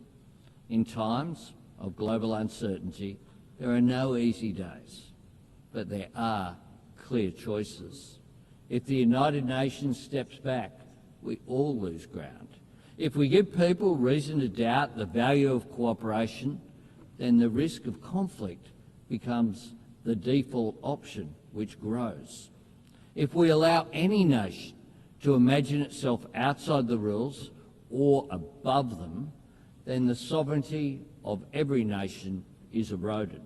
If we resign ourselves to the idea that war is inevitable, or relegate ourselves to the status of disinterested bystanders, if our only response to every crisis is to insist that there is nothing we can do, then we risk being trusted with nothing. We risk a world where dialogue and diplomacy are viewed as a dead end, rather than the vital road to understanding, where cooperation to meet new challenges facing humanity yields to old differences of race or faith or ethnicity, and where people beset by conflict, poverty or inequality come to look on this assembly as little more than a final resting place for good intentions. All of us proud to belong to this institution understand that this is not the case, but knowing that or saying it is not enough. We have to prove it, not by pointing to longevity or appealing to history, but by reforming the United Nations so that it can serve us better in the present, and by working together to shape the future. Because while 80 years is a significant milestone, the true value of the United Nations is not counted in decades, it is measured in deeds, in actions that make a positive difference to people's lives. That is how the UN proves its worth and makes its case, by delivering food to villages in the grip of famine, by providing vaccines that spare families from disease, by bringing clean water to a community on the brink, by helping countries break the shackles of poverty, by liberating children from exploitation or abuse, by guarding against the spread of nuclear weapons and working for a world free of nuclear weapons, by demonstrating that the principles on which the United Nations was founded still hold life and weight and meaning and hope for the people who need them most. And nowhere is that task more urgent than the Middle East. For decades, leaders have come to this podium in search of new words and new ways to call the world to action on a two-state solution. Today I look to words that Australia helped write 80 years ago. Australia is calling for a ceasefire, for the immediate release of the hostages, for aid to flow to those in desperate need, and for the terrorists of Hamas to have no role in Gaza's future. And this week, Australia recognised the state of Palestine because, to quote from the Charter, that forms the very foundations of this institution and reflects the very best of its idealism. We are determined, quote, to save succeeding generations from the scourge of war, to reaffirm faith in fundamental human rights, to promote social progress and better standards of life in larger freedom, and for these ends, to practice tolerance and live together in peace with one another as good neighbours. That was right 80 years ago and it's right today. Every nation that takes a seat in this room has put its name to those principles. Peacekeepers and aid workers from all over the world have risked and lost their lives in the service of those ideals. So we must ask ourselves, when can those words hold meaning if not now? Where can those words apply if they do not apply to the Middle East? And what can we, the members of the United Nations, say we stand for if we cannot say we stand for this? There is a moment of opportunity here. Let us seize it. Colleagues, in the early days of this Assembly, Papua New Guinea was considered an Australian territory. And last week, that proud nation celebrated the 50th anniversary of its independence. And soon, Australia's nearest neighbour will become our newest ally. Times change, nations and regions change with them, but the ideals and imperatives that built this place are timeless. More than ever, we must trust in each other's humanity. More than ever, we must choose to succeed together rather than risk failing alone. More than ever, we must work to see the promises of this place deliver real progress for the people that we serve. More than ever, we must work to build a future true to the United Nations' noble purpose and worthy of our people's greatest qualities. We all have a part to play, and Australia, just as we always have, will always play our part. I thank you very much.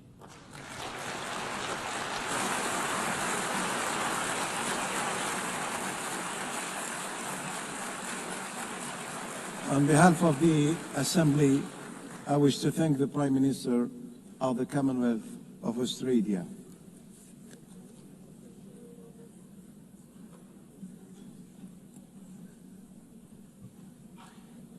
The Assembly will hear now an address by Her Excellency Giorgia Meloni, President of the Council of Ministers of the Republic of Italy.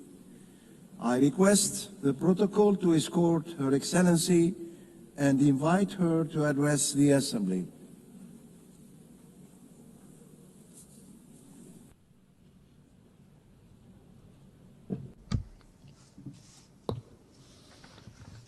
President Baerbock, Secretary General Guterres, fellow delegates, ladies and gentlemen. We are living a historical accelerated phase, rich in opportunities, but also, perhaps above all, dense with dangers, suspended between war and peace. According to the Global Peace Index 2024, there are currently 56 armed conflicts ongoing in the world, the highest number since the Second World War. We live in a world profoundly different from the one in which the United Nations was founded when, in 1945, 51 nations, today nearly all of the nations of the world, decided to come together to found an international organization whose main purpose was to prevent war. The question we must ask ourselves 80 years later, while looking around us, is, have we succeeded? The answer you all know, because it lies in the headlines, and it is merciless. Peace, dialogue, diplomacy seem no longer able to persuade or to prevail. The use of force prevails on far too many occasions, and the scenario before us is that which Pope Francis described with unique effectiveness: a third world war fought piecemeal. Obviously, among the major conflicts underway is, of course, the large-scale war of aggression by the Russian Federation against Ukraine. 3.5 years ago, on February 24th, 2022, Moscow decided to attack Kiev.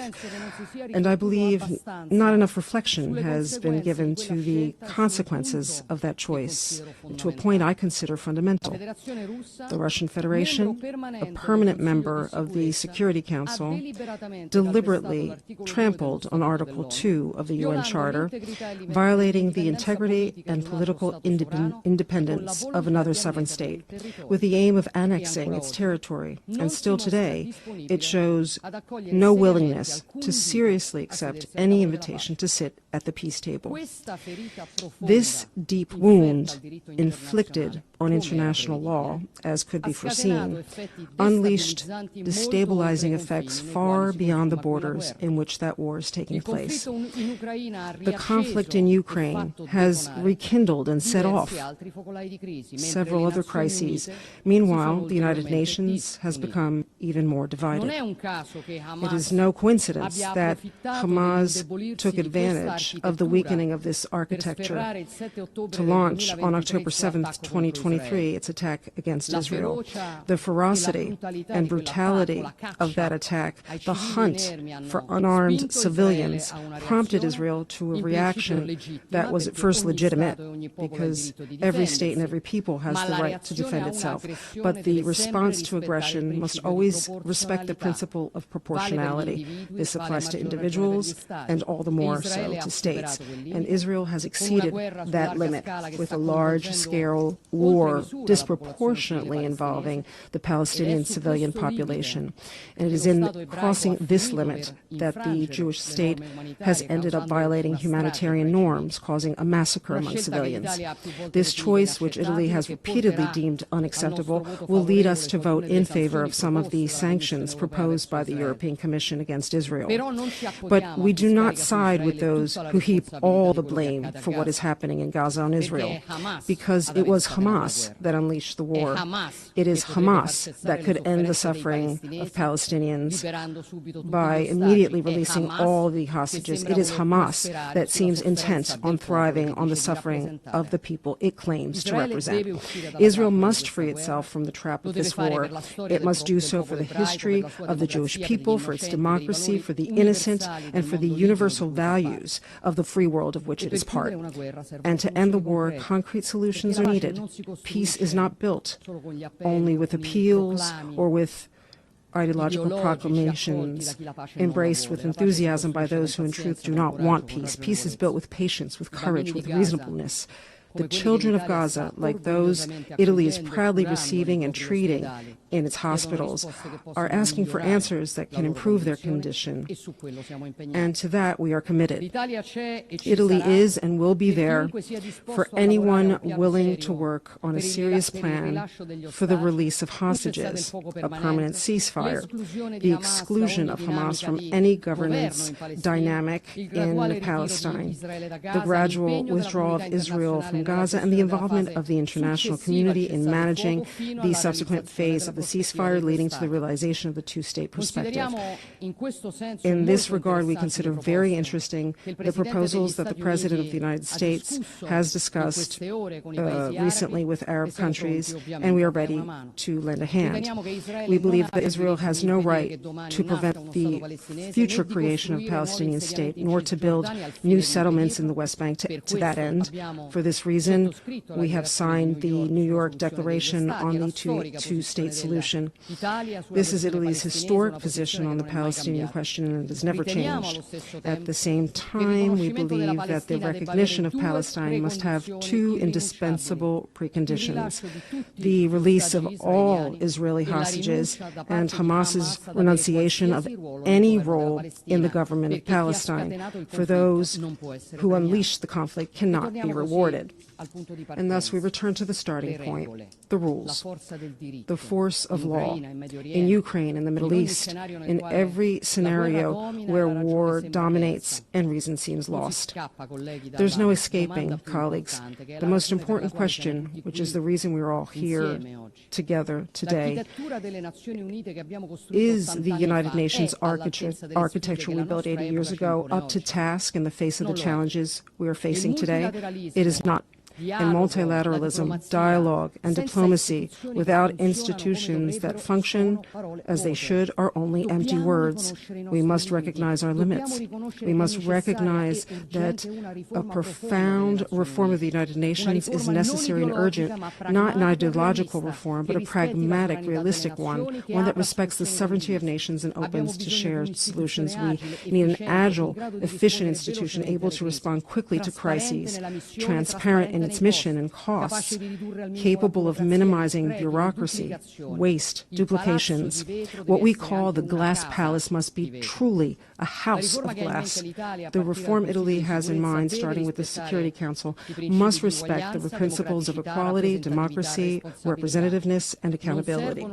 We do not need new hierarchies nor new permanent seats, simply because they would not solve the decision-making paralysis that has undermined the credibility of this institution. We are open to discussing reform without any prejudice, including on the basis of proposals already advanced by the Uniting for Consensus group. But we want a reform that serves to represent everyone better, not to give more representation to just a few. But to be effective, it is not only institutions we must reform, because we're facing a change of era, and this requires a profound revision of all the tools we have to regulate relations among nations and defend the rights of people, including international conventions. I'm thinking, for example, of conventions regulating migration and asylum. These are rules enshrined in an era when mass irregular immigration did not exist, nor did human trafficking. Conventions that are no longer current and which, when interpreted ideologically and one-sidedly by politicized judiciaries, they end up trampling on the law instead of upholding it. Together with other European states, we've raised this issue and intend to pursue it, not to lower the level of guarantees, but to build a system that keeps pace with the times, capable of protecting fundamental human rights while safeguarding the sacrosanct prerogative of every nation to protect its citizens and its borders, exercise sovereignty, and govern migration, which impacts citizens, particularly the most vulnerable. The international community must unite in combating human trafficking. The United Nations, like other international institutions, such as the European Union, cannot look the other way or protect, in the end, criminals in the name of presumed civil rights. Likewise, the United Nations cannot hypocritically consider some human rights less worthy of protection than others. I'm thinking above all of the denied value of religious freedom and of the tens of millions of people worldwide, largely Christians, persecuted, massacred in the name of their faith. We also need a new model of cooperation among nations, but building it requires humility, awareness, and trust in the counterpart before us. Italy is seeking to do its part in this as well, above all with the Mattei Plan for Africa. In the last 3 years, we have launched our cooperation plan with Africa and extended its reach to 14 nations.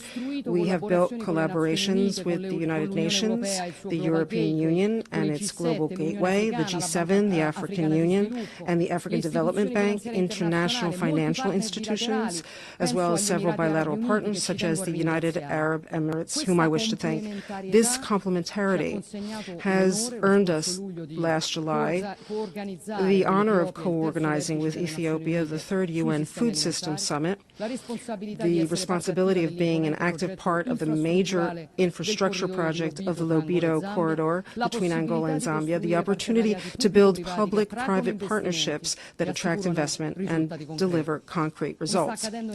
As is happening in Algeria, where we will reclaim over 36,000 hectares of desert for cultivation, benefiting over 600,000 people, as is happening with the opening of the AI Hub for Sustainable Development, involving hundreds of African startups in the development of artificial intelligence, and as is happening with the extension of the Blue Raman cable to East Africa, linking India to European economies via the Middle East and the Mediterranean.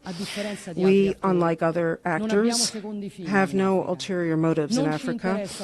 We are not interested in exploiting the continent for the rich raw materials it possesses. Rather, we want Africa to prosper by processing its own resources, creating jobs and prospects for its best synergies with stable governments and dynamic, secure societies.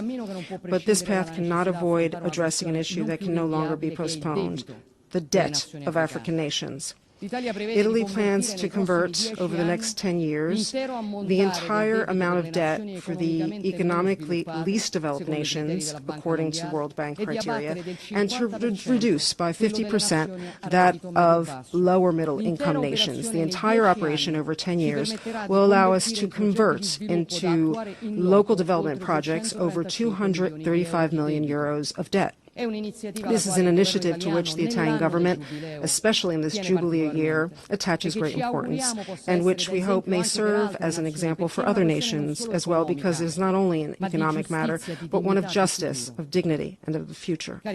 Dear colleagues, 30 years of blind faith globalization have ended.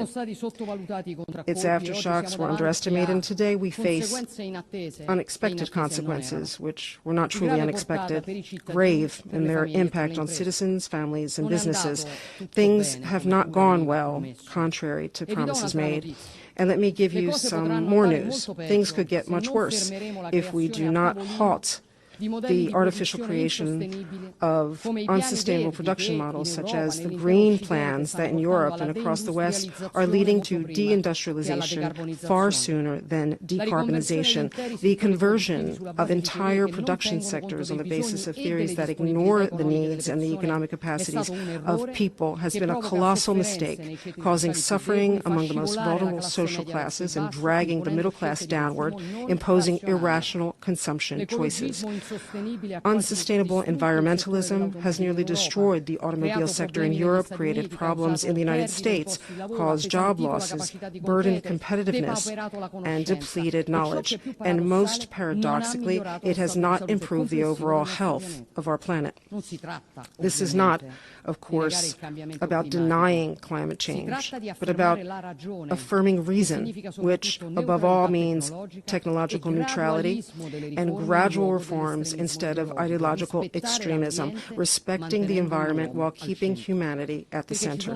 Because it took centuries to build our systems, but only a few decades to end up in an industrial desert. And as I said many times before, in the desert there's nothing green.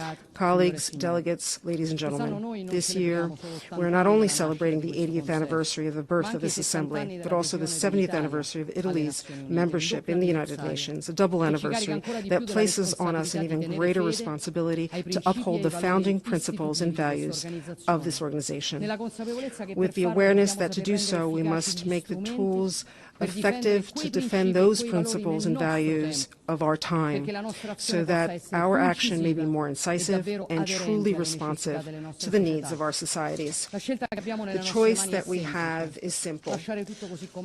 Either leave everything as it is, or take refuge in what is easy, or show our citizens that we will not waste the historic opportunity which this time, with its multiple challenges, has handed us to build a fairer and safer world. Because, as St. Francis, the most Italian of saints, who gave his name to the city where this organization was born, said, "Difficult battles are reserved only for those who have exemplary courage." It is time, I believe, to show that courage. Thank you.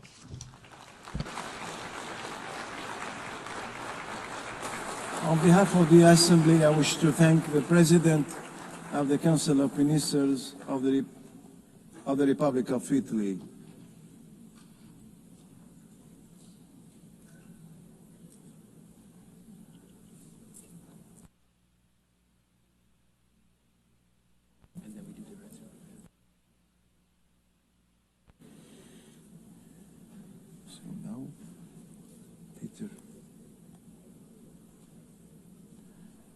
I now give the floor to His Excellency Peter Szijjártó, Minister of Foreign Affairs and Trade of Hungary.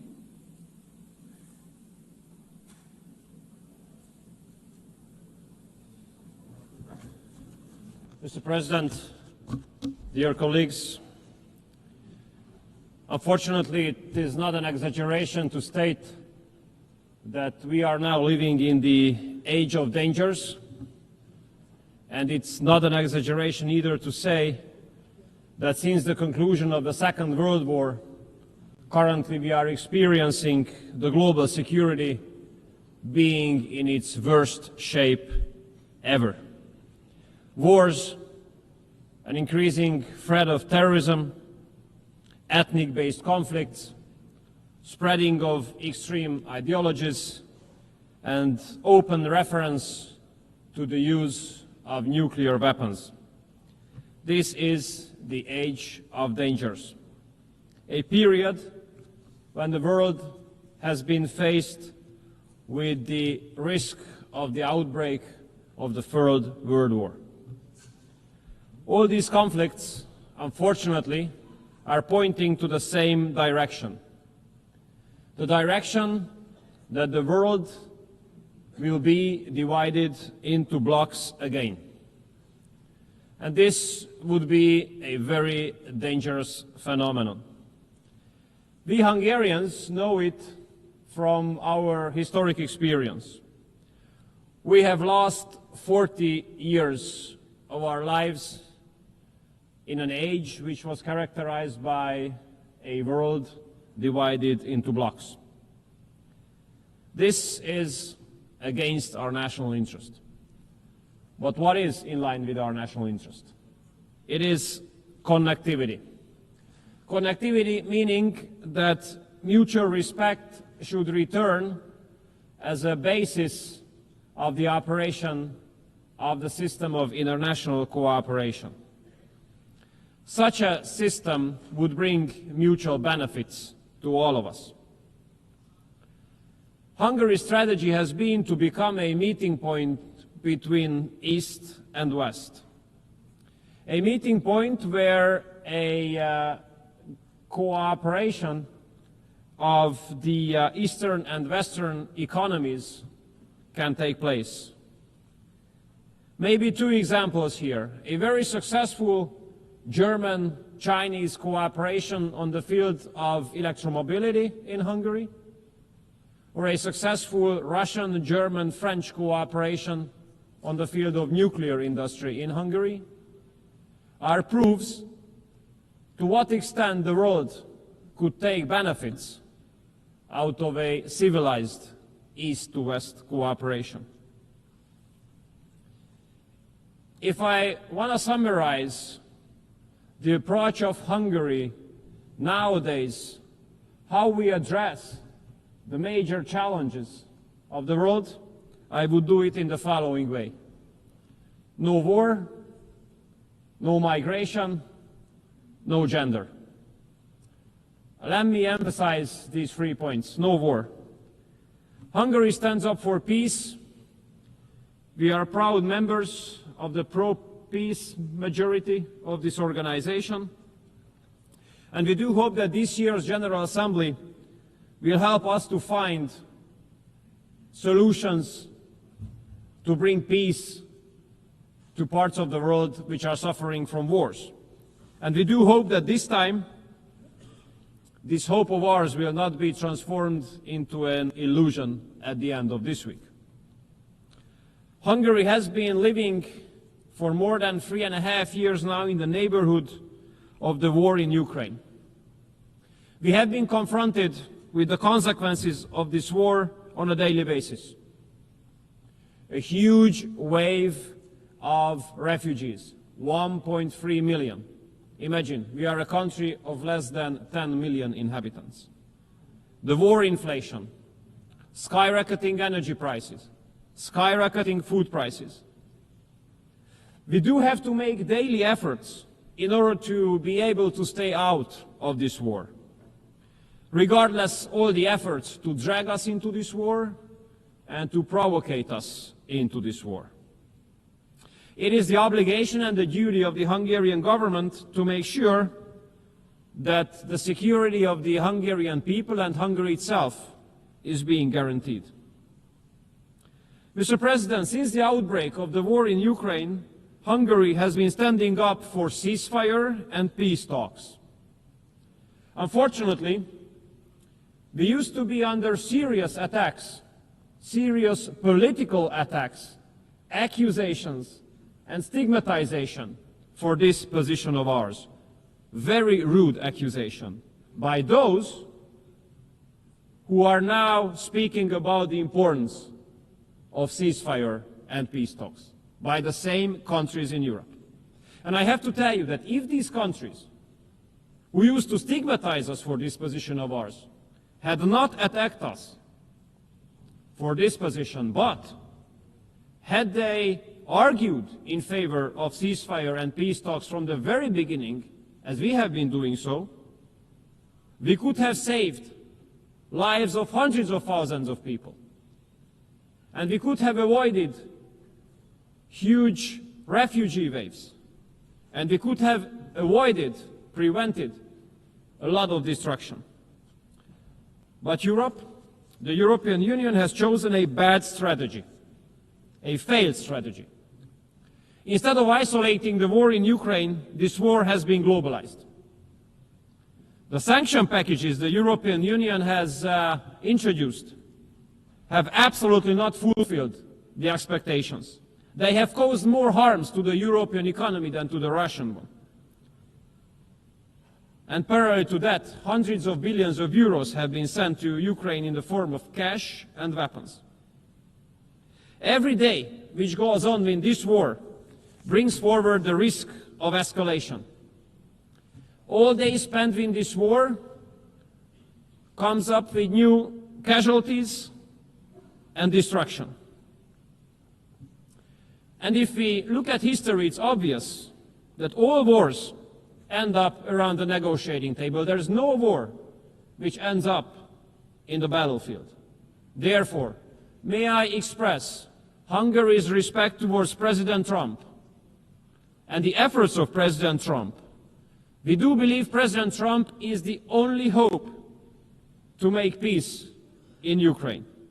And we do hope that President Trump will not give up his efforts to make peace, regardless of the fact that many politicians in Europe rather undermine the efforts of President Trump than to support those. We Hungarians do have a very sad historic experience.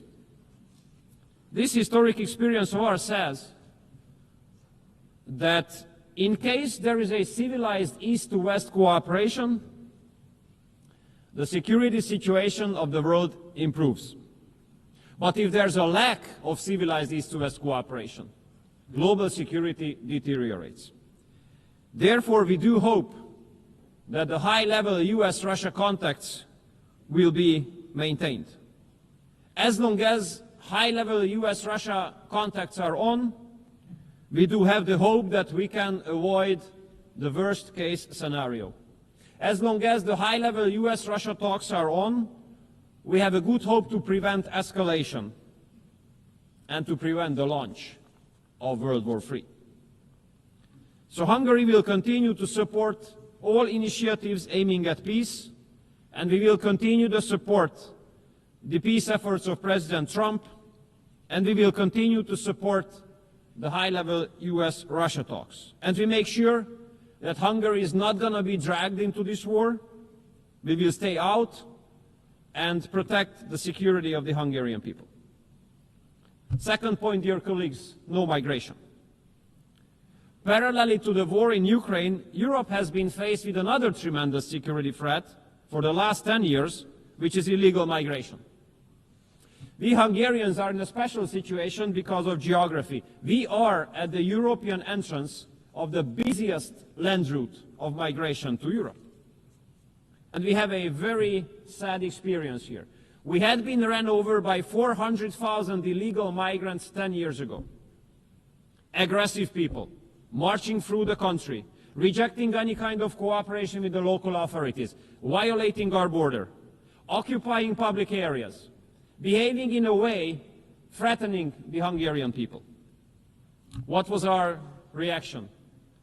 We have closed our border. We have built a fence, not a wall, but a fence.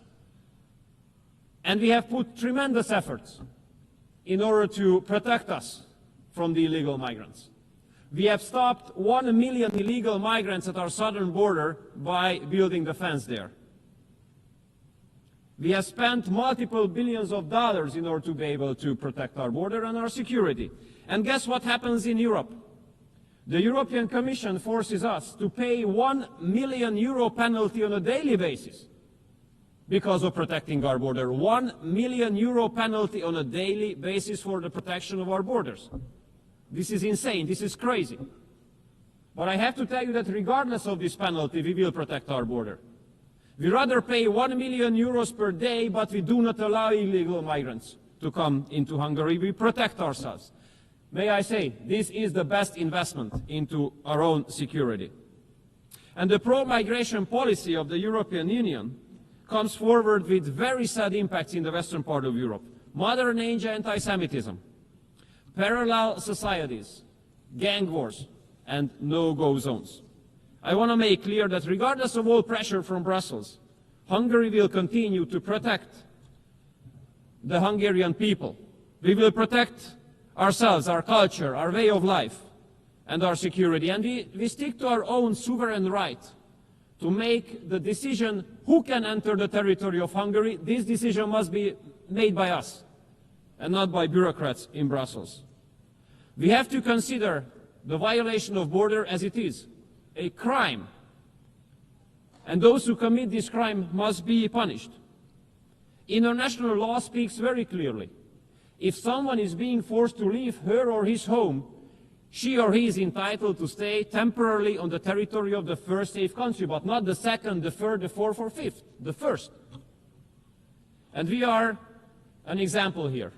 We are a neighboring country to Ukraine. So for those who have to escape from Ukraine because of the war, we are the first safe country, and we let all of them come in.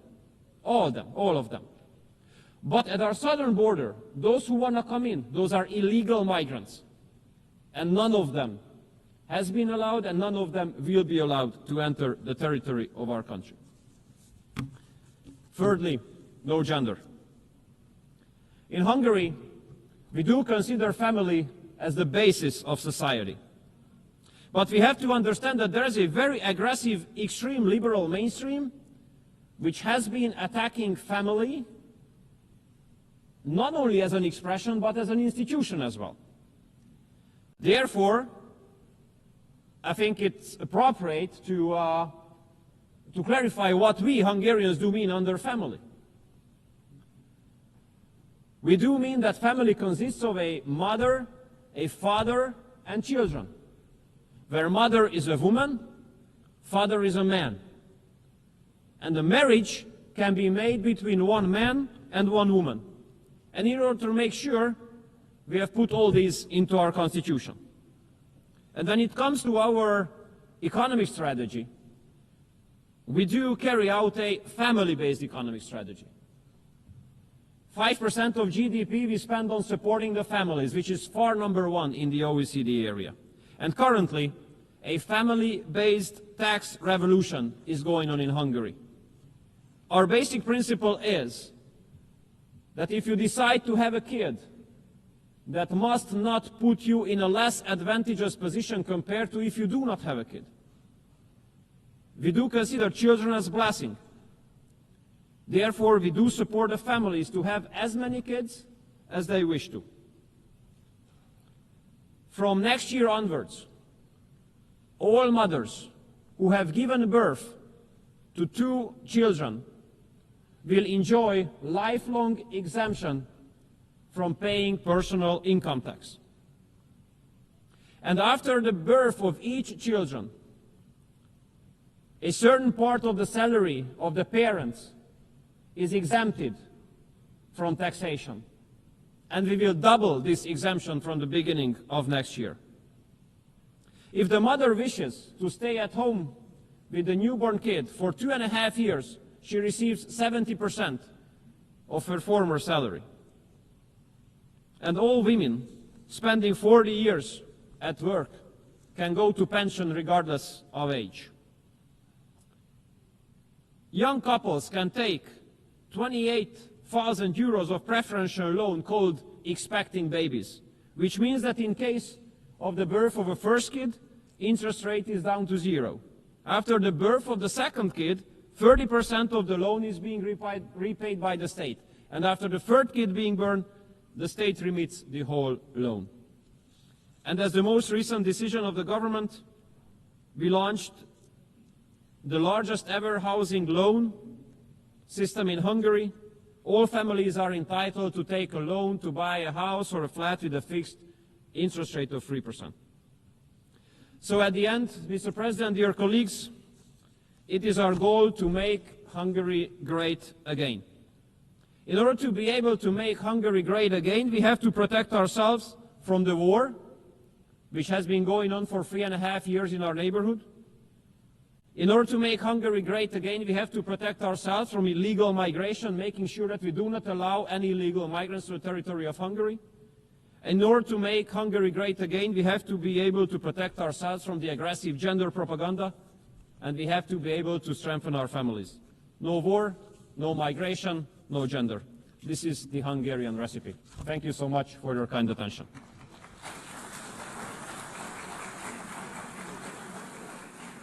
I thank the Minister of Foreign Affairs and Trade of Hungary.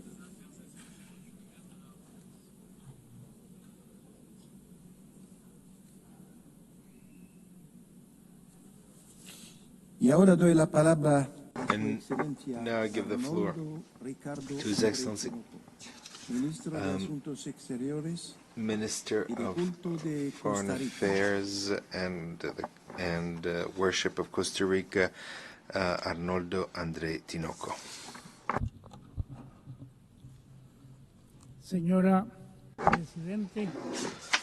Madam President, Excellencies, Costa Rica congratulates you on your election to preside over the 80th session of the General Assembly. You can count on the firm and unwavering support of my country in contributing to the success of your tenure. 8 decades ago, we embarked on the journey to San Francisco to save humanity from the abyss of war. Together, throughout this journey, we codified human rights and built an international system based on the rule of law. We established the foundations of our collective security system and generated global processes for environmental protection and the development of nations. We achieved the decolonization of more than 80 territories and mediated in hundreds of conflicts. Today, however, the mission faces 3 significant global challenges: nuclear weapons, the triple planetary crisis, and the governance of artificial intelligence. In the same year that we founded this organization, humanity crossed a threshold when Hiroshima and Nagasaki were reduced to ruins in an instant by atomic bombs. Today, the risk of nuclear conflict is the highest it has been in decades. Trust is eroding, geopolitical tensions are widening. The shadow of the use of nuclear weapons looms once again. Nuclear weapons are once again being considered by their possessors as central to national security strategies and are wielded as tools of coercion. Any nuclear detonation, whether intentional or accidental, would have irreversible humanitarian environmental consequences. There is no possible humanitarian response. There is no margin for error. 55 years after the entry into force of the Nuclear Non-Proliferation Treaty, And looking ahead to its 2026 review conference, nuclear weapon states will have a new opportunity to reaffirm their adherence to the treaty and to the obligations and commitments they have undertaken as states parties, particularly Article 6. We also urge you to recognize that the Treaty on the Prohibition of Nuclear Weapons strengthens and complements the NPT, and that it represents a decisive step toward fulfilling the very first resolution adopted by this Assembly and an essential element of the nuclear disarmament and non-proliferation regime. Costa Rica reaffirms that the only effective guarantee against the risks of nuclear weapons is their complete, verifiable, and irreversible elimination.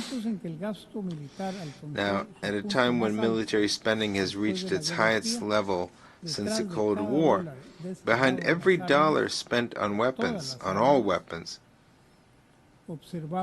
we see a political choice that privileges force over dialogue, weakens trust in multilateral institutions, and contradicts the spirit of the Charter. And this precisely at a time when we're facing the greatest humanitarian crisis of our time, with more than 300 million people in urgent need of assistance. Sudan, Gaza, and Ukraine are clear examples. Only 190 million people will receive aid. 115 million will have to wait, if life grants them enough time. This is not a lack of resources, but of will. The means exist, but priorities lie elsewhere. We cannot ignore that humanitarian assistance, however vital it may be, is also the bill that we pay for failing to act in a timely way to prevent the crises. The consequences of arriving too late, far too late, are reflected in every refugee camp, every food distribution point, and every field hospital. Humanitarian and refugee crises transcend human tragedy and become direct vectors of insecurity in our region. Costa Rica observes with concern how these crises fuel the power of drug trafficking and organized crime. Organizations that exploit institutional gaps and operate across borders in the absence of effective multilateral coordination. Our country, as both a host and a transit state, experiences firsthand how criminal networks transform migration routes into illicit corridors, taking advantage of the vulnerability of those seeking international protection. Isolated responses are insufficient. They simply shift these networks to territories with less capacity to respond, expanding transnational organized crime, human trafficking, and drug trafficking, while creating new epicenters and hotspots of criminal activity.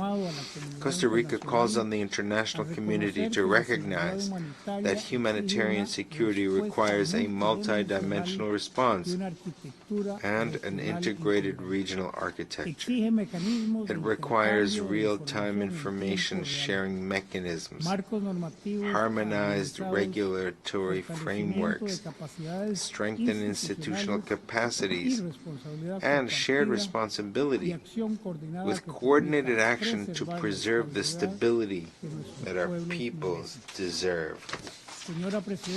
Madam President, Excellencies, preventive diplomacy costs millions, but repairing its failures costs billions.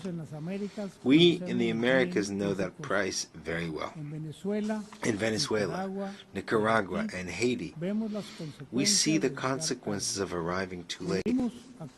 We could have acted in time. We could have prevented the repeated and systematic violations of human rights and the exodus of millions who now seek refuge and other forms of international protection. but we did not prevent it. The multiple crises across Latin America and the Caribbean, in democracy, human rights, security, migration and development, all bear witness to our own shortcomings. And it is always the most vulnerable who pay the price, those who demand protection and justice. The triple planetary crisis is another of the greatest existential threats of our time. The seas are rising, the oceans are acidifying, and millions will be forced to migrate. A temperature increase of only 1.1 degrees Celsius already puts food security, health, and peace at risk. Costa Rica suffers from devastating hurricanes, droughts that affect our farmers and energy sources, and cause economic losses in the billions. But for decades, instead of contributing to the problem, Costa Rica has been part of the solution. We doubled our forest cover. We generate nearly all our electricity from renewable sources and protect almost one-third of our territory. The great challenge remains that no country can face the triple planetary crisis alone. It is a global problem. And therefore, we must all accelerate the energy transition, finance climate action, and respond with justice to the loss and damage suffered by countries like Costa Rica that endured the devastating consequences of climate change. Confronting these crises requires joint action, science-based decisions, adequate financial resources, and compliance with our international legal obligations. Without any excuses, without any pretexts, without any delays. This triple crisis is also an ocean emergency. That is why Costa Rica is driving the process of concluding a binding treaty on plastic pollution that covers its entire life cycle, advancing scientific research, and calling for a precautionary pause on deep-sea mining, as well as urging the full implementation of the BBNJ treaty with conservation as its top priority. Time is running out to respond to these threats that do not recognize any borders. Time is also running out to bridge the digital divide and confront a technological revolution driven by artificial intelligence that is advancing at high speed. Artificial intelligence can strengthen our national economies and our collective efforts to achieve development. It can optimize resources, accelerate medical research, and democratize access to knowledge. But it can also divide us between those who have access and those who do not. Artificial intelligence also poses risks to international peace and security. It can become a vector of mass disinformation and enable cyber attacks that paralyze critical infrastructure. Artificial intelligence also challenges our ability to maintain meaningful human control over life or death decisions, as military automation advances without adequate regulatory frameworks. Establishing such frameworks is urgent and time is running out. One application of AI that deserves special attention is autonomous weapons systems. Costa Rica urges the conclusion before 2026 of a legally binding instrument that establishes prohibitions and regulations for autonomous weapons systems capable of identifying, selecting, and attacking targets without meaningful human control. No algorithm should ever make life or death decisions. Madam President, Excellencies, Costa Rica has demonstrated for decades that our impact in this organization is not determined by our size. Small states lead through action. We build bridges and forge consensuses that once seemed distant. That is how we move forward. That is how we prove that together we're stronger and that this is our common home. Just this year, Costa Rica, in the face of the most devastating humanitarian crisis since the founding of the United Nations, together with 150 states, launched a call to action while chairing the Humanitarian Affairs segment of the Economic and Social Council. Faced with the grave humanitarian consequences of the use of explosive weapons in populated areas, Costa Rica will host the second International Conference on the Political Declaration on Strengthening the Protection of Civilians to be held in San Jose from 18th to 20th of November. In light of the risks and opportunities posed by artificial intelligence, Costa Rica, together with Spain, has led the process that established the Independent International Scientific Panel and the Global Dialogue on AI Governance, to be launched tomorrow.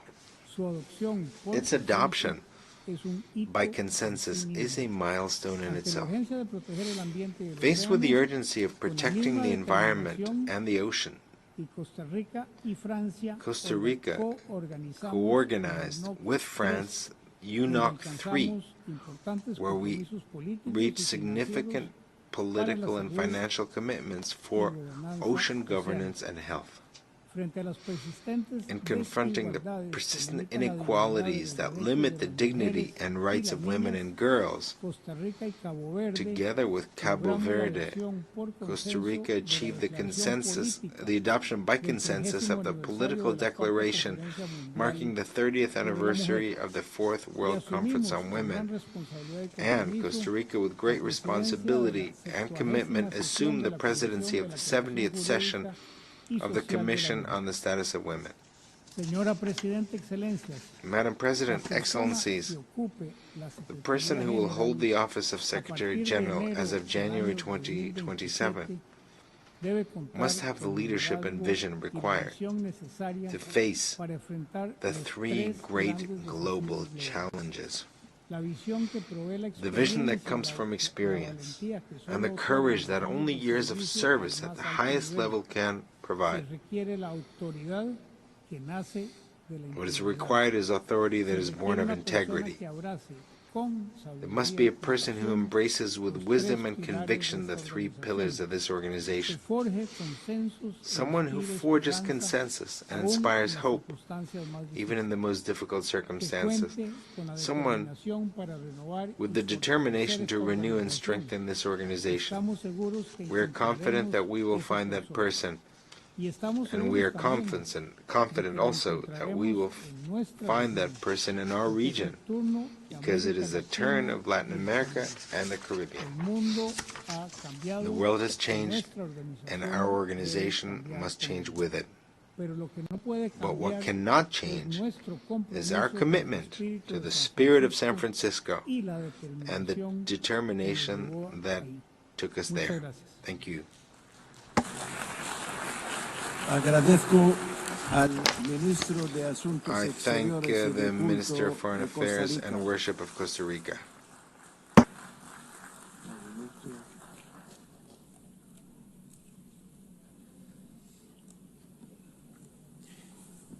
We have heard the last speaker in the general debate for this meeting. We will continue the general debate tomorrow at 9 a.m. in this hall. Right of reply. The exercise of the right of reply has been requested. May I remind members that statements in the exercise of the right of reply are limited to 10 minutes for the first intervention and to 5 minutes for the second intervention, and should be made by delegations from their seats.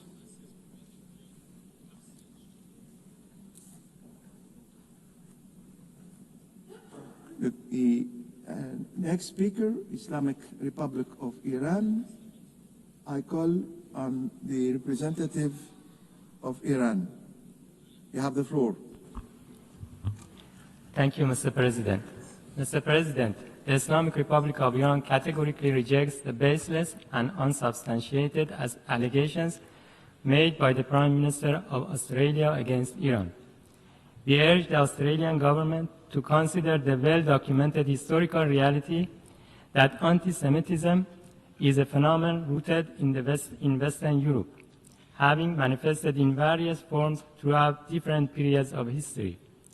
In recent years, however, the concept of anti-Semitism has regrettably been weaponized to silence legitimate criticism and protest against occupation, apartheid, and the ongoing crimes being committed by the Israeli regime against Palestinian people. The Islamic Republic of Iran strongly condemns the heinous atrocities and continuing genocide in Gaza. It reminds those who support or remain silent in the face of these crimes of their moral and legal responsibility under international law. Iran views the Australian government's unfounded accusations and its undermining of long-standing diplomatic relations between the two countries as being in alignment with the Israeli regime's broader strategy of promoting Iranophobia. These actions are clearly aimed at diverting the attention of the international community, including this high-level session of the United Nations General Assembly, from the atrocities and humanitarian disaster in Gaza, while exacerbating instability in the region. I thank you, Mr. President.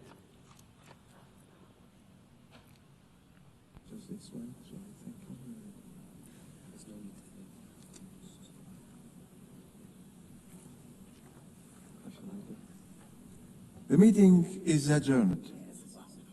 I did it well.